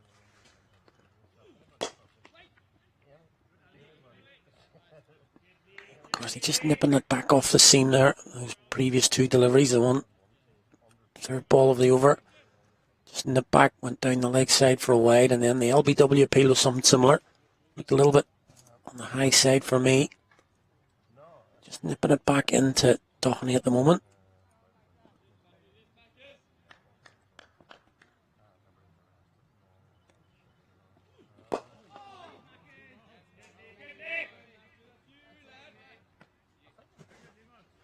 As we say, must win for both sides here. Last game of the campaign for the Reds.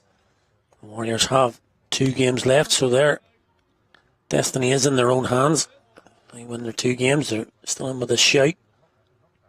The Reds, they're finishing up here today. It's in the air, and it's gone. Just on the leg side.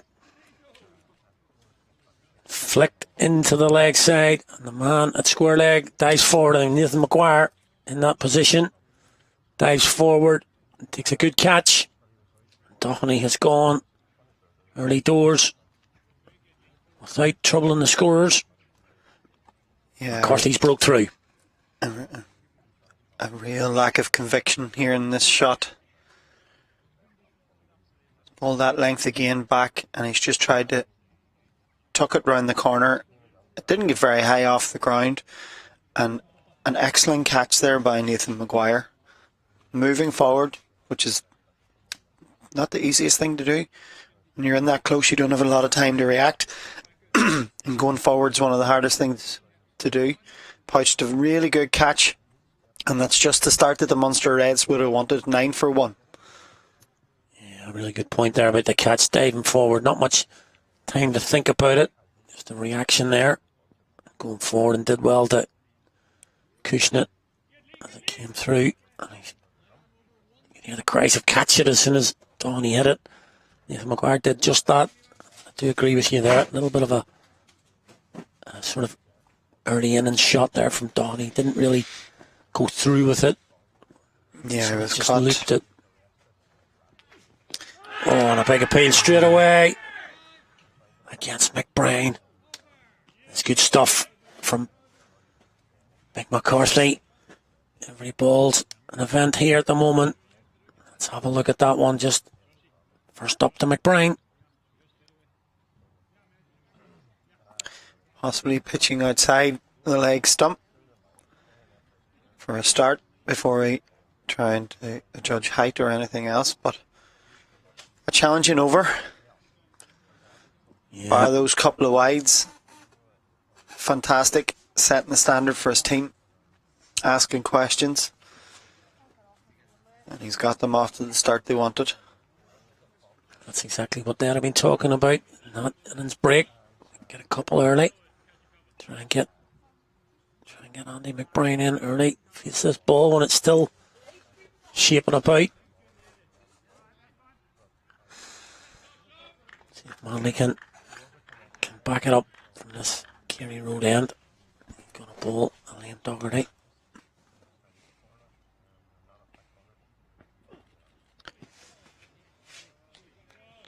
He's getting lovely shape. He's coming quite tight to the stumps. just in that channel. Yeah, we've mentioned it about he is getting a little bit of movement all season, really. In his first spells, Josh Manley.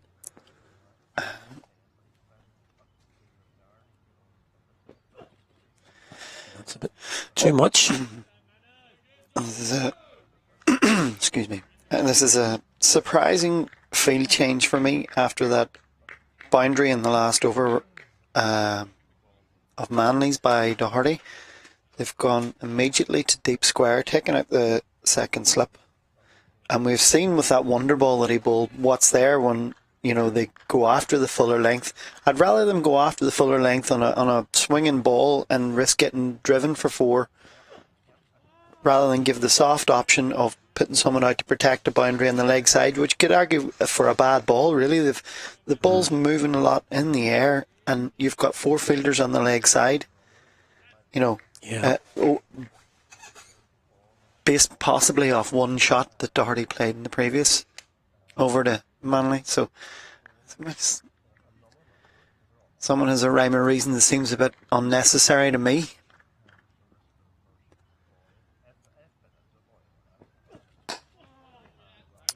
So that's the ball we're looking for. Looking for that foolish ball. So as you're saying, you're basically saying putting a man out there, if you're going to bowl full, unless it's going to be leg stump half volley, which again is a bad ball. The only option I can think of, Ali, is sometimes a bowler will go to the captain and say, I want to attack the stumps, but I'm afraid of that one that doesn't come and goes on the pad, so I want a bit of protection. I want in my head to know that I can attack that middle and off stump and really go for it. There's that. So give me a bit of cover out there and give me the confidence to be able to bowl the stumps, knowing that it's not going to, I'm not going to get punished for one that just doesn't come back enough for me. But that ball he bowled in the first over, that wonder ball, just shows you that, you know, if it's going to get anything, you're going to get it early when the ball's shining. So for me, it's just an out and out 2 slips. Get it full, get it swinging, and ask the questions of the batters. That's the delivery we're looking at. Maiden. It's time for Manley. Good start for the Reds from both ends here. And then McBride just to the crease. Just faced that one ball. And McCarthy. Liam Doherty on 7. Not overly experienced into provincial cricket. From Eglinton. Again at this end though, Andy McBride, the complete opposite. Vastly experienced at all levels of cricket. Won't be facing him here, but under a little bit of pressure here. McCarthy coming in to bowl.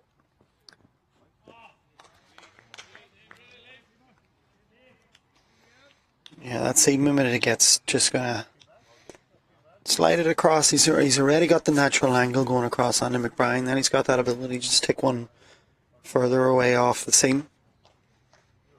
He's already got the first wicket on the board for the Munster Reds. So you think that will give him a little extra impetus. Bowling with good pace here as well. Bowling to the standard field that you were talking about. 2 slips. And the boundary raiders are just at regulation. Third man, fine leg. So just saying to McCarthy, you bowl your best ball. I'll give you the field. 2 slips, as we say. Cummins, Comfort in it slip. And there it is. Oh, there is that nick. Could PJ Moore have gone for that? Just went to the right. Here he comes. Fortunately for Andy McBride, he didn't go for it. Just tried to hold off on the shot. Held his bat out there. And probably was the decisive factor in the ball not carrying the first slip. But that's that one where the keeper has a split second to go. He's got to go take a wonder catch with one hand down low. So yeah, I think it's right between keeper and first slip. It's exactly equidistant between the two. So, tough decision for the keeper. Do you go and distract your first slip if it was going to carry a little bit further? So it is that split second decision, but I suppose that's what a lot of cricket's about, decision making. Yeah, this is a good opening spell here from McCarthy. Challenging the batsman every ball. Bar those 2 wides in the first over where he picked up the wicket. He's been on the money. Challenging the bat, asking questions, nothing. Yeah, nothing free. Nothing free is right.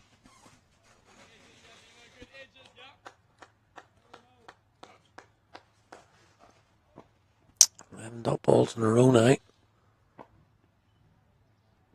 A few more actually, but McCarthy's last over up to 14 or 15, but that sequence broken there by McBride, who squirts that one down to third man for a single to Ben White. And McCarthy bowled 3 overs now. He's bowled 1 for 4. So exactly what the skipper would have wanted from his big quick. 10 for 1 for the first 5. Yeah, really mirroring what Graham Hume done for the Warriors at the start. Bar picking up the early wicket. Hume just kept things quiet, banged the length, asked questions, gave nothing away. McCarthy doing the exact same job, plus the bonus of the early wicket. Manley getting swing from the Kerry Road end. McCarthy getting movement off the wicket from the Mason Road end. So, challenging period here for the Warriors batters. Oh, that's kept a little bit low and a bit of movement. That's cut Andy McBride in 2. Just looking at the field, Peter, you've mentioned there in the last over about why they've got that man on the square leg boundary. They've got that man on the square leg boundary now for McBride, as we just see a replay of that. Oh, it has cut McBride in 2. But I can actually see this time because he is looking to try and swing the ball into the left-hander. So he does get a little bit straight. That shot to the leg side could be there, and he's got a little bit of protection. Yeah. So just allowing him to bowl full, And trying to get that to swing. As with most left-handers that are used to the ball either going across them or swinging into the man, he's quite strong off his pads, quite strong on the drive. So they're just not giving anything away for free here. And as you say, it's allowing Manley just to be a bit more aggressive on the stump line. Look for the LBW.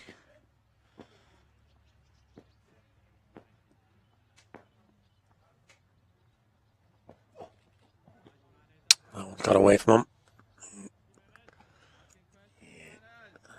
A little wry smile there.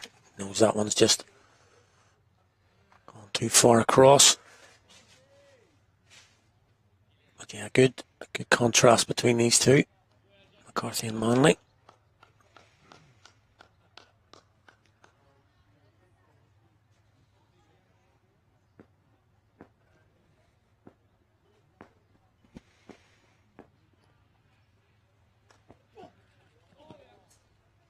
Again, a bit tentative McBride when he's into his work. Much more confident on that cut shot. I think much like the first innings, there's a tricky spell here that the batsmen have to see out. Get through with as little damage as possible. Possibly now at the moment, don't worry about the run rate too much. You know, you've big hitters there going through the lineup. Shane Getke, Cameron Melee, Jared Wilson. There is that delivery. Exactly what we were talking about. Swinging back in. Catches McBride on the drive. It's him on the pads, but no answer for the Reds there. Let's take a look at it now. Possibly just enough doubt there for umpire Rolly Black to keep his hands by his side. Yeah, I think PJ Moore was heading down leg side, and when it hit the pads, he kind of put the brakes on and jumped back behind the stumps. Oh, and again, but that's the target. Yeah, they've a good total on the board here. the wicket and the air's offering enough encouragement for them to say, "Wait, this is our time. We're gonna go hard here for these couple overs when the ball's doing something." Yeah, I definitely think he talks about aggression when you're batting.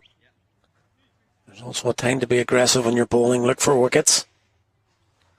I like to see this. I like to see, bowlers encouraged, given the confidence by the captain to say, "Let's go for it. Let's try and take wickets." It does give you confidence then as a bowler. He finishes off another really good set. We've seen in the middle overs of the first innings how when the field spreads, it can be difficult to defend that, almost run a ball single. And if you pick up your boundary here and there along with that, you're comfortably up with the run rate. So if there's a time now that you know that you can dominate, you can be in top, then have the courage. Yeah, seize the initiative then. And seize the initiative. Yeah, and certainly the Reds have done that to start with. Just 2 runs per over at the minute. First 6 gone, 12 for 1, and not just that low run rate. They've been creating opportunities and looking dangerous pretty much throughout here. McCarthy again, good length from him.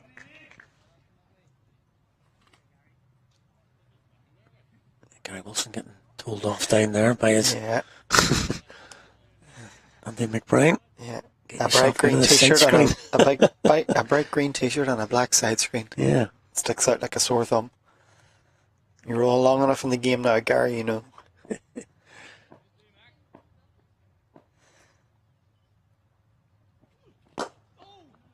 Full ball.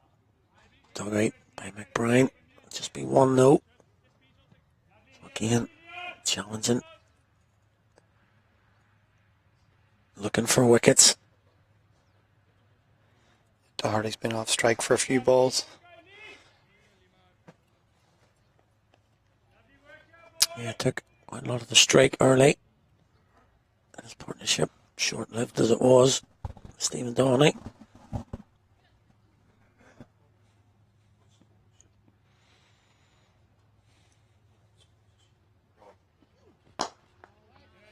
Just yourself, when you were playing, Peter, did it affect you when you didn't get a lot of strike? Were you able to sort of get back into it fairly quickly? Not so much at the start of the innings because you're just feeling your way, but if you felt you went through a really good period and, things were going well, there's a few times, sometimes especially in club cricket, if the new batter comes in, it's a good delivery there from McCarthy. There's times you can get a single off the first ball and then you'd watch the other 5 balls on the other end. And then next over you get a single and then you'd watch 5. It can happen. Not so much at the higher levels, but it can affect you. I always enjoyed batting with someone who sort of batted at the same pace as me. Helped me be more fluid in my innings. McCarthy's absolutely on the money here so far. Giving nothing away, no freebies at all to the Warriors batters. Yeah, there were certain people I enjoyed batting with my brother Mark in particular because he always took pressure off you because he was a boundary hitter. He could keep comfortably up with the run rate, and then you could pick off whatever you could pick off, and before you know it, you could be going comfortably sometimes 6-7 and over without batting an eyelid. And another was a free hit here. It's just the first mistake he's made, you have to say, in the nearly almost 4 overs he's bowled. Every ball's been pretty much decent, a couple of extras, but that's a little bit of an error. He overstepped and gives Liam Doherty a bit of license here. See if he can get a middle one here, get himself going.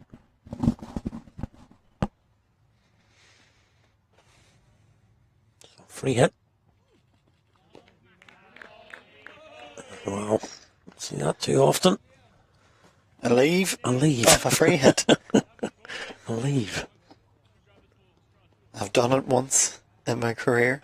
not realising it was a free hit. Oh, that's the excuse. Yeah. And it was only after the delivery when You I was could have hit informed it was a free hit. And yeah, I did feel like an idiot. Yeah. Nice flourish with the leave as well. The howls of exasperation coming from the pavilion from all your teammates. What are you doing? Oh yeah. I forgot. Yeah, it can happen. A lot of pressure on batters, and the term free hit is a bit of a, sometimes can be a bit of a myth because there's a lot of pressure, a lot of expectation in a free hit. That's it. It's a wee bit like a penalty. You're supposed to score. When you do score, I suppose.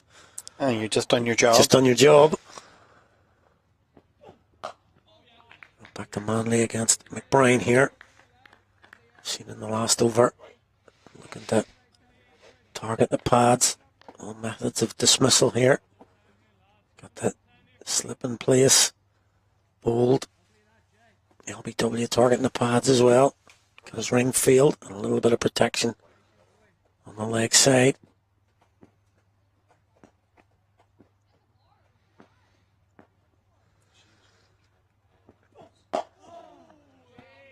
That's exactly the delivery he's looking for.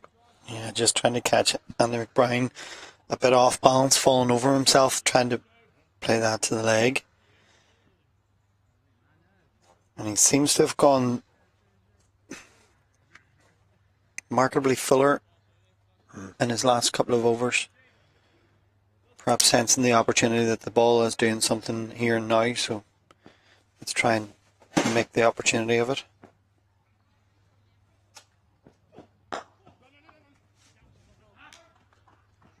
Nice shot. McBride a little bit too full on that occasion. McBride doesn't try and overhit that one, just placement into the covers. Picks up two. He won't mind that. Manley. You don't. And neither should the captain. That's the delivery you're looking for. If you get driven, you get driven. It's easier to stomach than getting pulled for four on a ball that just sits up and says hello. Going down leg side again, I think. I think that's going down the leg as well. Thought about a teapot there for a second, but trusted. Bit of a half-hearted teapot thinking on that Trusted umpire occasion. Yeah. Black's judgment. Let's see if we're right. Yeah, pitching outside and going on down. He's enough. There's still enough encouragement there for him to continue with this line of attack.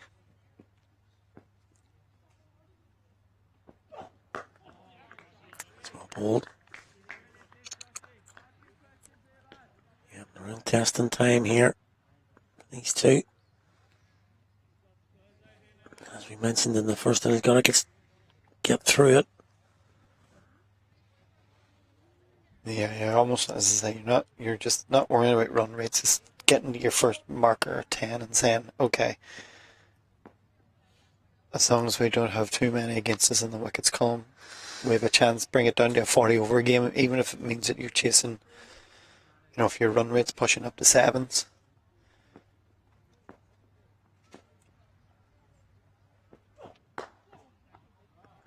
Gets that one through. Has it got the legs to find the boundary? It does. Good square drive from Andy McBride. Brings the Warriors total at the end of the 7th over to 20 for 1. Yeah, nice for McBride there again. Well, not overly pitched. It was slightly fuller. But played it on the up. Kept it right along the deck. Slightly almost stereotypical left-handers cover drive. Just going to say left-handers there, yeah. Mm-hmm. The front leg just goes up the wicket more than out towards the ball, and he just trusts his hands. You see a lot of that from left-handers. They just trust their hands to get through the ball because it's normally just outside their eye line slightly, and as a result of that, you're not getting your typical high elbow. You're just guiding it almost out to the cover point boundary. That's gone.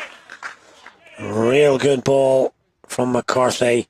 Quick, angled in, beats the defence. Liam Doherty takes out the leg stump.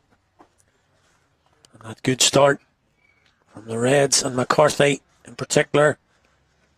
It's just got better. Yeah, this has been a great spell so far. Consistently asking questions of the batters.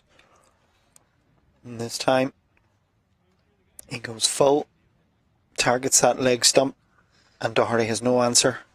He departs for 7, and the Warriors now in a bit of trouble. 20 for 2. Yeah, it's been a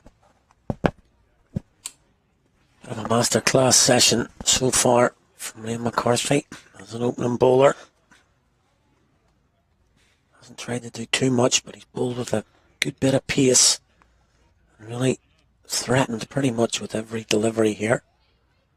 You can see on this occasion, just angling back in. Yeah, and I think it was the length that beat him there. Just got it really full underneath his eyes. And just too quick. Almost feels like a carbon copy of the first innings where the Reds were at. Ryan Macbeth taking those 2 early wickets of Frost and Cummings. And this was about the time that Curtis Camphor came in and treated us to his wares. Does Scott Macbeth have the same answers? I was just going to say this young lad has stepped up, joined Brigade this year. And some representative cricket with Ireland. And of course here, he's been in the Warriors team pretty much exclusively all year. A couple of hundreds this year as well, so he can definitely play. It's a big ask to replicate Curtis Camphor, but this is what you're here for. You're batting 4 for the Warriors. Yeah, he hasn't got the runs return in the 50 over format I'm sure that he would like this year so far, but he's got a fantastic opportunity. I mean, it's a glorious day for batting. Yes, there is a bit about for the bowler. It's a difficult spell. But as the first innings, you get through that spell, runs become a lot easier to come by. And if there was ever an opportunity to put your hand up now and put a big one on the board for your team, this is it. Absolutely. Batting 4 for any interprovincial team at the moment.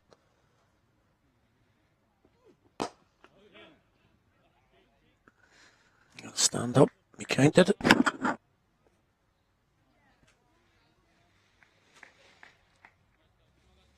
Yeah, big ask now for the home side here now. Well, he's got good experience at the other end. Someone who's been many a battle, many a scrap, played many a vital innings for different teams, whether it be Donamana, Warriors, Ireland. He's never found wanting, so I'm sure he'll be trying his best to guide the young fella through. But McCarthy is on fire here, coming to the end of his 5th over, and he's already picked up 2 wickets and only has 6 runs against his name at the moment. Been pretty impressive so far. Yeah, he really has. I mentioned earlier, Ian Granger in the T20 setup were good together. Oh, that's really good as well. Testing the stumps. And another maiden. Bonused by the wicket off the first ball for McCarthy. And just 6 runs coming from 5 overs. He's beaten Graham Hume by 2 runs and 2 wickets from that first spell. So, been good from McCarthy, really good. Yeah, and I think you can do better. Definitely. Yeah, it's been very impressive. Good foil for Josh Manley, bowling nice shape away. McCarthy getting it back off the deck. Just a different challenge for the batsman from each bowler. And it's probably just the power play that the Munster Reds would have fancied. Definitely. We've just got 1 over left in that. Come to the 10th. Manley to bowl it.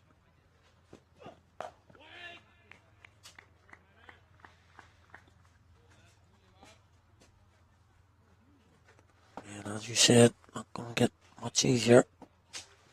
The changes come. Curtis Comfort in the background for the Reds, Tyrone Kane, and then a couple of Ireland spinners as well. This is exactly what the provincial cricket's about.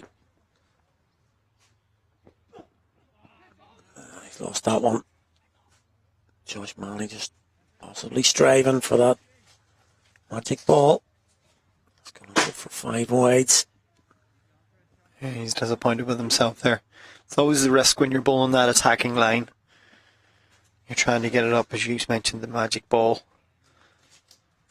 And that one didn't really bounce a lot.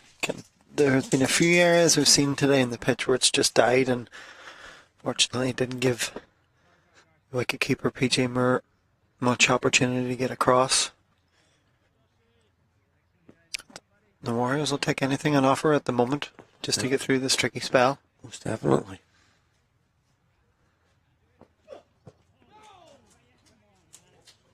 It's still doing a bit. That last ball that went for wides, the old saying it would have been a decent ball to a right-hander. Nipped away, kept low.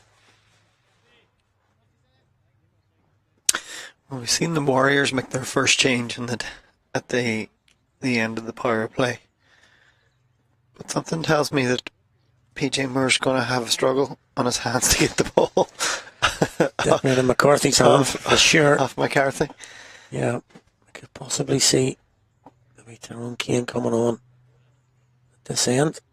It's not to say Manley's bowled poorly, he hasn't. You have that depth of seamers, you can afford to say if one person's having a day, run with it, you know, and kind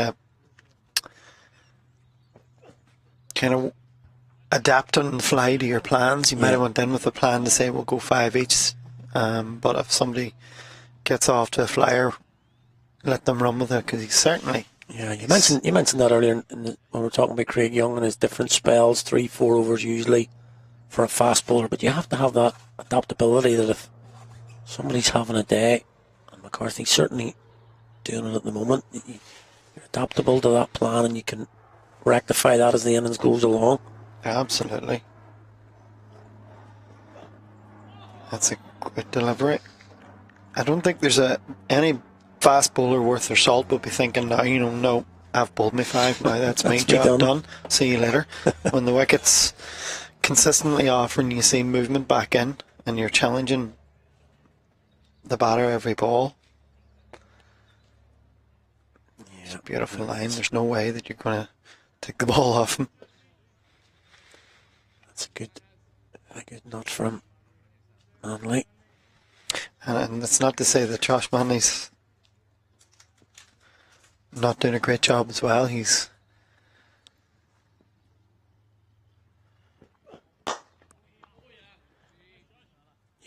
he's bowling 5 overs for 19 here, and probably take out a few 5 have been wides. extras and things like that. So actually runs off the bat have been few. He's just been sort of outshone a little bit. Yeah, and I think at the other end. And I think that could be, you know, in games like this, if this gets close, I think the Warriors will look back at their 50 overs and say we give away 30 extras, and that's part of the game. That's a massive difference if you don't have that discipline. I'm not saying anybody's good enough not to have any extras, but if you can cut that down to 10, you're chasing 280. Cut that down even further, you're chasing less again, you know, and it makes a huge difference in the context of a game like this. Most definitely.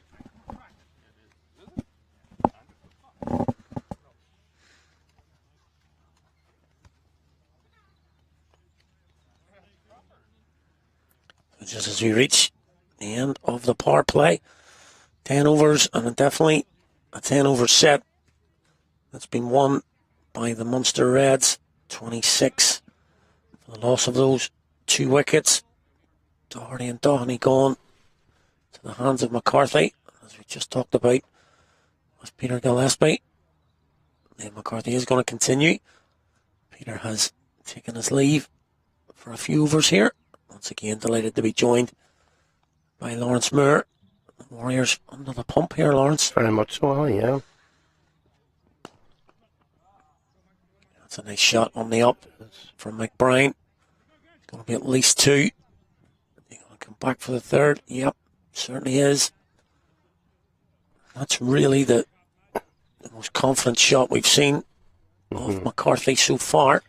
He's been really, really good. To be fair to Munster, they have bowled very well. First 10 overs. Now the Warriors were the same, obviously, certainly for the first 8 overs. Really impressed with the way the Reds went about defending this. Yes, I always think, I'll just come back to that in a second.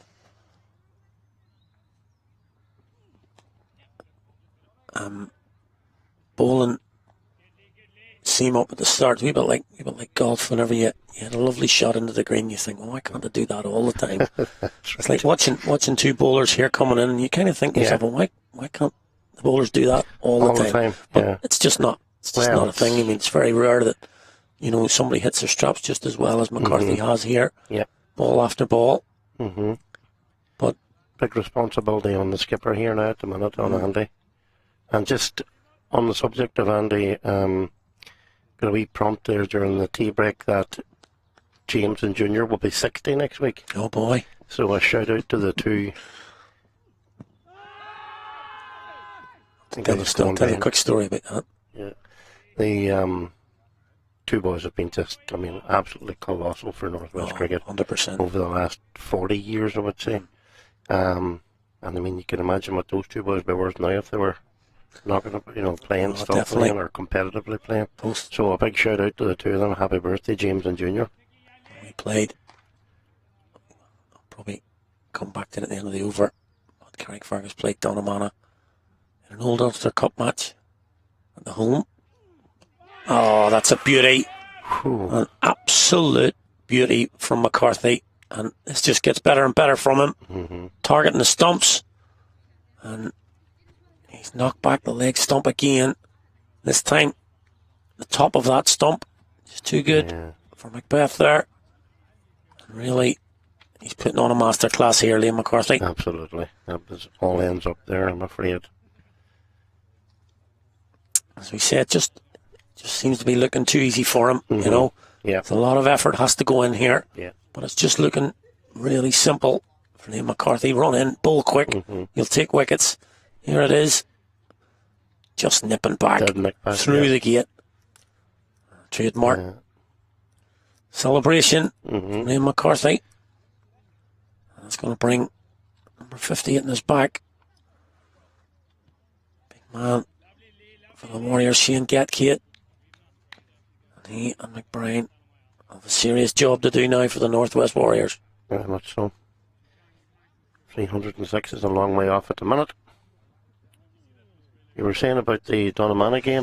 Yeah, we played them in an Ulster Cup match, and one of our young players, and the professional that was at Donamana at the time smacked us all around the park for a while, and I think Junior came in first, and he came in, played belligerent as well, went early, knocked a few round up, got to 30 or 40, and then he managed to get him out, and then James came in to replace him. About 2 hours later, this young fella said, "Did we not just get that fella out? Did we not just get him out a couple of overs ago?" That's his brother, man. Brilliant. Yeah. But yeah, it was a very special day that day at Donamana. Great place to play. Anybody needs a reference for that can listen to Johnny Haywood's song singing, do you remember at the World Cup? The Andy Scrah song. Oh, yes. His uncle looks like his dad. His uncle looks like his dad. Yeah, that's it. That's it. But yeah, you can see there on screen. Really good stuff there. Yeah. And they now 132 caps for Ireland. Absolutely fantastic. Yeah. Junior playing. Well, they played a lot more games. Yeah, nowadays they do, but Junior. Really, yeah.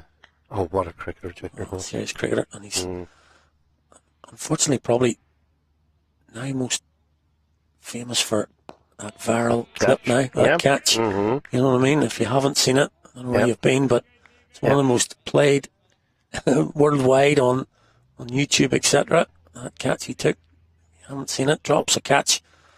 Simple dolly into the midriff. Drops it. And the bowler gives it a bit of a teapot and a kick of the stump. And he takes an absolute worldly next ball. Yep. And just gets up like Junior does. That's just right. Yeah. Shrubs himself down and just says that was no problem. Yeah. Too good. Mm-hmm. In fact, great cricketers for the Northwest. You see, just on that as well, Stephen McCartney, big shout out to him. Says video with Korean. Oh, was it? Batting card, yeah. There we go. Tale of woe at the minute for the Warriors. But you have to say, it's been McCarthy's excellent spell. Yeah. It's really taken care of those three. Doherty was first of all caught by McGuire, followed up by Liam Doherty, and just in his last over there, Scott Macbeth undone by another superb delivery from Liam McCarthy. Oh, and that could be close this time, and it is. Another wicket for the Reds, and that's been on the cards for quite some time now. A lot straighter this time from Manley. A little bit of shape. And the previous ones were heading down leg. Called that one early though. Looked a little bit straighter and catches McBride on the crease. And Rolly Black says yes. Well, they'll not give you, unless you can be sure it's something if Rolly gives you. Yeah, he's an held umpire. We're going to take a look at it now. First impressions, I thought that was pretty straight.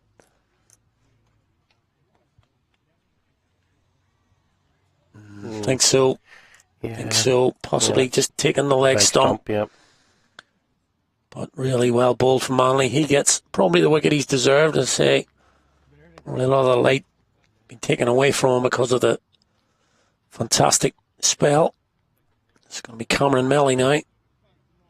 Coming out to face the music. And really, the Warriors really in bother here now. You have to say that the Reds have been brilliant, both ends. Yeah. And particularly McCartney, but both ends. They've been excellent. They've kept the pressure on. There was nothing free at this end when they were under pressure, you know. Yeah, and you can see that from McBride's innings. It wasn't as if he was he was not trying to score, but 12 off 25. Very unlike Andy when he's always proactive, but it was just that the bowling's been so tight, so accurate at both ends, as you say, Lawrence. It's been really good from the Reds. Now, he's going to come in and bowl to the new man, Cameron Melly. It's still shaping. Really is. Still shaping. Manley's been able to extract swing throughout the season, really, but usually the conditions have been quite conducive. Today, you wouldn't say so. Hardly a cloud in the sky. Should be really good conditions for batting, but he's still managing to shape that ball away to the right-hander, and in that last delivery there to McBride, shaping it into the left-hander. Track looks like it's still drying, actually, Ali, to be honest. Could still be a wee bit on it yet, or obviously a bit on it yet. Well, there definitely seems to be.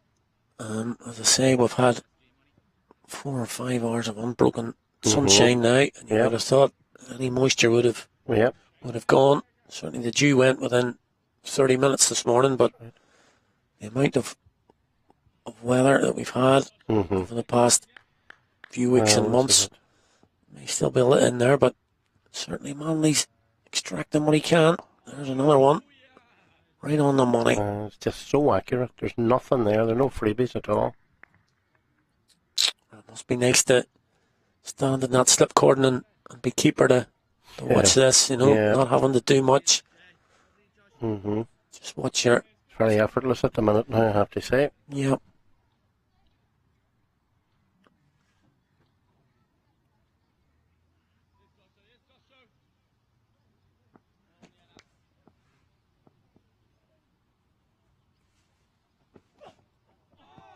Fishing at that one. That's an early part of your innings shot there from Cameron Melly. Followed a bit. Yep. I had a question from Neve O'Shea during the tea break as well. Favourite interprovincial moment of the season so far. Oh boy. Yeah. I don't know if I could pick a favourite actual moment, but I think favourite day was chasing down the Knights 250 odd up here in May time.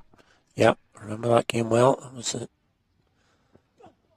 skipper was out there in the middle, vital not out, but I think actually on that game, looking back to that game, I do remember his biggest contribution that day was probably having a chat with William McClintock halfway through his innings. That's right. Poking around. Yeah.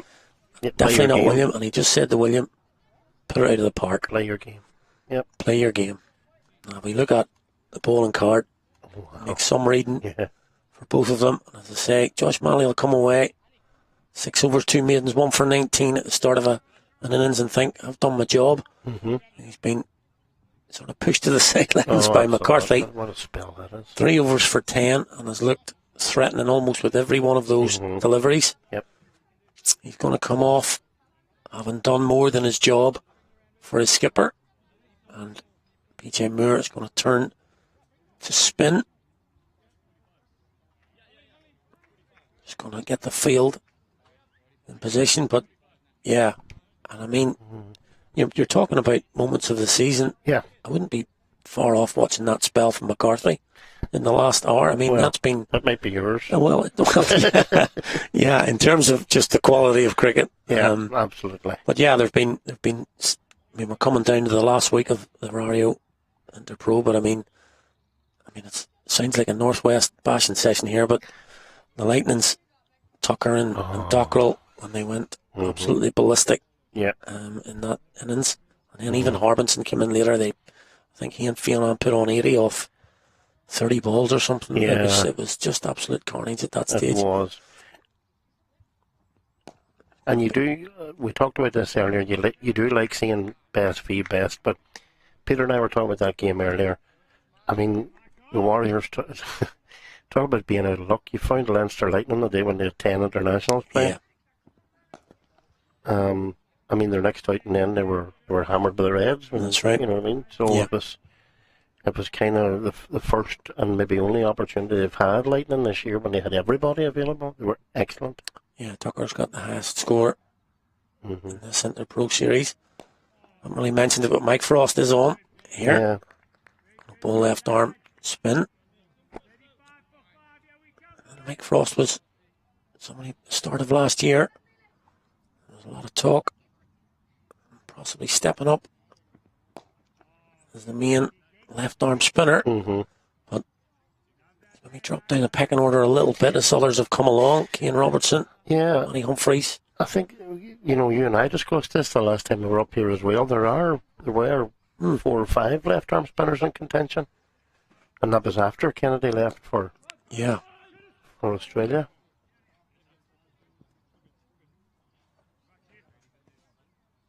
Yeah, but now you mentioned about the series as a whole. Obviously, we've still got 2 games to go in Belfast, but I do think it has been despite the loss of some of the Irish players at times, has been a very competitive, some really top performances.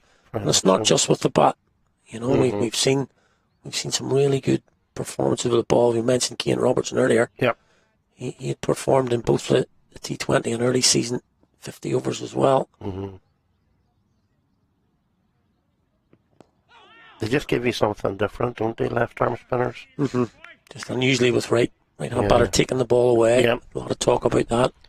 Just taking the ball away from the bat. Just gives you that extra opportunity for wickets.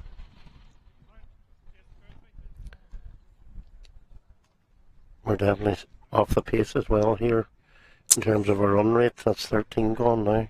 32 for 4. Yeah, just going at 2.5 at the moment. So it's just both ends really in trouble here. Not just the wickets that are falling, but also just the runs that are coming. But that's testament to the excellent sort of attack. Manley's going to continue. He's going to go in to his 7th. We were talking about it earlier. Yeah. If you've got a guy, he's still moving the ball. Don't just stick to the formula. That's right. He's bowled 6, get him off. The fielders have backed him up too, haven't they? Like the bowlers have been backed up very well in the field. Oh, there's another. There's just a perfect example of that. Just what you're saying. Bit of commitment there. Yep. Ollie Frost parrying the ball over to Ben White.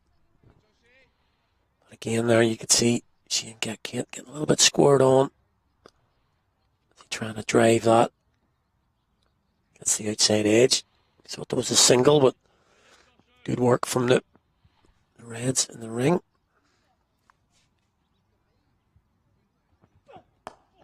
That's well bowled again. Has Shane played? He's played for 3 Yeah. of the provinces, hasn't he? 3. Yeah. Just got to go to the Reds, I think. That's just, well, we'll say nothing in case he does He go. might well do. Yeah, what a great servant. He's been brilliant, even for the Northwest in his time here. He's been excellent. Yeah. Just actually, listen to Dunno, he's captained a little bit this year with Andy being away on international duty, but just even pre-game, taking warm-ups and Yes. just being very proactive with his team, showing leadership. Mm-hmm. Been really good. Oh, that's another good delivery. And another wicket for Josh Manley. This is just a serious spell from the man from Lisburn. He may be on loan to the Munster Reds, but he's fired up. He really is. He's fired up for the Munster boys, and he's taking his second wicket. Another LBW. And it's a real top spell here from Josh Manley. We'll have a look at it again now. Lawrence, what do you think?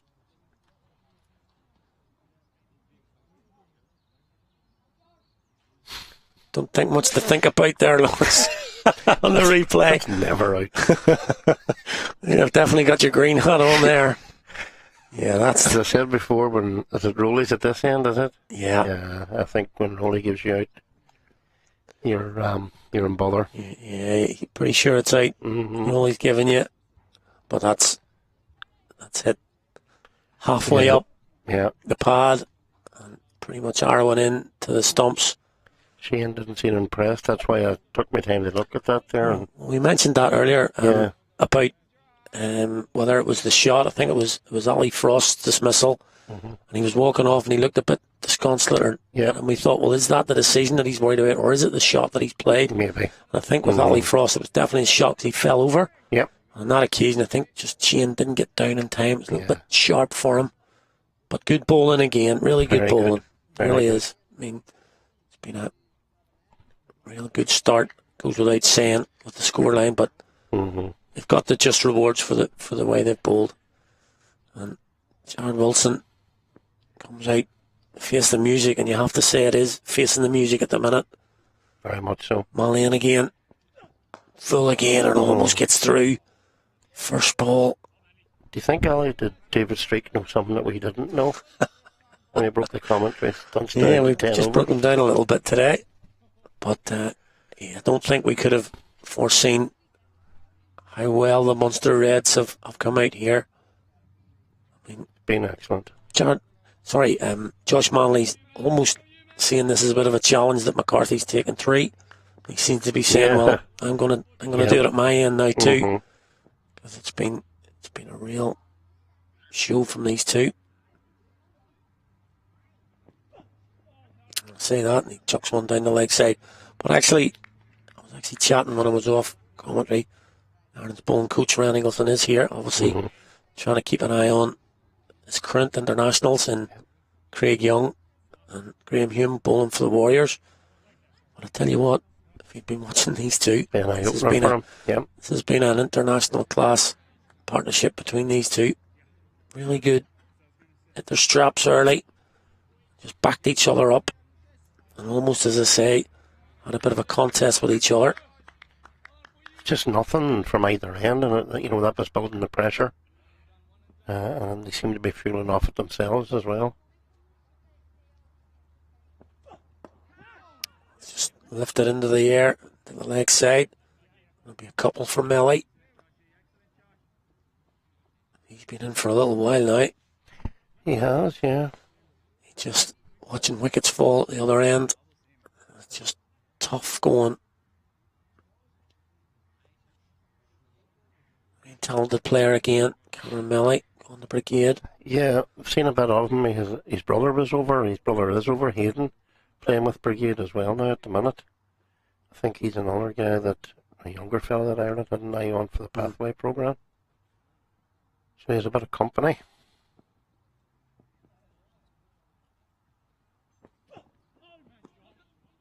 Good take from the keeper.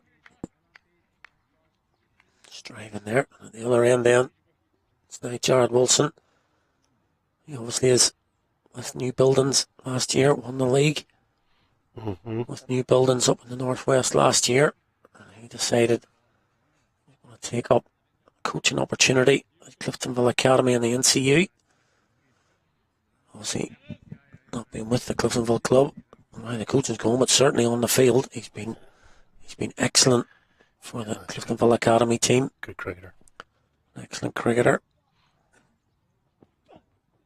An even better coach, I have to say, at youth level. He's one of those guys that he knows all the kids' names, all their first names. Yeah, sounds obvious, but yeah, it just makes such a difference. It really does. To children when the coach knows who they are, and absolutely. And they go home to their parents and say, and he knew who he was, and definitely. He's also able to comment on how they done in league games and cup games and showing representative interest. games. Yeah, absolutely. Showing an interest, and it's a good trait to have. Whether you can be a good technical coach, that's one thing, but just being a person who knows what's going on. Yeah, I think that impresses the parents as much as it does the kids, and it makes it easier, I suppose, for families to bring children to clubs, you know. We've got to encourage that as much as we can. Yeah, 100%. You know, as much as we want to have the stars that they can emulate, they all want to play for their clubs and do well for their clubs. It's really important to have a good coaching system.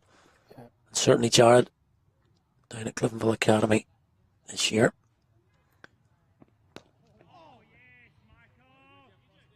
Also part of our underage setup this year has been, as well as the World Cup, the Youth World Cup, the under-13s. Love that. Absolutely love it. Absolutely love that. Just a simple idea. And I've loved it. You know, tell us a wee bit about that, actually. Well, it happened, I mean, it was Davy Scanlon and Peter McCartney and Catherine Rush, I think, was the first three people involved in it. And the Northwest provide clubs. I'll just let this ball go. So the Northwest encourage clubs to enter an under-13 team into a World Cup and to pick a country to represent them. Okay. And they get them out there by the Northwest buys the colours, yeah. And the kids love it. Lasts for a week. And they absolutely love it. Oh. Quicker ball from Frost. Yeah.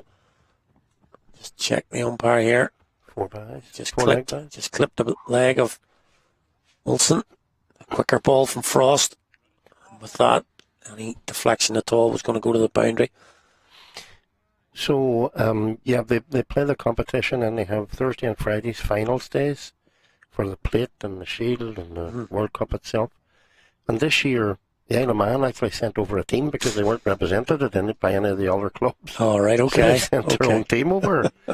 So we had an Isle of Man team, and they then came back for the 100 competition, which is a competition for the under-15s. All right, okay. But we've tried to encourage mixed teams, boys and girls, for both competitions. Okay. And it has really taken off.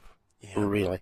Now, unfortunately, the weather wasn't great, as you know. Yeah, obviously, but was an issue. But to see if you get weather like that, I mean, last year we really hit the ground running because we had a great summer, or that part of the summer, and the crowds coming to watch the games, and the kids enjoying. You get people involved in the game, and it can do no harm whatsoever. Just to watch their kids play and enjoying themselves, and just getting involved in a club, whether it be a particular club or clubs in general. Yeah. Just giving the kids something to represent and have a bit of fun. It's definitely. I remember looking at it on social media and just thinking, just a simple idea. It doesn't take much to sort of do that. You're representing England or the West Indies or India or whatever it is. Just a real good idea. And you mentioned when we were last on in the first innings about starting from scratch. Yeah. That's the type of thing you're talking about, because if you get 30 or 40 kids coming for a particular club, you get a couple of those could play first 11 cricket in years to come. Correct. It's the next phase then is making sure that your clubs are equipped to bring them on. Yeah. So as we say, no rest for the wicket here. Josh Manley finishes his excellent spell, taking those 2 wickets. He comes off, and he's replaced by Curtis Camphor. And as we saw with his batting, doesn't usually take a backward step. Curtis, always competitive. He'll be looking to continue the seam attack that we've seen so far from McCarthy and Manley. You know, a wee bit of life, a wee bit of lift there. Last delivery as well. That's exactly what you'll get Mm-hmm. from Curtis Camphor. Yep. It's all effort. All effort. Just one of those just infectious characters. Mm. Just gets the best out of other players, not just himself. Yeah. Quick delivery, you can see. He's a little bit unhappy with his where he's landing those feet. Aye. There's just a wee slight drainage channel that runs across there. I mean, it's not obvious, but you can feel it. You can definitely feel it when you're running. I haven't felt it. Obviously, more people have felt it. Funny, we mentioned the 2 McBrides earlier on. Seamus McBride was the first person ever said that to me. Running the ball at the bottom end. So you just approach the stumps. And that's when we found out it was a sort of a drainage area. Drainage thing.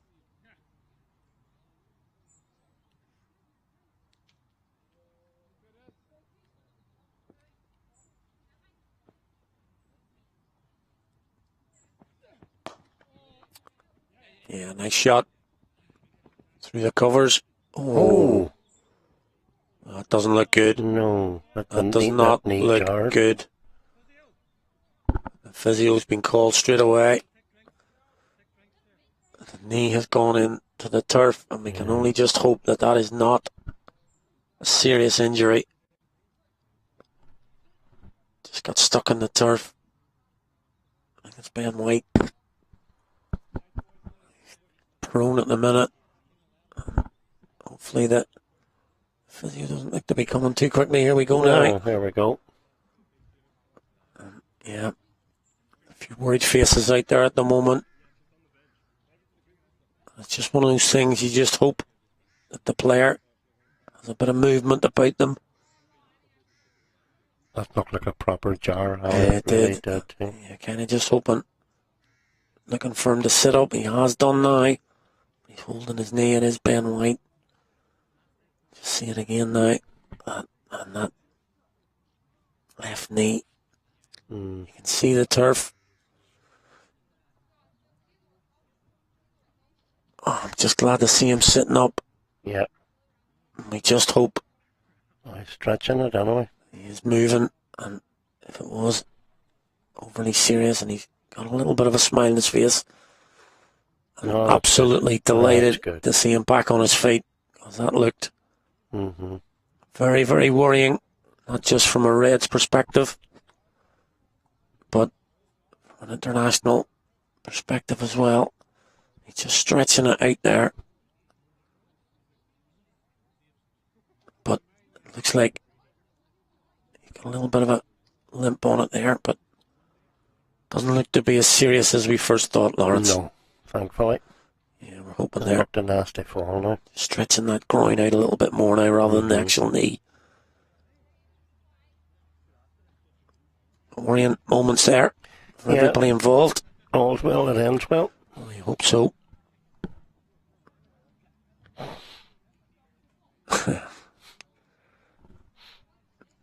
It's funny when there's an injury. Always quite funny for other players. Yeah.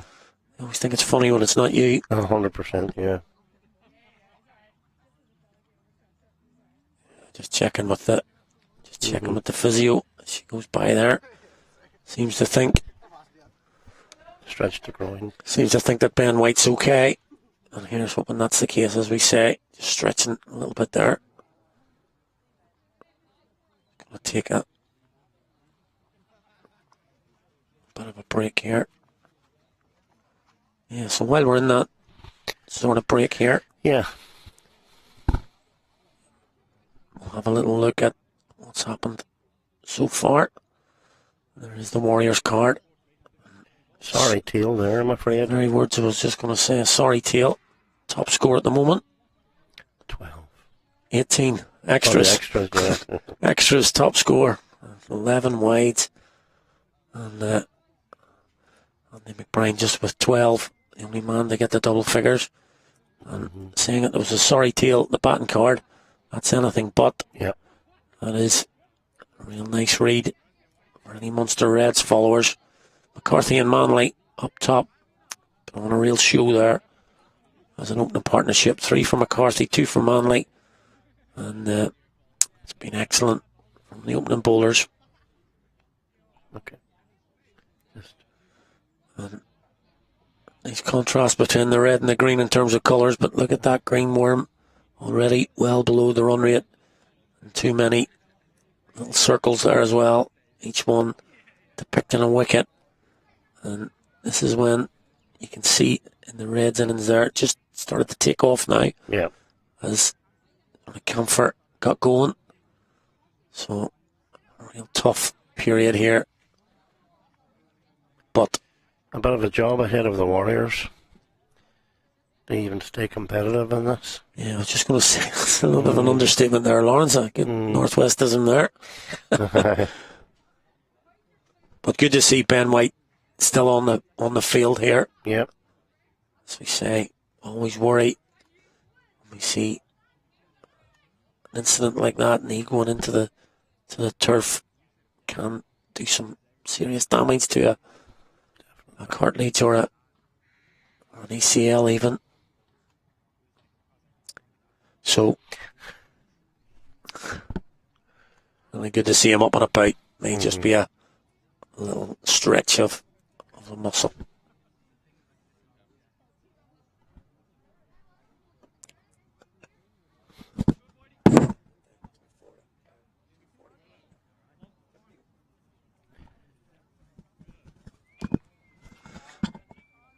Yeah, so that enforced break there. Just going to come back with us now. And you mentioned that ask at the bottom of the screen there, 263 of 34.1. There's your naughty batsman. So Camphor just going to finish out the over here now with an absolute beauty. An absolute beauty to Wilson. Yeah. Wee, and he nearly wears one there. Exactly. Not much you can do about a ball again, Ali. Not really. Perfect length. Just nipping away. And yeah, that's all you can do. Just smile back at the bowler and say, I'll give it a go next time. But a real good nut there to finish the over from Camphor. The pressure not being relieved here at all from the Reds. 44 for 5. Mike Frost going to continue. We'll see, they'll be looking at that bonus point now to try and pick up 5 points for a win. The Reds got to win the game first of all. That's obvious to stay in contention. But if they can now get a bonus point, that would take them to 14, a point ahead of the Knights. Being a little bit hypothetical here now. Yeah. But then if the Lightning can then beat the Knights tomorrow. Yep.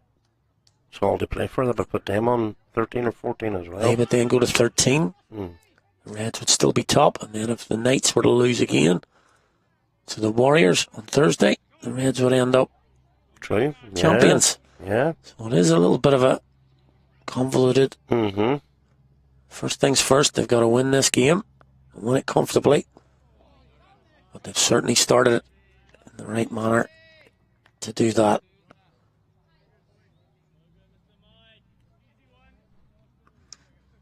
Just we mentioned those 2 games tomorrow.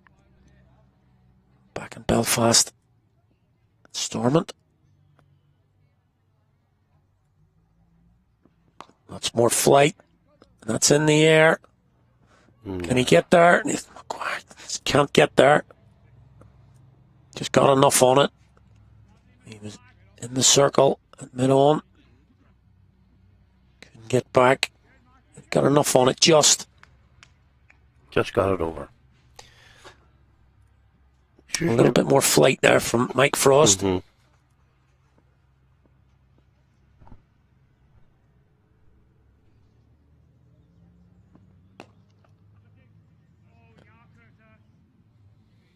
Just see it on screen there.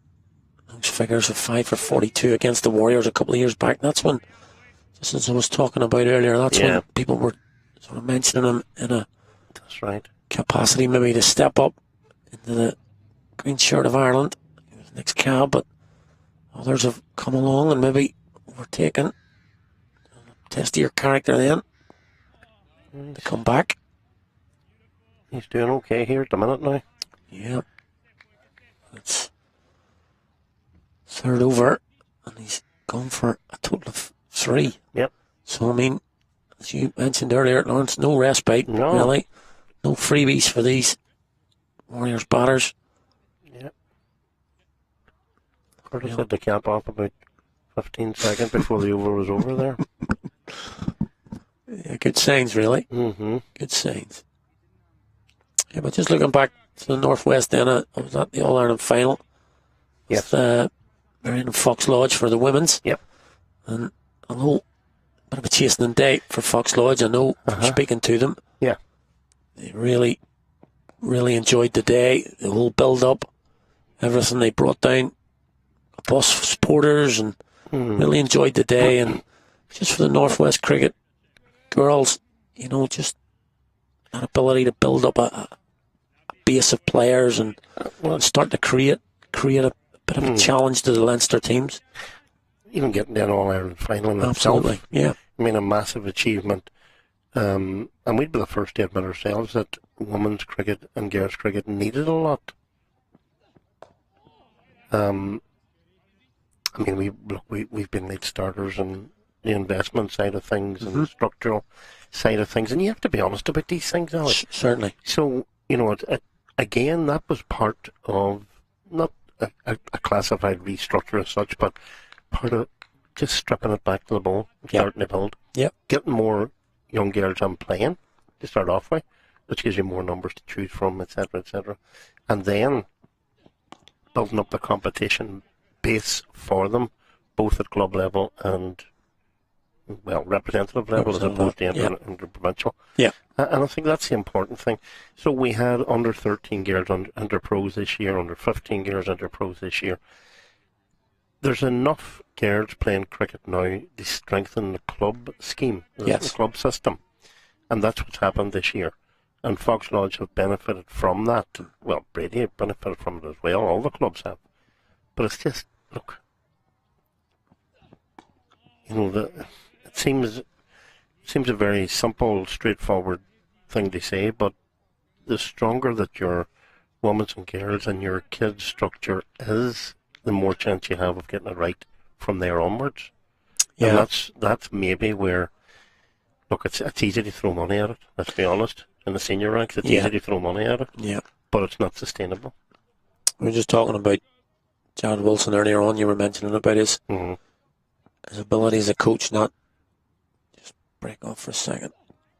Not just as a technical coach, but actually engaging the people that he's coaching, getting them to do the things by themselves and things like that. That's how a coach really, top level coaches work, and get them engaged in their own development.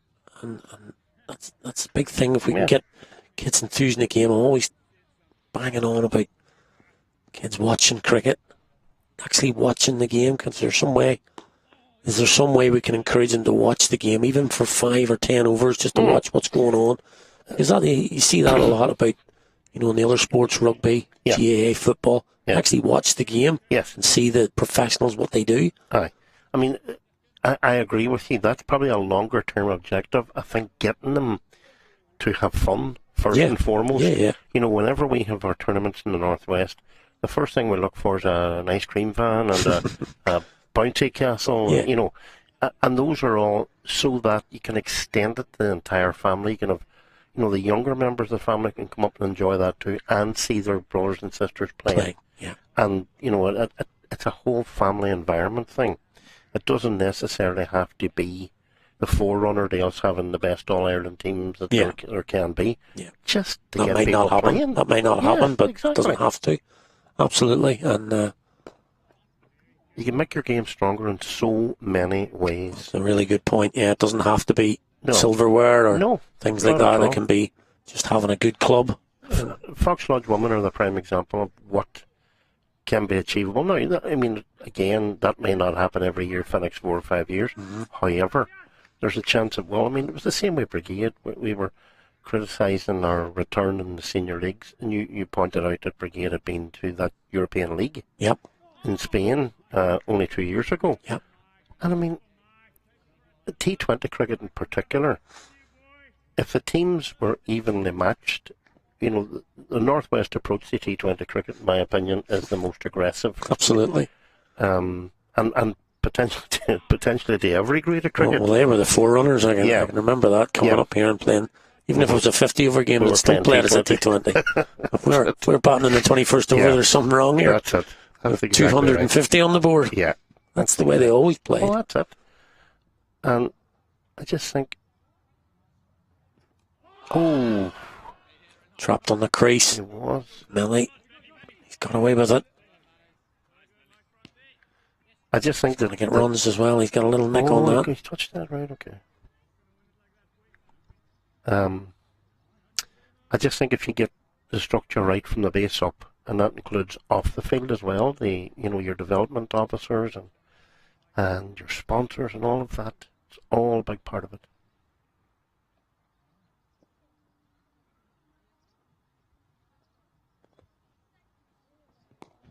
Yeah, just chatting to the girls last Sunday after the game, obviously, we had a very, very strong team. They're the strongest team in the country, really, you would say right now.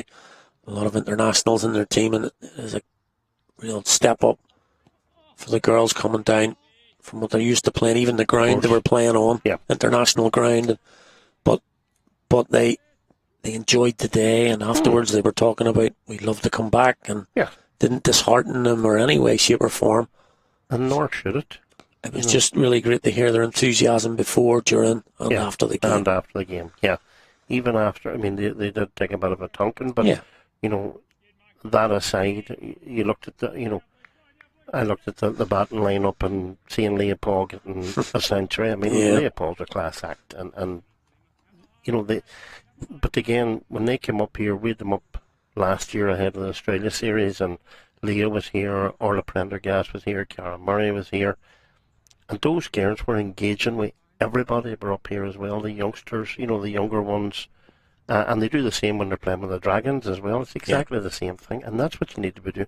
Those are your trendsetters, those individuals, those girls. Yeah, they certainly are. And watching that game yesterday, Alana Dalzell was excellent with both the bat and the ball. And even probably better with the ball was Molly Devine.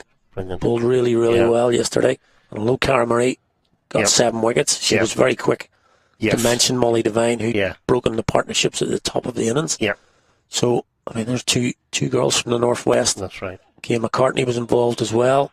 So 3 or 4 now breaking into Interpros, playing regular cricket at the highest level. And it can only benefit the other girls to see that. And well, the instruction then from the coaches, and I remember Gary Wilson was very adamant that along these lines, and Boyd's the same. Take this back to your clubs. What you gain here, take this back to your clubs, because that's where you need to be bringing them on from. That's it. Yeah, it's always got to filter down. The preparation we talked about in the first innings there, the difference between the international players. Yes. The preparation for a game, take that back, and if you show what that means in getting ready for games, other players are more likely to follow. That's right. Follow on if it then shows that you're a better player. Why are they a better player? Yeah. They're a better player because they're prepare well better. prepared. So I'm going to do that. I'm going to get better. So definitely a good thing to get. It's good to see that in the Super Series, the Dragons becoming really competitive now. It's not just No, that's right. The teams from Leinster, it's right. good to see them, and then getting the Northwest and Northern Cricket Union girls involved. Exactly. I mean, I've watched nearly all of our women's senior league this year, and you highlighted Alana and Molly, and they would probably, well, along with Kaya and Kenya McCartney, and a couple of Korean girls as well. Stephen McCartney's done a brilliant job down there. Absolutely immense job. And you see the difference even in Alana's own game by the fact that she's training with the Ireland squad as well. The difference in her game. Yeah. I went down to the gym in Brady to doing a piece with Davy Scanlon, and it was like 7:30 on a Tuesday night, and Alana was down with the bowling machine on in the net on her own. And I just think, that's what you need. I'm not saying that's what every player needs. I'm just saying that's what the top players need. Yeah. That's what I'm talking about a love of the game. Actually enjoy playing cricket. Yeah. It's not just a job or actually, having a real good enjoyment of playing cricket, and she seems to have that. Yeah. And I really like to see that. She was really important yesterday. Yeah. A good win for the Dragons, which sets up that Super Series. Definitely, yeah. And we're back with them next Sunday. The Dragons not involved on Sunday, but it's the Scorchers and the Typhoons, but the Scorchers can win that. Takes it to the last day, and the Dragons play the Scorchers in the final Sunday on the 17th September. We'll be covering those games as usual. So we'll see the end of the season here. ICC.TV. Back here. Like for us to continue. Ball really well, nice and tight. No single there. Warriors just can't break this chain at all. Ali, it's just not moving anywhere, really. It's just going at 2.5, yeah. And they're stuck a little bit. Or where to stick or twist, as they say. Mm-hmm. More flight from Frost. He's got that license now. Yeah. All those runs in the bank. Try different things. They're just literally squeezing the life out of the Warriors at the minute.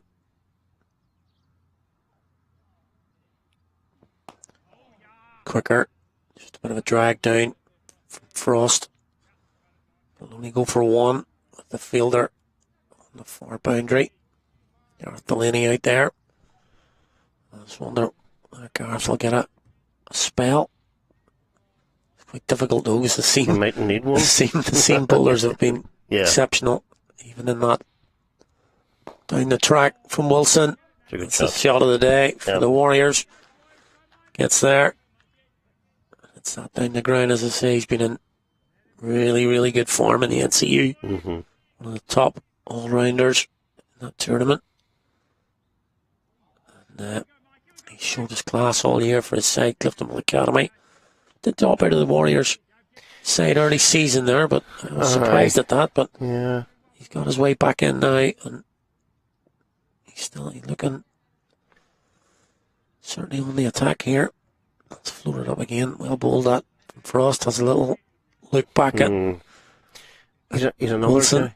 He's another guy that he pulls his weight at all levels as well. He has skippered throughout most of the season. He skippered the emerging Warrior side as well. Yeah. So he's not afraid to play cricket. Yep. I'm just going to take a little break here now. I'm going to invite Peter to come back.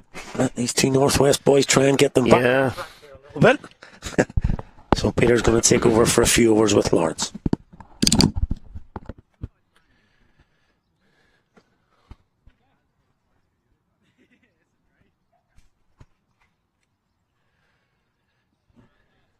Peter, I reckon the only way it's going to be saved is if you bowl yourself or go out and bat yourself, maybe. Would you go up for that? Yeah. Somebody take too much out of you? I left it at a perilous position, and ever since then, it's just gone downhill fast. Mm-hmm. And we're stuck, Peter. The Warriors are kind of stuck at the minute because there's just no let-up between the bowlers and the fielders. It's relentless. And the opening spell from Manley and McCarthy was just what the Warriors needed earlier on in the day. Yeah. And they say they done what we wanted to do with the new ball, and they done what we needed to do with the bat. They negotiated the tricky periods. They seen it off when they needed to seen it off. They counter punch when they could. But this year's just relentless. We talked about it when we came on at the start of the innings that Manley and McCarthy aside, you had Camphor, Frost, you had Tyrone Kane, Ben White, just the list was endless. But they've bowled in tandem well, Peter. They have,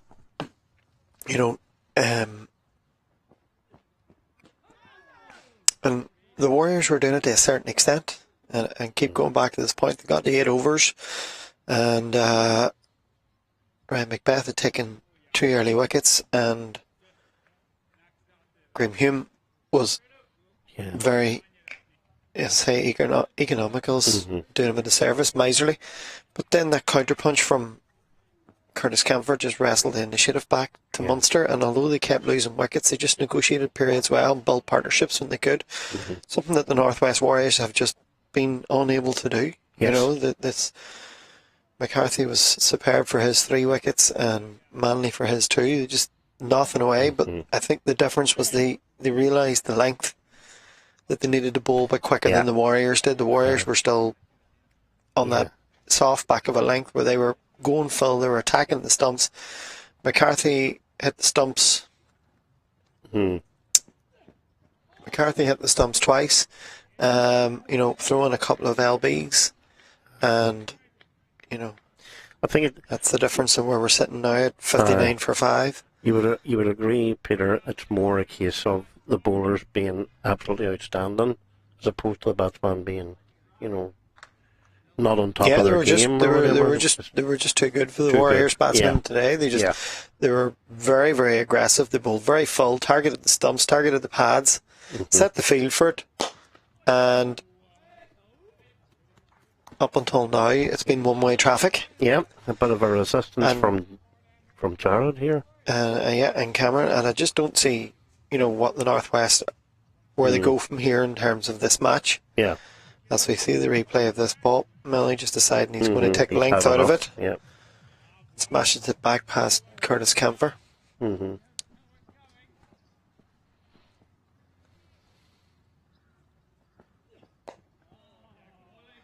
would hope that it was a decent power score, judging in conditions, Lawrence, but just hasn't been anywhere near that case. And I think, as you say, it's just been a case of the Munster Reds just been better at what they're doing than we were, or than the Warriors were. Sorry, not to get back into the impartial mode. I've been the same, Peter. I wouldn't worry about it. I've been the same all day. Yeah.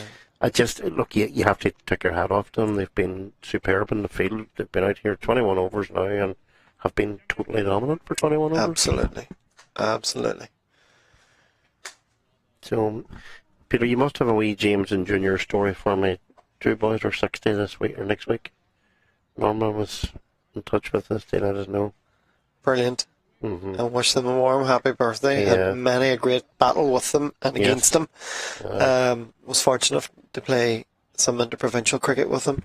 And play some club cricket, a lot of club cricket against them.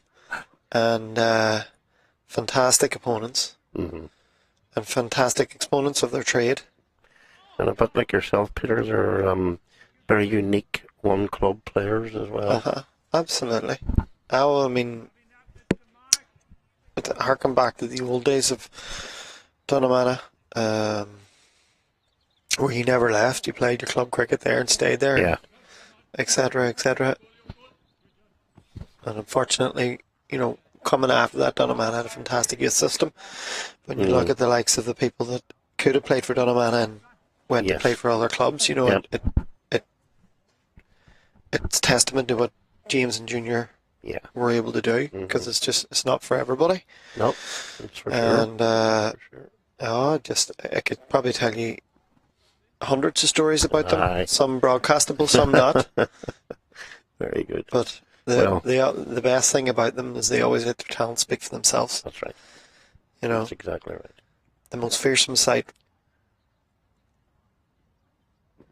the most fearsome sight playing against Donamana was feeling at square leg, knowing that the bowler was halfway through his run up and James was staring at you at square leg, surveying the field with it was like his head was like an oil, it swiveled around. That's right. Virtually 180 degrees to span the field before he decided what shot he was going to play, and then invariably put it over your head then for another boundary. I was never good enough to play at that standard, Peter, but I have to say I haven't come up against many better bowlers in my lifetime than Junior. It was just absolutely. It was an absolute pleasure to battle against him whenever you got the chance out in Donamana and Strabane, wherever it was. Yeah. So I wish them the happiest of returns in their 60th. It's a great milestone. Happy birthday to the two boys. I'm sure there'll be many a celebration had for it. There'll be a beer or two, I'm sure. Yeah, rightly so. So for us, it's just continued on the same vein here. Yes. He's coming to the end of his 6th over, and they find it difficult to get anything back from it. That's a freebie. First drag down. Melly has said thank you very much.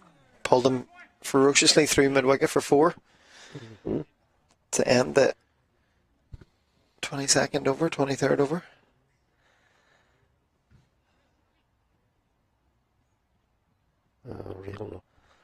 Carson McCullough was guilty of that a few times in the first innings. When he got it wrong, that was his wrong ball. Seemed to drag it down and just offer almost a free hit. Yeah. And because they're so on top, they're not too worried about boundary riders. Only one there to beat Ben White, and they did so comfortably. Still, that's the end of that's 6 overs down for Mike Frost now. None for 20. Still pretty impressive. You'd be happy with that return, absolutely. And that included 8 coming off that over. So, been very, very impressive, as has Curtis Kempfer. To say, when everyone's available, this is a formidable side, and you can see why they lifted the trophy last year. That's right. And just unfortunately today, the Northwest Warriors, as yet, have had no answer. It's a shame that I'm not beguiling the end of the match or anything, but such beautiful conditions for once. You would hope for a tighter, competitive game. A tighter game at this stage. Anyway, you know. Yeah. I know anything can still happen, but it's certainly there's no let up, and it's one-way traffic at the moment to the Reds. Very much so. Yeah, quite dominant. And you tend to think, Peter, they're probably another gear to go if they need it. Absolutely. You know, like that there's just missed the stumps by a lick of paint, as they say up here.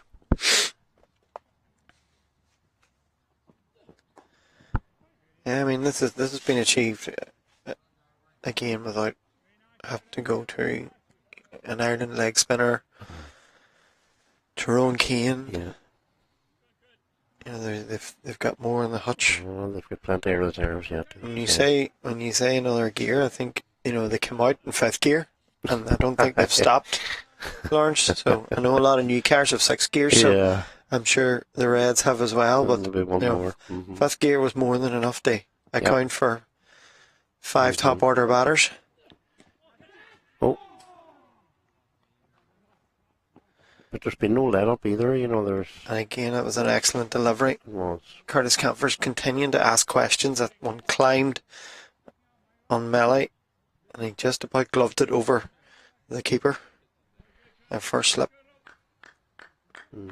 He does have that in his armoury. He's very on the money. He'll bowl very full, but he does have that very quick surprise. Quicker, shorter one, yep.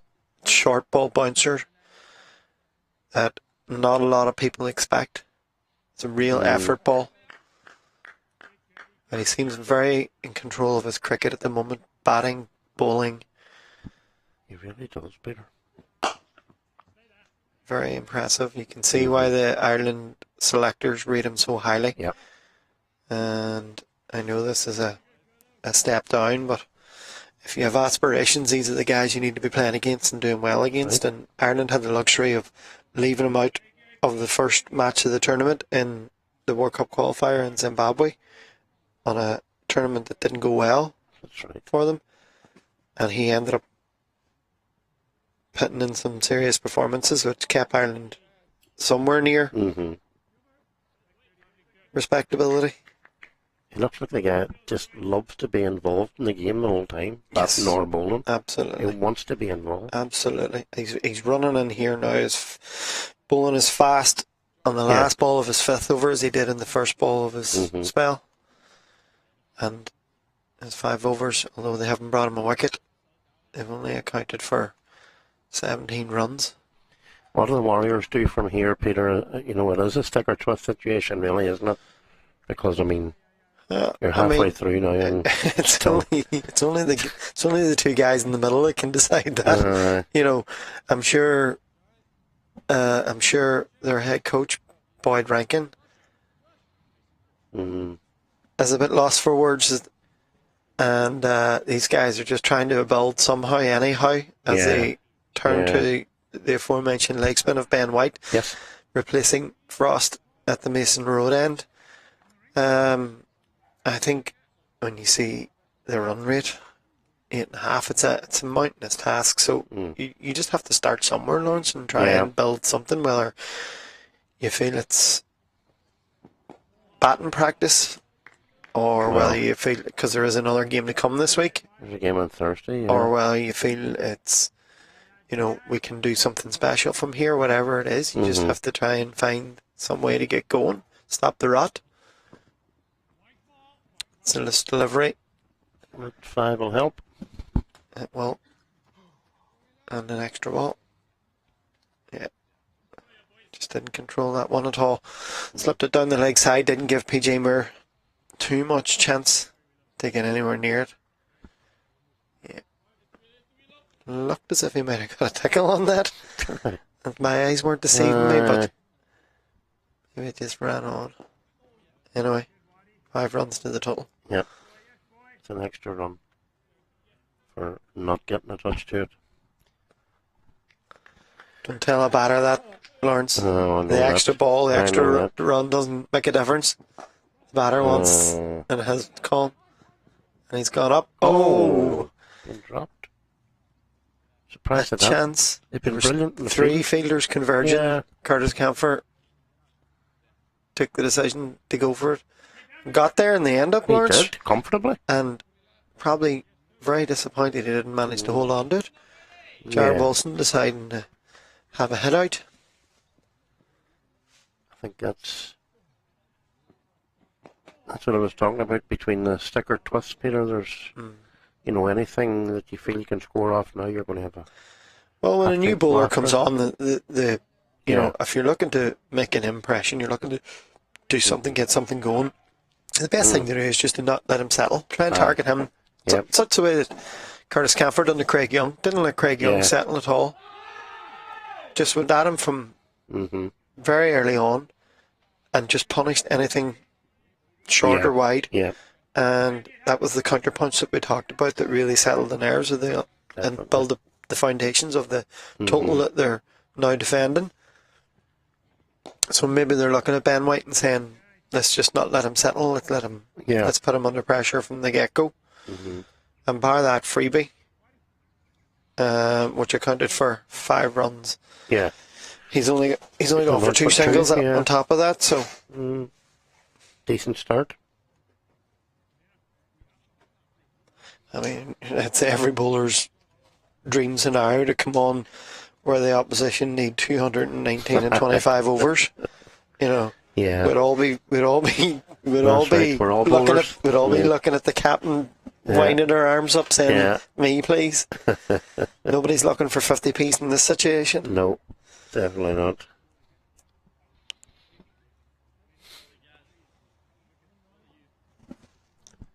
As we see another change, Curtis Camphor has decided that he's had enough after 5 overs. And it looks like a change of hands for Frost.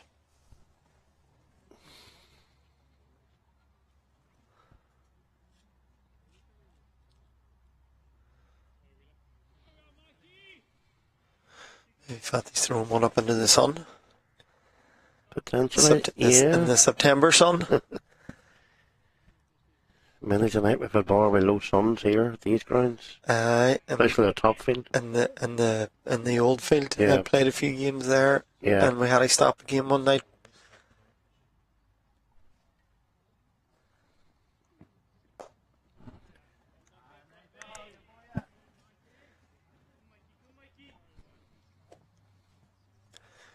You can see on your screen there the last wicket falling at 32 on the board, which means Melly and Wilson have gone to 50. So somewhat of a rebuild, Lawrence, although Yes. slow it may be. I think it's definitely it's a plus point anyway. It's as you say, that foothold that they were looking for, Peter. And if there is to be a launch pad, maybe this is it. I know you were talking earlier about the possibility what's to play for bonus points, etc. And It's a massive hit. as Cameron Melly just decides that he's going to take the air route over the clubhouse, he's cleared the front leg and he's just said thank you to Mike Frost. I'm going downtown. Massive 6. It's a huge hit.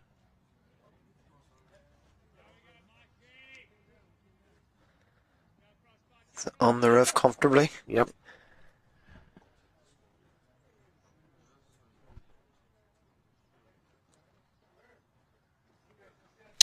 And wait for the return of the ball and possibly see if there's been any damage done. Any damage done thanks to the building structure in Brady clubhouse.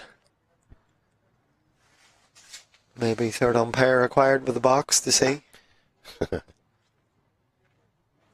Yeah, and as you say, if there's a possibility of a bonus point here, anything, Yeah. for whatever, you'll always find something. It could be trying to build something again Yes. for Thursday's game. Find a bit of form. Even Find a bit of individually. form, yeah. Just a partnership just looks a lot better. As I say, Aye.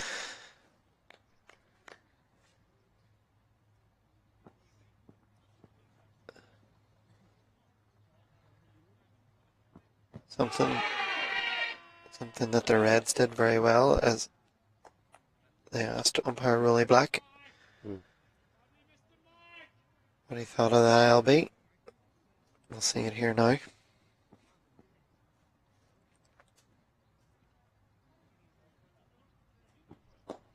Inside edge, Peter. Yeah, it sounded 2 noises. As another one goes. Another dot.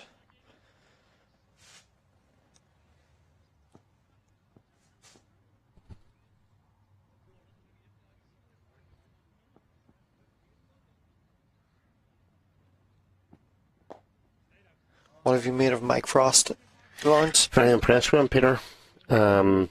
Particularly his first four overs, was it? I haven't really seen much of the fella at close quarters now, and I thought maybe it would have been an opportunity for the Warriors after having been pegged down for so long that they could, maybe get on the front foot a wee bit, but he hasn't allowed them to. Just hasn't. Excellent spell so far. Yeah, I 100% agree with that. I'm impressed by his control. So it's hard. It's always easy to judge a spinner and how much turn they get, but I Yeah. think for me that how their variation in pace, the subtle variations that you don't Yep. just notice as Jared Wilson decides to Again, have a bit of a dip, misses it, almost bowled by Ben White, who's probably thinking, how did that miss the stumps? yeah. It's the partnerships bowling again, Peter. I think that's the key to all of this. The 2 guys done it up front, and the 2 spinners. There's a real. They've bowled in tandem They very, have. very well. They have. There's nobody that's really said, I'm giving it away here Yeah. a bit. And there hasn't been a. White goes for a second White. That was his bad ball in the first over there. That one just slid down the leg side. He's just Yeah. struggling for a little bit of control to here bring at it the back moment. again. I'm trying to force it too much. And Jared Wilson Yep. takes that one off his leg stumps. And thank you very much. He swung that over to the scoreboard for a maximum. It's a good shot. And I mean, obviously, there's plenty of acreage out there for him to aim for. There is. They're so on top. They're Yeah. happy. They're content to go with Yep. just the 3 boundary riders at the moment. Mm-hmm. You've deep cover, long off, and not even mid wicket, so deep square. So as you say, Lawrence, plenty of space out there. Yep. On that area. Although hitting against the spin, some people find that easier. Well, aye. But well in control of that shot there. Jared didn't try to overhit it. Mm-hmm.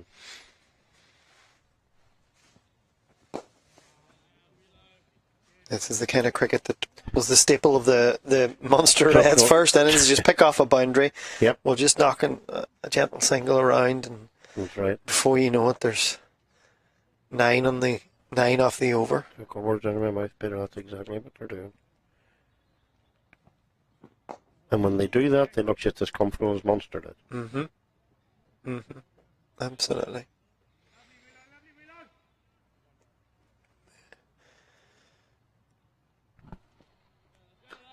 Well, hit the 100 mark. Well, that was a bit flatter. He doesn't usually give too much air to the ball in at the best of times, but Aye. he certainly pushed that one through He a bit did. over to finish. He did. To finish what was a profitable over for Yep. the Warriors. 10 coming off it, and that took the score to 100, and the partnership closing in on 70 now. Oh, partnership. Oh, A sorry sight there for Yeah. certainly the top half. the top half, and that belly for the Reds certainly looked a lot healthier than the Warriors did. Yeah. But somewhat of a rebuild here between Wilson and Melly. 68 coming in their efforts. Yep. And Frost returns, just flattens that one out a little bit. I think he's probably a bit sceptical about throwing it up above the eye line after the Yes. last over. Yeah. From Melly. And they know this boundaries, Well, within reach from him. the more comfortable of the 4. He pushes the odd one through a bit quicker too, Peter. He does, and that's what I was saying in the last over. I like his control. I like some. It's easy to judge a spinner sometimes on how much, especially slow left armour, where Yeah. you can see how much it's turning. But so subtle variations in pace that take you a notch above anywhere else. Yes. It's almost trying to outthink the batter without. Am I going to bowl Yeah. a fast turner, slow turner, arm? Right. Stock. Yeah. Many different variations. Jared Wilson decides to Jared. get in on the party. He goes up the trace. Yeah. And he A clears lofty the blow. boundary. It's a lofty blow. That would have sent the cameramen running for cover. Definitely fancy him a bit more at this end, Lawrence, than they did in the other Well, end. They do, and I think it's a straight boundary, Peter, just as you were alluding to there. I think Didn't that's. quite get to the pitch of that, so he Yeah. had to just reach his hands through it and Mm-hmm. ended up getting a comfortable connection with it as umpire Black goes searching for new balls, please. Mm-hmm. Although the ball is, well, there's one on each end now, so 13 overs old, 14 overs old. Yeah. Hasn't been a lot of damage done.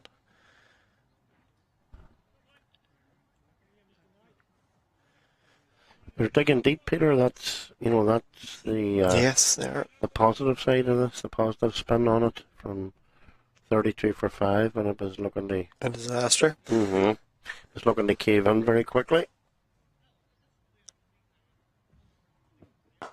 Up the wicket again, Mm-hmm. and this time hits it. Straight to Ali Frost at mid wicket. Slight fumble allows him to come through for 1. Again, this is a rhythm that the Warriors would have wanted for a while. Pick off your boundaries, rotate then in between, and build. And again, this is following up in the back of the last over. We're up at 9 already. There you go. Possibly a little too little too late, Lawrence, Well, but maybe. Maybe. it's something. Mm. Something. These guys still have a lot to play for. You're talking about 2 guys who haven't. I know Melly has played under 19. Yes. But certainly, Jared, these are two guys who are looking to possibly push on to the next Next level level, and keep their yes. showcase their talents, and no better ball in attack to do that against. That's right. Well, the two lads probably have a bit to prove themselves, Peter, as you say, you know, not always involved throughout the season either, and not, you know. It hasn't been a stellar season for the Warriors. Just in general. Well, Warriors batters in general. I think aye. I was doing some sums earlier, and I think before the match had stood, Stephen Doherty was the highest run scorer on Yes. 150 in 4 innings, which is good but not great. You know, Yeah. no one's managed a century. There's been Shane Getgate's managed a couple of half centuries, as has Stephen Doherty's got one. But outside of that, Lawrence, there's really not been much else. And Yeah. I know they're persevering with someone like Scott Macbeth at number 4, giving the young fella a chance, and allowing him the freedom to say, okay, find your way. If you feel, you feel. We're giving you a bit of a comfort blanket here now. Yes. And maybe they have one eye on the future. Maybe they have one eye in the next couple of years of building something again, rather than the immediate. I just think that the middle order in particular, Peter, has struggled for most of the season. And they've struggled for, and you know this yourself, you know, you need somebody to bat around in the middle order. You need somebody who's going to bat 30 or 40 overs. Shane was usually that person. Shane cannot usually play that role, but again, you know, we've tried several, the Warriors have tried several options now in those 4, 5, 6 and 7s, and it's just finding the mix.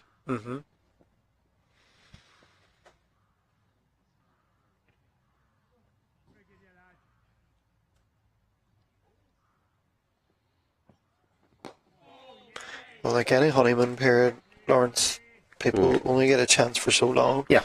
And you're going to give that benefit more to the younger players like Scott, etc. But there will come a time where the demands will be, no, we need match-winning totals, match-winning contributions here. Yeah. And not just targeting Scott Macbeth here, as you say, that middle order hasn't, you know, whether it's Melly, whether it's been Getgate, William McClintock. you know, yes, William McClintock.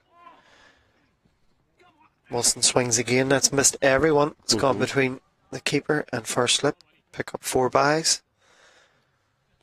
And that ends another white over. More economical, this one.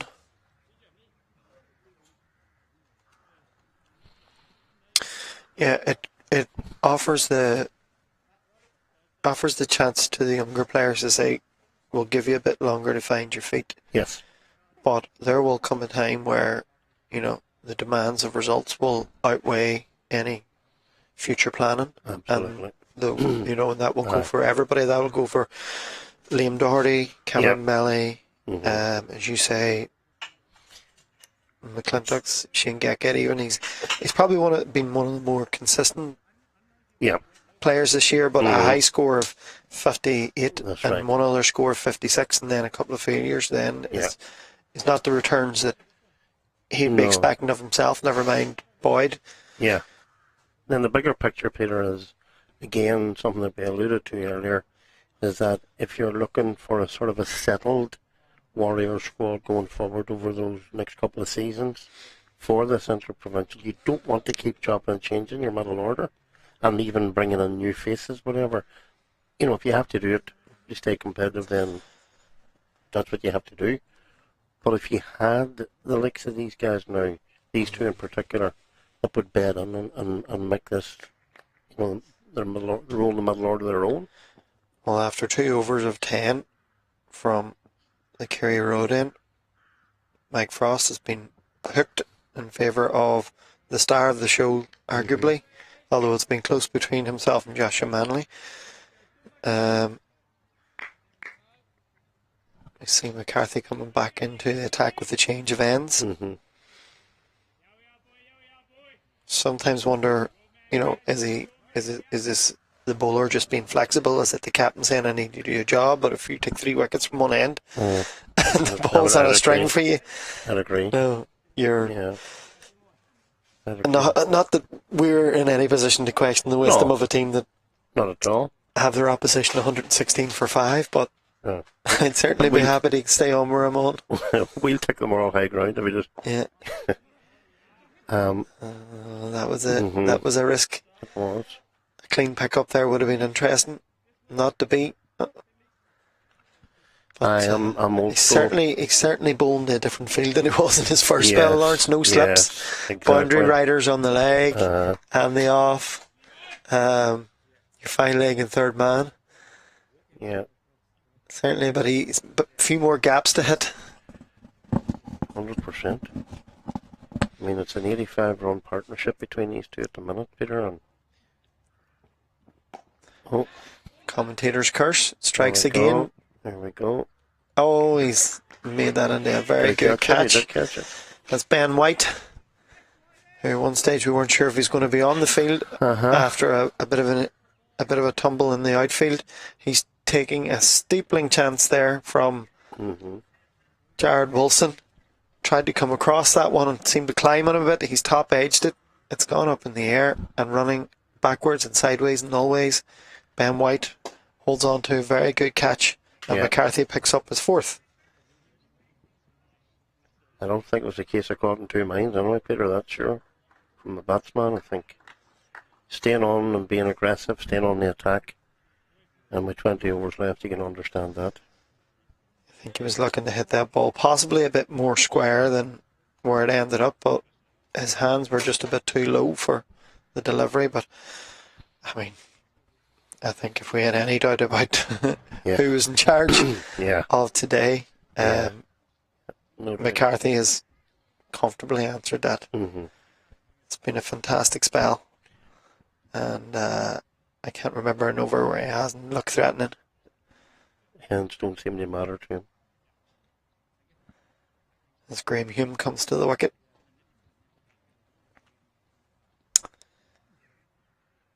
Is this where David Lloyd used to say, start the engines, Peter? Start the tuk-tuk. Yep. It's what was it? Well, we'll have to reflect on what was comfortably the best partnership of the innings Yeah. by the Warriors, and maybe all credit to Jared for trying to continue the momentum that they'd built up over the last few overs. Yep. And they started to pick off the boundaries regular and started to keep things moving a bit more fluidly. I don't think there was any point in planning for getting to within 70 or 80 runs, Peter, you know, going the way they were going. Indeed. So, yeah, aggression was always going to be a part of it at some point. But I'm not sure today's the day to be aggressive with this man. Oh, he just seems to have, and there we go, sees as he approaches almost the end of his 7th over. And still on the money. Still running in hard. Yeah, that's a follow through there of a man that's taken 4 for 11 so far. It's right down in the batter's face, letting them know I'm a presence, I'm here. Oh, absolutely. You're not getting it easy. Yep. He's been very impressive today from ball 1. Shipped a few wides in his first over just when he was searching for his landing zone, and once he found it, he honed in on it and finishes up his 7th over with something we've become accustomed to now, a dot. Magnificent figures, 4 for 11. He's really done. Yeah. He's really done the damage. He took the early 2 wickets before Manley got in the equation, and then he went for his 3rd to really blow away the top order. And now in his comeback over, he picks up his 4th. He's got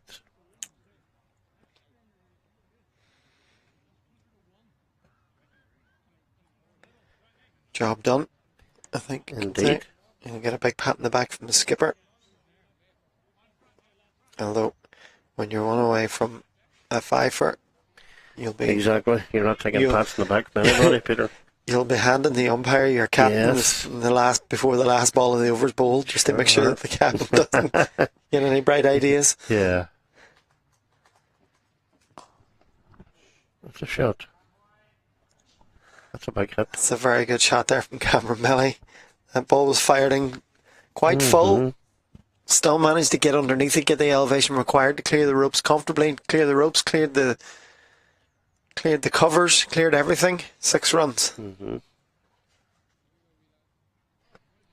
Really had to dig that out there, Lawrence. He did. Strong Actually, yes. bottom hand, Yeah. and that's gone comfortably another 20 yards over the rope.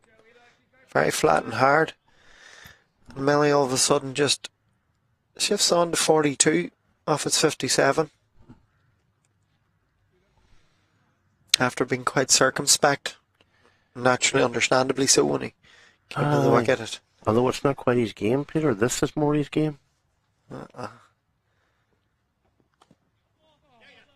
Bottom edge. You get one. Just, I think, first slip, take the sting off that. Partners now, Lawrence, might be his main issue. Aye, And that's not to say anything disparaging about No. Graham Hume's ability with the bat. No, Graham Hume can bat. He can, surely.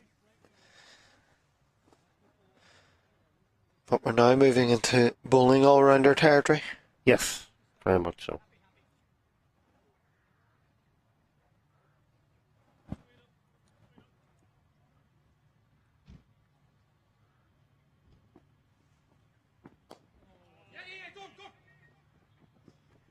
Quick single. Graham's done very well for himself, Peter, over the last 12 months or so. He's seen a lot of the world and played a lot of cricket. I have to say, I have to profess, when he first came over as Korean's overseas professional and I was still playing senior Yeah. cricket, Uh, the first couple of games I played against him, I thought, I didn't know what his ambitions were. I didn't know at Yeah. that time that he was planning to stay and play and Mhm. become qualified. I think it was his second year that he did, and I knew just as straight away, I says, if this guy qualifies to play for Ireland, he's going to open the bowling for Ireland. He Yeah. was that good.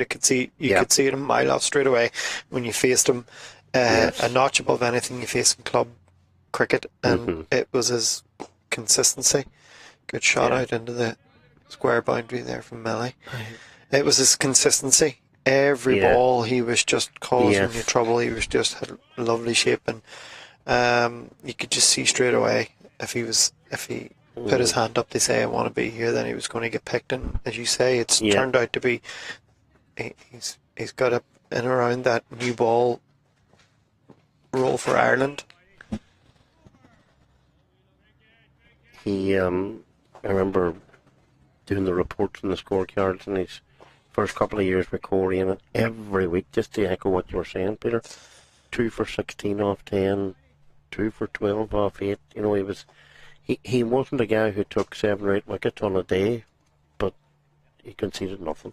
No. Nothing. Conceded nothing, but you know we always knew they had a game plan. That was probably at a better time for Coleraine when they had a bit more consistency with their availability. Scott was Yeah. available more often. The two shoppers were still there. You know, they had a good bowling attack along with the Hutchinsons, etc. And you just knew that if they were batting first and they got somewhere above 150, that it was a difficult chase, because Yes. you knew you were getting 10 overs of nothing That's right. from Graham From Hume. Graham, And you know, a lot of club batters had never seen, you know, that quality of yeah. bowling consistency, you know, that movement, and they had a good game plan for a while, and then it was successful. And then, if they ever got in trouble, he always seemed to dig them out with the bat as He well. was very good with He the bat, got runs, you know, at that level, and you could see that he was, you know, he was Yeah. destined to play at a higher level, and he had come from a very good first class background Yes. in South Africa. Let's not forget, where you know he was able to learn his trade and bowl overs and overs and overs. Something Yeah. that we're crying out for our better young players to be able to That's do now. In what we used to be able to do in the county setup, not as overseas, but get in and get a chance to do Yep. what, you know, that breeding ground. He had that breeding ground in South Africa, and he came back with obviously a very good first class record where he was getting to bowl a lot of overs and have some consistency and really learn his trade. And that, Lawrence said, that's, you can't sort of overstate how important that That's is right. to be able to Yep. have that finishing skill. And I think, whilst he was never a recognised batsman, Peter, as you say, there were weeks when he got a 30, 40 or 50 to dig them out of trouble. And it was, he would tell you himself, he's a manufactured batsman, he's not... But he would have played against, again, whatever Correct. cricket he played in South Africa, he played That against level. the high quality level. Yep. And I'm sure at stages he was asked to bat long. Yep. That's the end of Cameron Melly. It is. For 40. And that is a fifer. A well-deserved fifer for Liam McCarthy. Melly deciding to take the charge. Seemed to get there. Seemed to get the middle of the bat, but Curtis Camphor was perfectly positioned to take a good catch above his head. Yeah. And you can see there from the congratulations of his teammates the shift that Liam McCarthy has put in. 5 for 12 off 7.3. I mean, Lawrence is just a... It was an exhibition. That's what it was, Peter. He's really put on a show today. Just Yeah, very good catch there. Just positioned himself very well. Read it almost. And no, this has been a big... spectacular from McCarthy. From the Reds in the field, from start to finish, Peter. I mean, he's spearheaded the whole thing, obviously, but they haven't let him down around him. Fielding's been great. The bowling, the change bowlers and the bowlers at the other end have been good. When they were in trouble with the bat, they found a way out. Oh. And, they've never been in trouble with the ball because they've just gone from ball one, gone very hard, very quick, and been very direct. Yep. They've just come up here and they've just gone about their business in a very ruthless fashion, you'd have to say, methodical at times when they needed to be. They've read the game situation very, very well. Yep. And I think that's a lesson to the Warriors and how's your game management. It's not all about the glory of sixes and hundreds and whatever. It's hard work. It's reading the situation and knowing when you're going to go, when they stick and when they twist. And they've done it very, very well today. I mean, they've they're almost 1 foot in the win column. Well, I mean, it's a short stroll home from here, you would think, Peter. Yeah.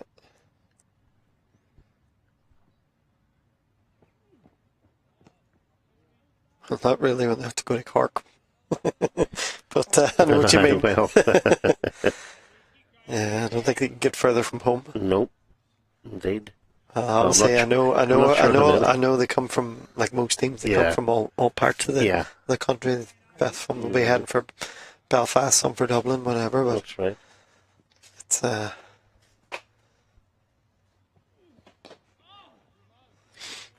and Carson McCullough comes to the wicket for his debut as a batter in the IP. Haven't seen much of Carson McCullough as a batsman, Peter. Have you? No, I've seen a bit, and as we were talking earlier with Ali, and he's come up very quickly from the CIYMS too. He's got a chance through someone like Graham Cameron. Yes, staying in Australia. They've put him into the first team. They went in the 10 over European League over in Spain, which was real. It's a hit, I don't want to say a hit and a giggle, but it's a hit. Yes. And he went out with a young team and I think came back with advancements in his batting and his bowling. Okay. So that's fair enough. A 10 over cricket on a mat with small boundaries is different game. it's not It's a different it's game. not Liam McCarthy on 5 for 14. No. No disrespect to anyone. Hume finds the gap square. That would have been comfortably rolled in earlier on this morning, but ends up being quite a chase. They get 2.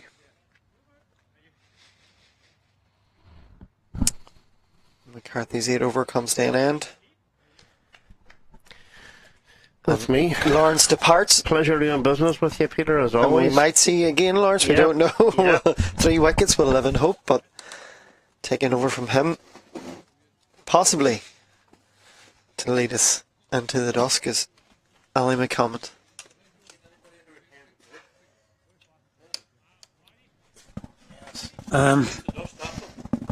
Peter, just before those last couple of overs from McCarthy, I was just thinking, good set for you and Lawrence there in terms of the Warriors. They were fighting back a little bit, but good captaincy, I suppose. Let's give it to him a strike bowler. He's come back and he's done the business. I'm going to stick my neck out here a little bit. 5 for 16 at the minute. The best figures in the IP50, the Rari IP50, from Ruben Wilson at 5 for 42. So I should be pretty confident that McCarthy may well take those. I don't think he's going to go for 26 in his last two. I don't think he's gonna, and that will probably count. But I think we have to pay credit to Ruben Wilson's fiver because it was a losing cause, and he took the only 5 wickets to fall. Yeah, he took the lot. He was on for a 10 for, I suppose. Yeah, but McCarthy's been he's been a cut above today. Just really he's different been class back. today. I mean, everyone who's got the ball has been since yeah, they've been good. Formidable. They have. They really have. We've talked about it there briefly about bowling in tandem, but that opening spell between Manley and McCarthy was just set the tone, really, didn't it? Set the tone for the whole. They set the standard for the team. They did. I mean, they had the captain allowed them to be ultra aggressive. He allowed them to bowl.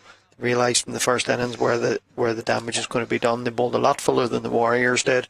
They attacked the stumps, attacked the pads, and I think we can see. You know, if you look at all the wickets to fall, McCarthy hit the stumps a few times. There was a few LBs, and that's testament to where they just pushed it back themselves. Albeit they had the comfort blanket of defending 300 runs, but nonetheless, you still got a ball. We said it about the Warriors in the first innings. Just because you won the toss and the wicket might favour a bit early on, that doesn't mean that it's going to happen. You have to come in and do it. And the Reds have just done it better, so much better. Attempted paddle sweep by Graham Hume, misses everything except for PJ's pads. Yeah, at the minute, just been cut above at the minute. The Reds have timed that well. Timed that well, yeah. Timed that really well. I was just thinking there's going to be a drink sort of session here. So come on for 6 balls. We're going to have a little break while the players have a drink. We'll be back in a few moments.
Here we're back after that quick drinks break.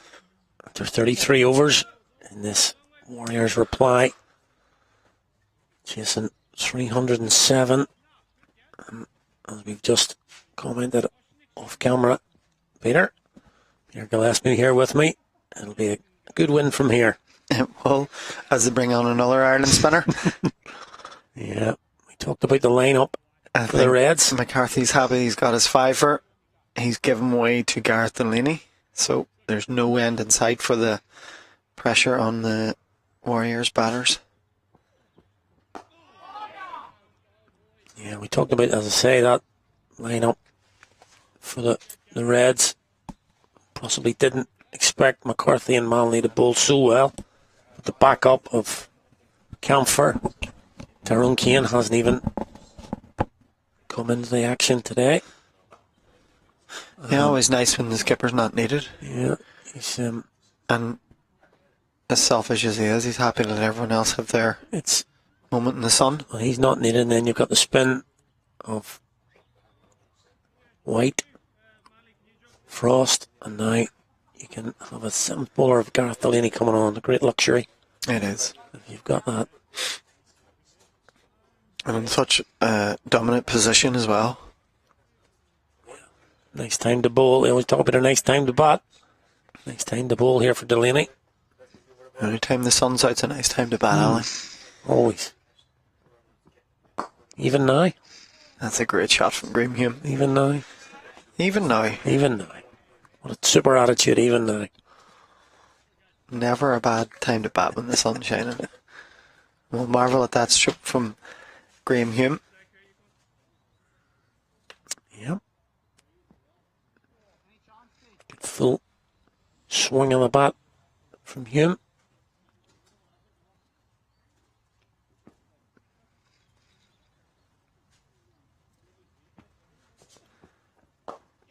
Yeah, we're not blessed with the best weather in Ireland, and I think anyone who follows Irish cricket's more than well aware of that. So any day that the sun's out, it doesn't matter about the scoreboard. You can just bat in the You sunshine. just bat in the sunshine because you Yep. spend a lot of time under the clouds. So enjoy it while you can. Even at this late stage in the season, because before we know it, it's for those of us less fortunate. It's back to the artificial lights and indoor surfaces. It is. So the lucky few will be able to go to sunnier climes for professional, semi-professional gigs, training camps, World Cups. Very nice. Yes, nice if you can get Nice it. if you can get it. And a little bit of talent as well. Absolutely. Yeah, it's one of those. It's one of those sports that if you do reach the top, you're blessed with being able to travel the world because of the spread of international teams. You can go as far south as South Africa. You can go to your next door neighbours in Scotland or England. Yep. And that's not even mention our many fans in Asia, India, Sri Lanka, Pakistan, Ireland have been ticking them all off recently. So great experience for people to give you a good view of the world. Seems like Nathan Maguire's just jarred something there, going down to stop that ball in the last over. I think he's gesturing to the physio that his hand might have got trapped underneath as he rolled over. Possibly rolled Never over the nice to ball. see. Yeah. I think you're going to take him off for a bit of analysis. He definitely looks to be in a bit of discomfort. Yeah, sure does. Injury earlier on. Byron McDonough For, comes on as his substitute. luckily, Ben White seems to have suffered no major problem from that. Sort of knee getting stuck in the turf a little bit earlier on. He's on the attack here, so it's good to see him not only on the pitch but bowling, which would obviously indicate no major problems, which is really good to see. Not sure how that's missed. Yeah, it's a problem as old as time. When fielders feeling on grounds that have had a lot of water, trying to slide and their knee getting stuck in. We've seen it time and time again how serious injuries can occur, so thankfully nothing of such for Ben White. Yeah, it was a little bit of a worry. We saw him go down, but thankfully he got up. A little bit of treatment, and it was okay. So good to see him bowling here. He started well in this over to Graham Hume.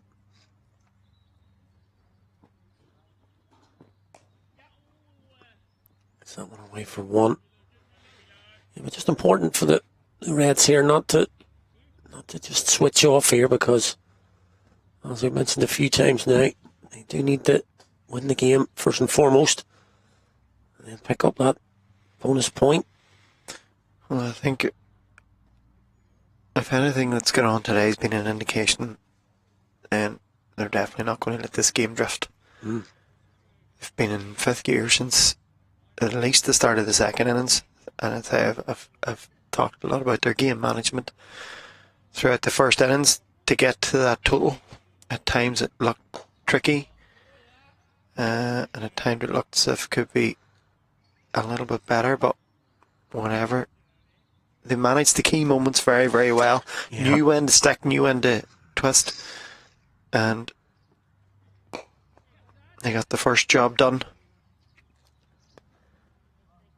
Yeah, And followed it up with a excellent opening salvo, and it's just been one-way traffic since then. I think it's a really, really key point there that they have just managed the important bits of the game really well, absorbed the pressure early on. It's a cracking shot from Graham Hume. Put his hands through that. Smashed it through cover. Another boundary for Graham Hume. Yeah, bit of width and offer from Ben White. Graham Hume says thank you very much. Good effort by the cover, but as I say, that was indeed Josh Manley. And we talked about fast bowlers putting their body on the line more in modern cricket than they would have maybe back in the days of your Bob Willises or whatever, where they just Ran Eagleson's, I think. Yeah, they stuck the size 10 on it on the boundary, and that was it. Job done. Josh Manley's certainly one who likes to get involved in the field. Very vocal as well. Likes to encourage his teammates. Proper order. Likes to stay involved in the game, when he's not bowling.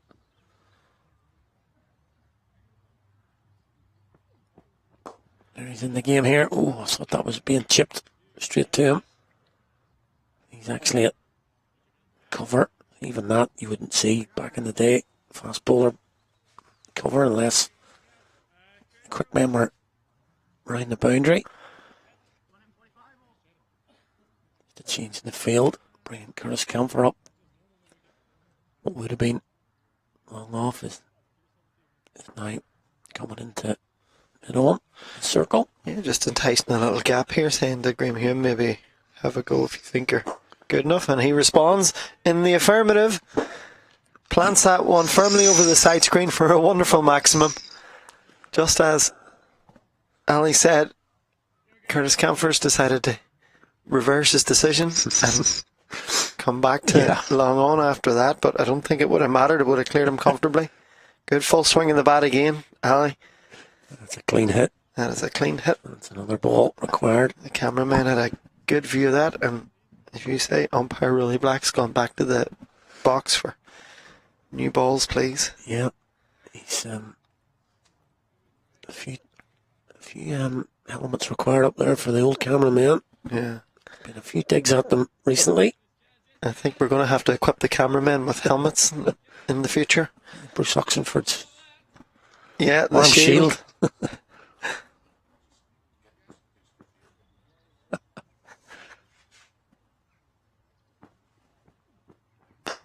Bit shorter and flatter there by Delaney. Graham Hume thinks, I'll just take that one, thank you very much.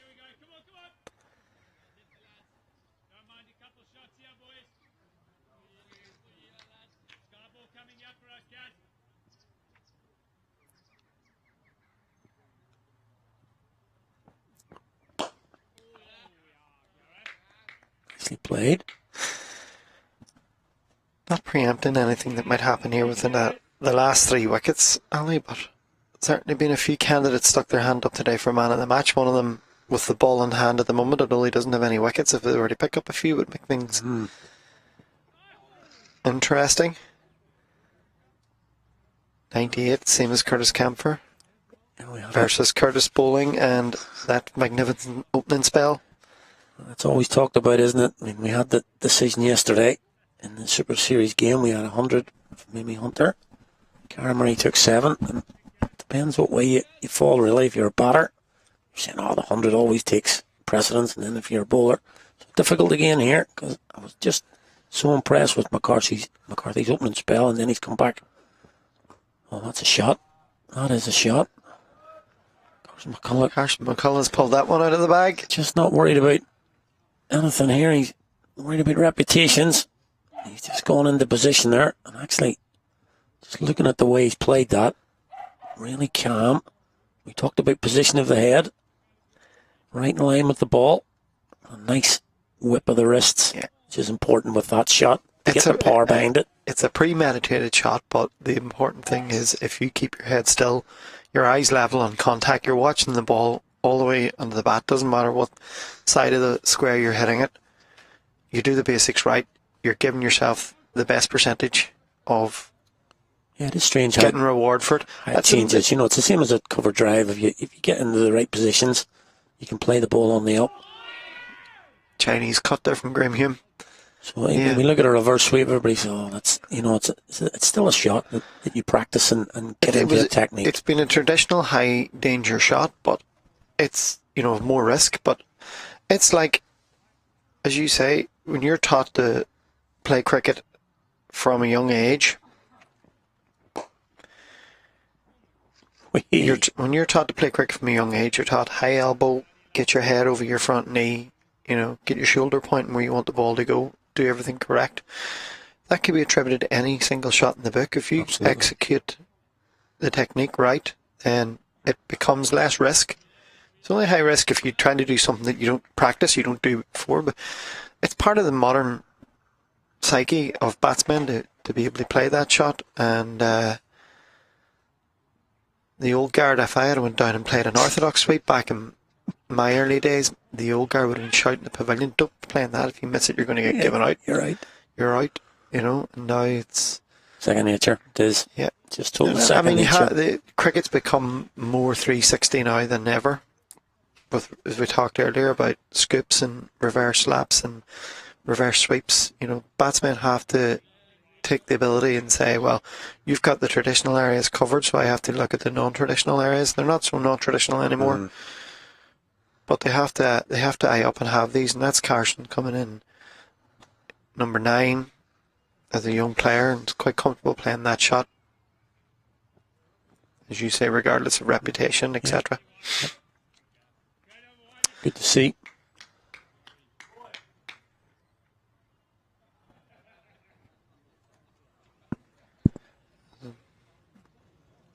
Yep, the ball coming back on from that.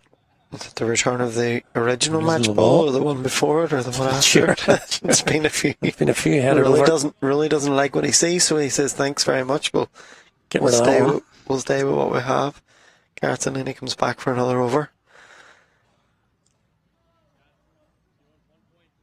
Yeah, unfortunately the second half just hasn't lived up to the billing in the first half. We thought we were set up. I certainly thought, batting well, that 300 was gettable. But both really the quality of the Reds bowling attack. Obviously, been able to withstand that too long.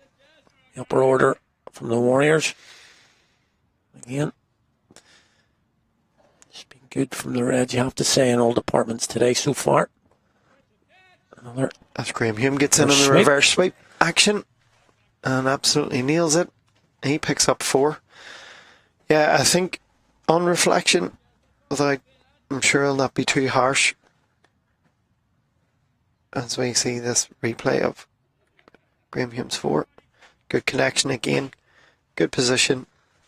I think the fact that we thought maybe 300 could have been par was, I think, looking at how the Warriors batsmen have applied themselves across the 5 games to date in the 50 over the IP 50 overs.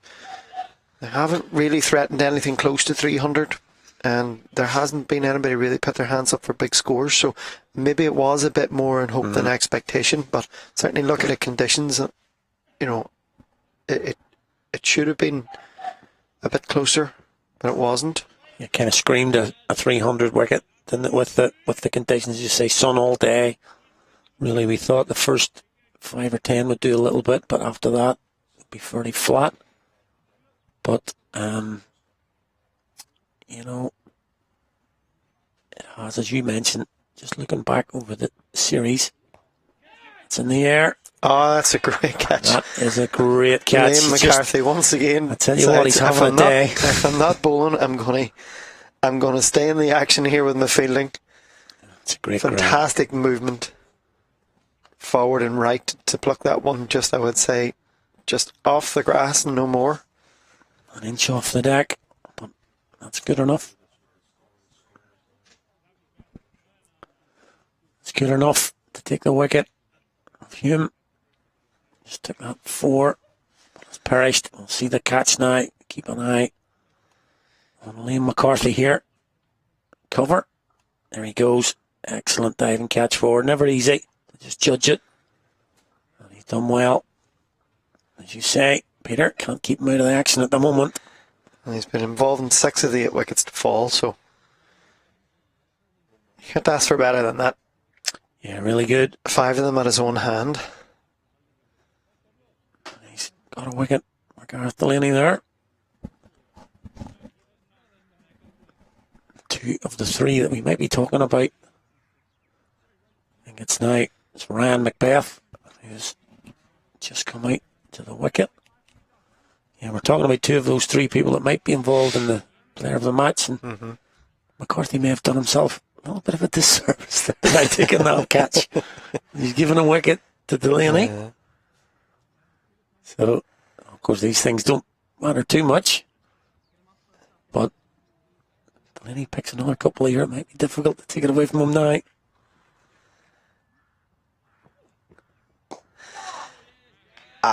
To be honest, Ali, as impressed as I was by Gareth Delaney, for me, I think it's a 2-horse race between Curtis Camphor and Liam McCarthy, because I just think that without the platform that Curtis set up for Gareth, I don't know if he might have been able to do that.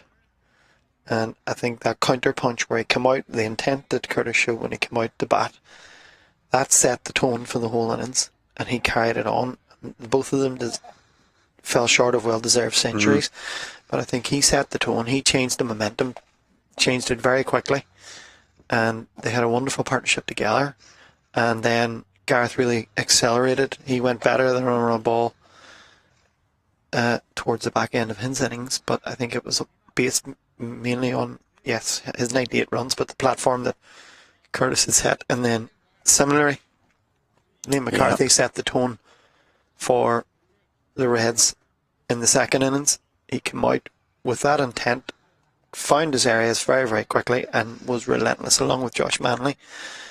And I just think when those 2 set the tone, and they reap the rewards of that tone, and they really swing the game, I think those 2 really swung the game decisively in their team's favour, and I think that's what nudges them above Gareth Delaney's innings for me. As though the Reds could have been, at one stage, could have been maybe 30-40 for 4.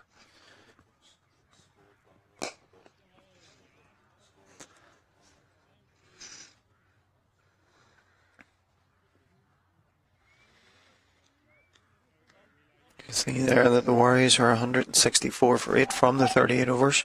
We are having a few online technical scoring issues, so we won't get the individual scores at the moment, but we'll see the overall state of the innings, which is not a pretty one if you're a Warriors fan. Ben White continues. I think we didn't speak about that little partnership there that Graham Hume and Carson put on. I think they put on upwards of 30 odd there very quickly. And a brief little cameo.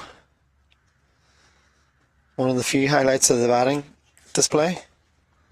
Another terrific sweep shot from McCulloch. He really hit that clean again. And he's played a couple of sweep shots now. One orthodox, one reverse. He's absolutely middled them both. He's nailed that. Nothing fancy, nothing flash. Just got down in a really good position, executed the shot inch perfectly. As you mentioned earlier on, we were talking about that trip to Spain. It was his batting that really came on. They were putting up in the order. It is a bit of a hitting fest, but still, as we mentioned that, he moved a little bit too much in the crease there. I think a little bit too cocky on that one possibly, and it's just maybe a little bit too movement. The previous two shots that he'd played, he'd stayed very still, and on that occasion, it's a little bit too much movement. Ben White too good on this occasion. Of course, McCulloch is gone. Ben White is not a bowler who's traditionally generous with his flight. No. And I think that occasion was possibly flatter again. Really pushed the ball through, knowing that sweep might have been the favoured shot. This get-out shot, and wasn't giving them anything to work with. Yeah, really fired that through. Yeah, I think you're right. Pushed that through. Tried to manufacture something in the offside there and just gave himself too much to do. As Craig Young comes to the crease, the final wicket for the Warriors. Sorry, scorecard 170 for 9 off the 38 overs.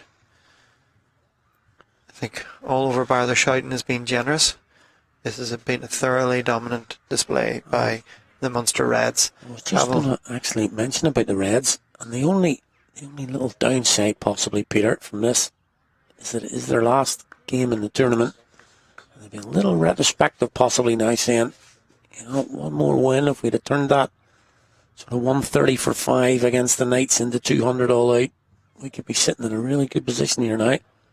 Absolutely. They've been so dominant today and played a brand of cricket that's been very, very high level.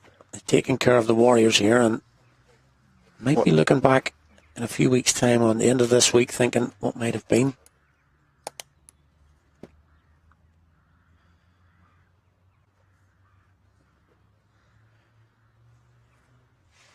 Well, we've talked today numerous occasions about the availability of some senior players.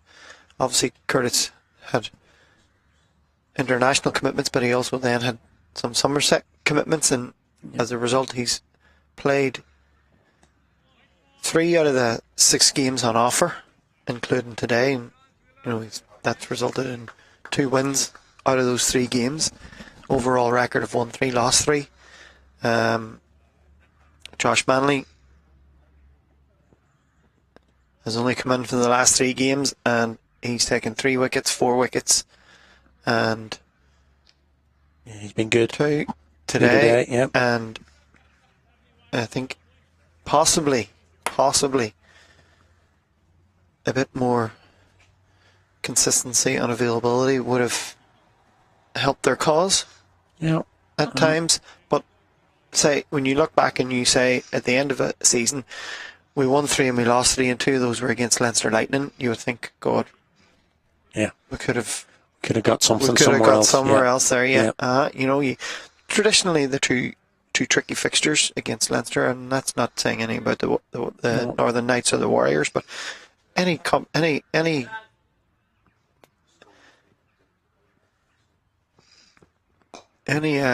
interprovincial series that you beat one of the traditional favourites twice, you're thinking that's us set up here for, you know, maybe a couple of home ones, sneak one away in the road, and we're in the box seat. I think the tone, it's a clean hit down the ground, going to be 6. Clean hit again. Macbeth this time, straight down the shorter end of the ground. This one, lovely shot. Even you go back to the very first game, A pretty poor batting performance from the Reds, only getting 150 or so Yep. against the Warriors on that first day in Cork. Warriors winning comfortably by 6 wickets.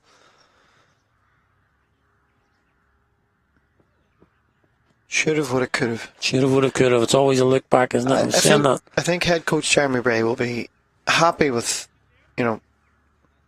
happy with the potential. Each season brings its challenges. Yeah. You're going to have to, the squad's going to ebb and flow as the season goes on across formats. As this one It's going to goes fall up in. and it falls safely. The squad's going to ebb and flow as the season goes on, so you have to expect these challenges. But I think he'll be happy with what he's seen from his charges about the potential that's there. If it can just get things to fall right, I think they won it last year. They have the potential to retain it. Hoping a few more things possibly go their way. Over boundary. Craig Young. Clearing the leg there. 2 opening bowlers having a Bit of a day out bit here. of a day out yet. Busman's. Last little Yeah. hurrah here for the Warriors. There's no bowlers union in force today. Definitely not. They're on strike.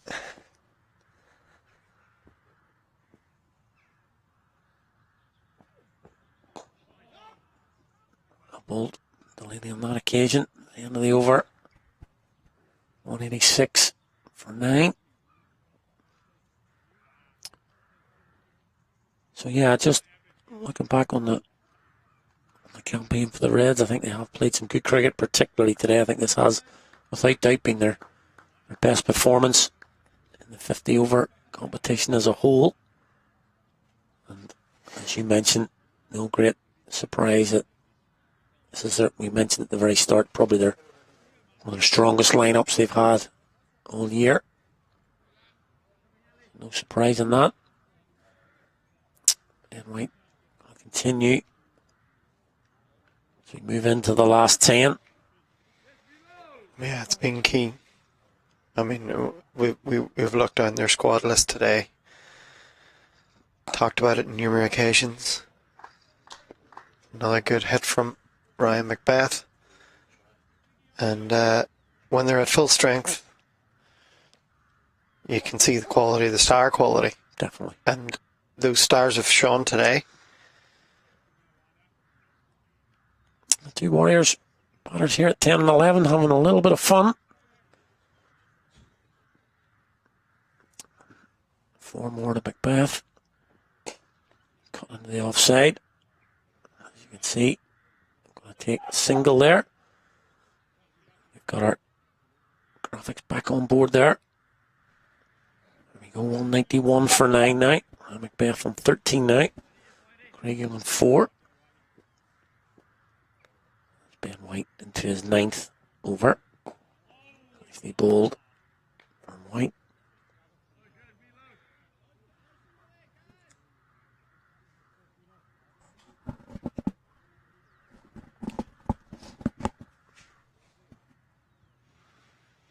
Bit of flight, and it's in the air. Got to take the hat off, and it's all over the place. Delaney, what a catch in the end. Simplest of catches, it looked like. I'd say he's playing to the cameras there a little bit, possibly, but what a catch from Delaney. Straight up into the sun. And he's took the hat off, he's took the glasses off, and he's managed to take that over his shoulder. At full stretch. At full stretch. An absolutely Yeah, incredible catch. That's a 10 from the judges. An incredible catch which closes out this game. Craig Young goes, another wicket for Ben White, and a thoroughly convincing performance from the Munster team. And they have won today's game, and they will pick up that bonus point. It was crucial to them to take them to 14 points, and actually currently top of the table. They have finished their games though. The Knights have 2 left. And, as I say, convincing performance from the Munster Reds. Yeah, it's been one-way traffic today. They set the tone from very, very early. I think after that initial 8 overs, good start from the Warriors. Curtis Camphor really started taking the game away, and I can't remember at any stage then where the Warriors were not slightly behind. Yeah, we just see the two teams walking off there. And the usual sort of shake of hands there as the two teams come about. I mean, a disappointed Warriors team had the chance today. And probably say that's the end of their chances possibly for this trophy. We'll go through today's game now. You remember going back earlier on this morning, Andy McBride won the toss, inserted the Reds and had a good start, picking up those couple of wickets, the prolific Cummins and then Ali Frost going early. But that brought Curtis Camphor to the crease at 3, and he looked $1 million from straight away, got to 98, and he was then ably abetted by Gareth Delaney, who also strangely got to 98, both of them two really superb innings and couldn't get over the line for the century, but right the way through, good performance, 32 extras as well from the Warriors. There are your partnerships. And again, Camphor and Delaney involved heavily.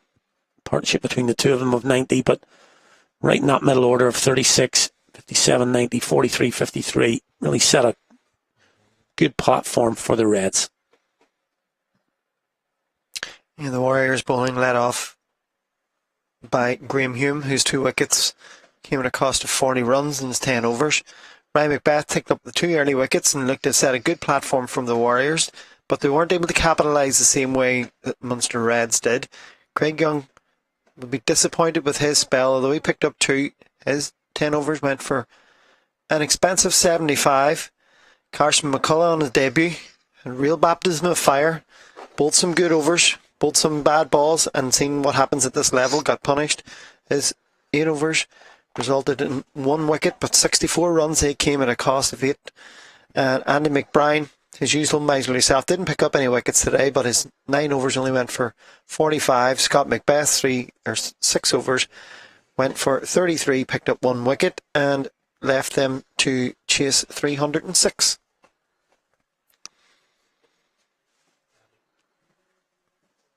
And a disappointing card as we look down the Warriors' innings.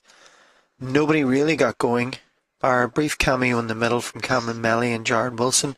Doherty went early for 7. Downey pushed at 1, gave his wicket away. I'm sure he'd be disappointed with that for not. Andy McBride, 12 off his 25 balls. Scott Macbeth 1. Shane Getgate 1.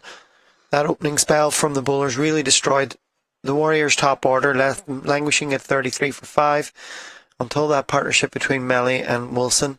Graham Hume played a bit of a cameo of 25. Carson McCullough played some good shots in his 24 balls for 14 runs. Ryan Macbeth was not out on 13, and Craig Young finishing on 4 of his 6.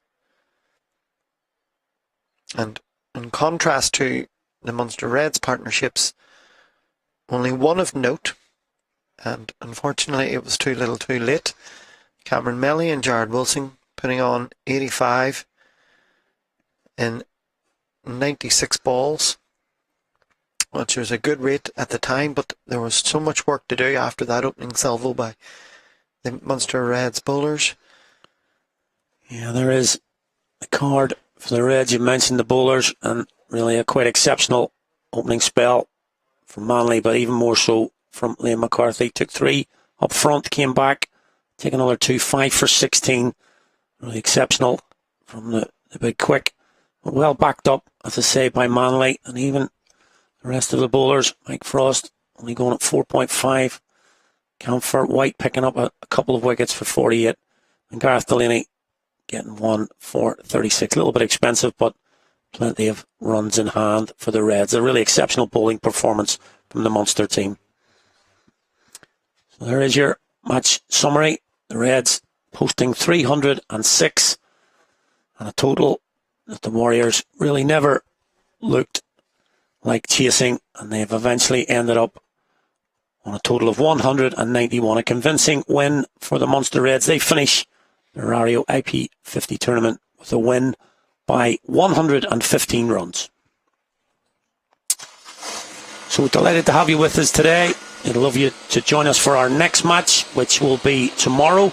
We go to Stormont in Belfast for the Northern Knights against the Leinster Lightning. Thank you to everyone at Cricket Ireland and HBV Studios, Peter Gillespie and Lawrence Moore.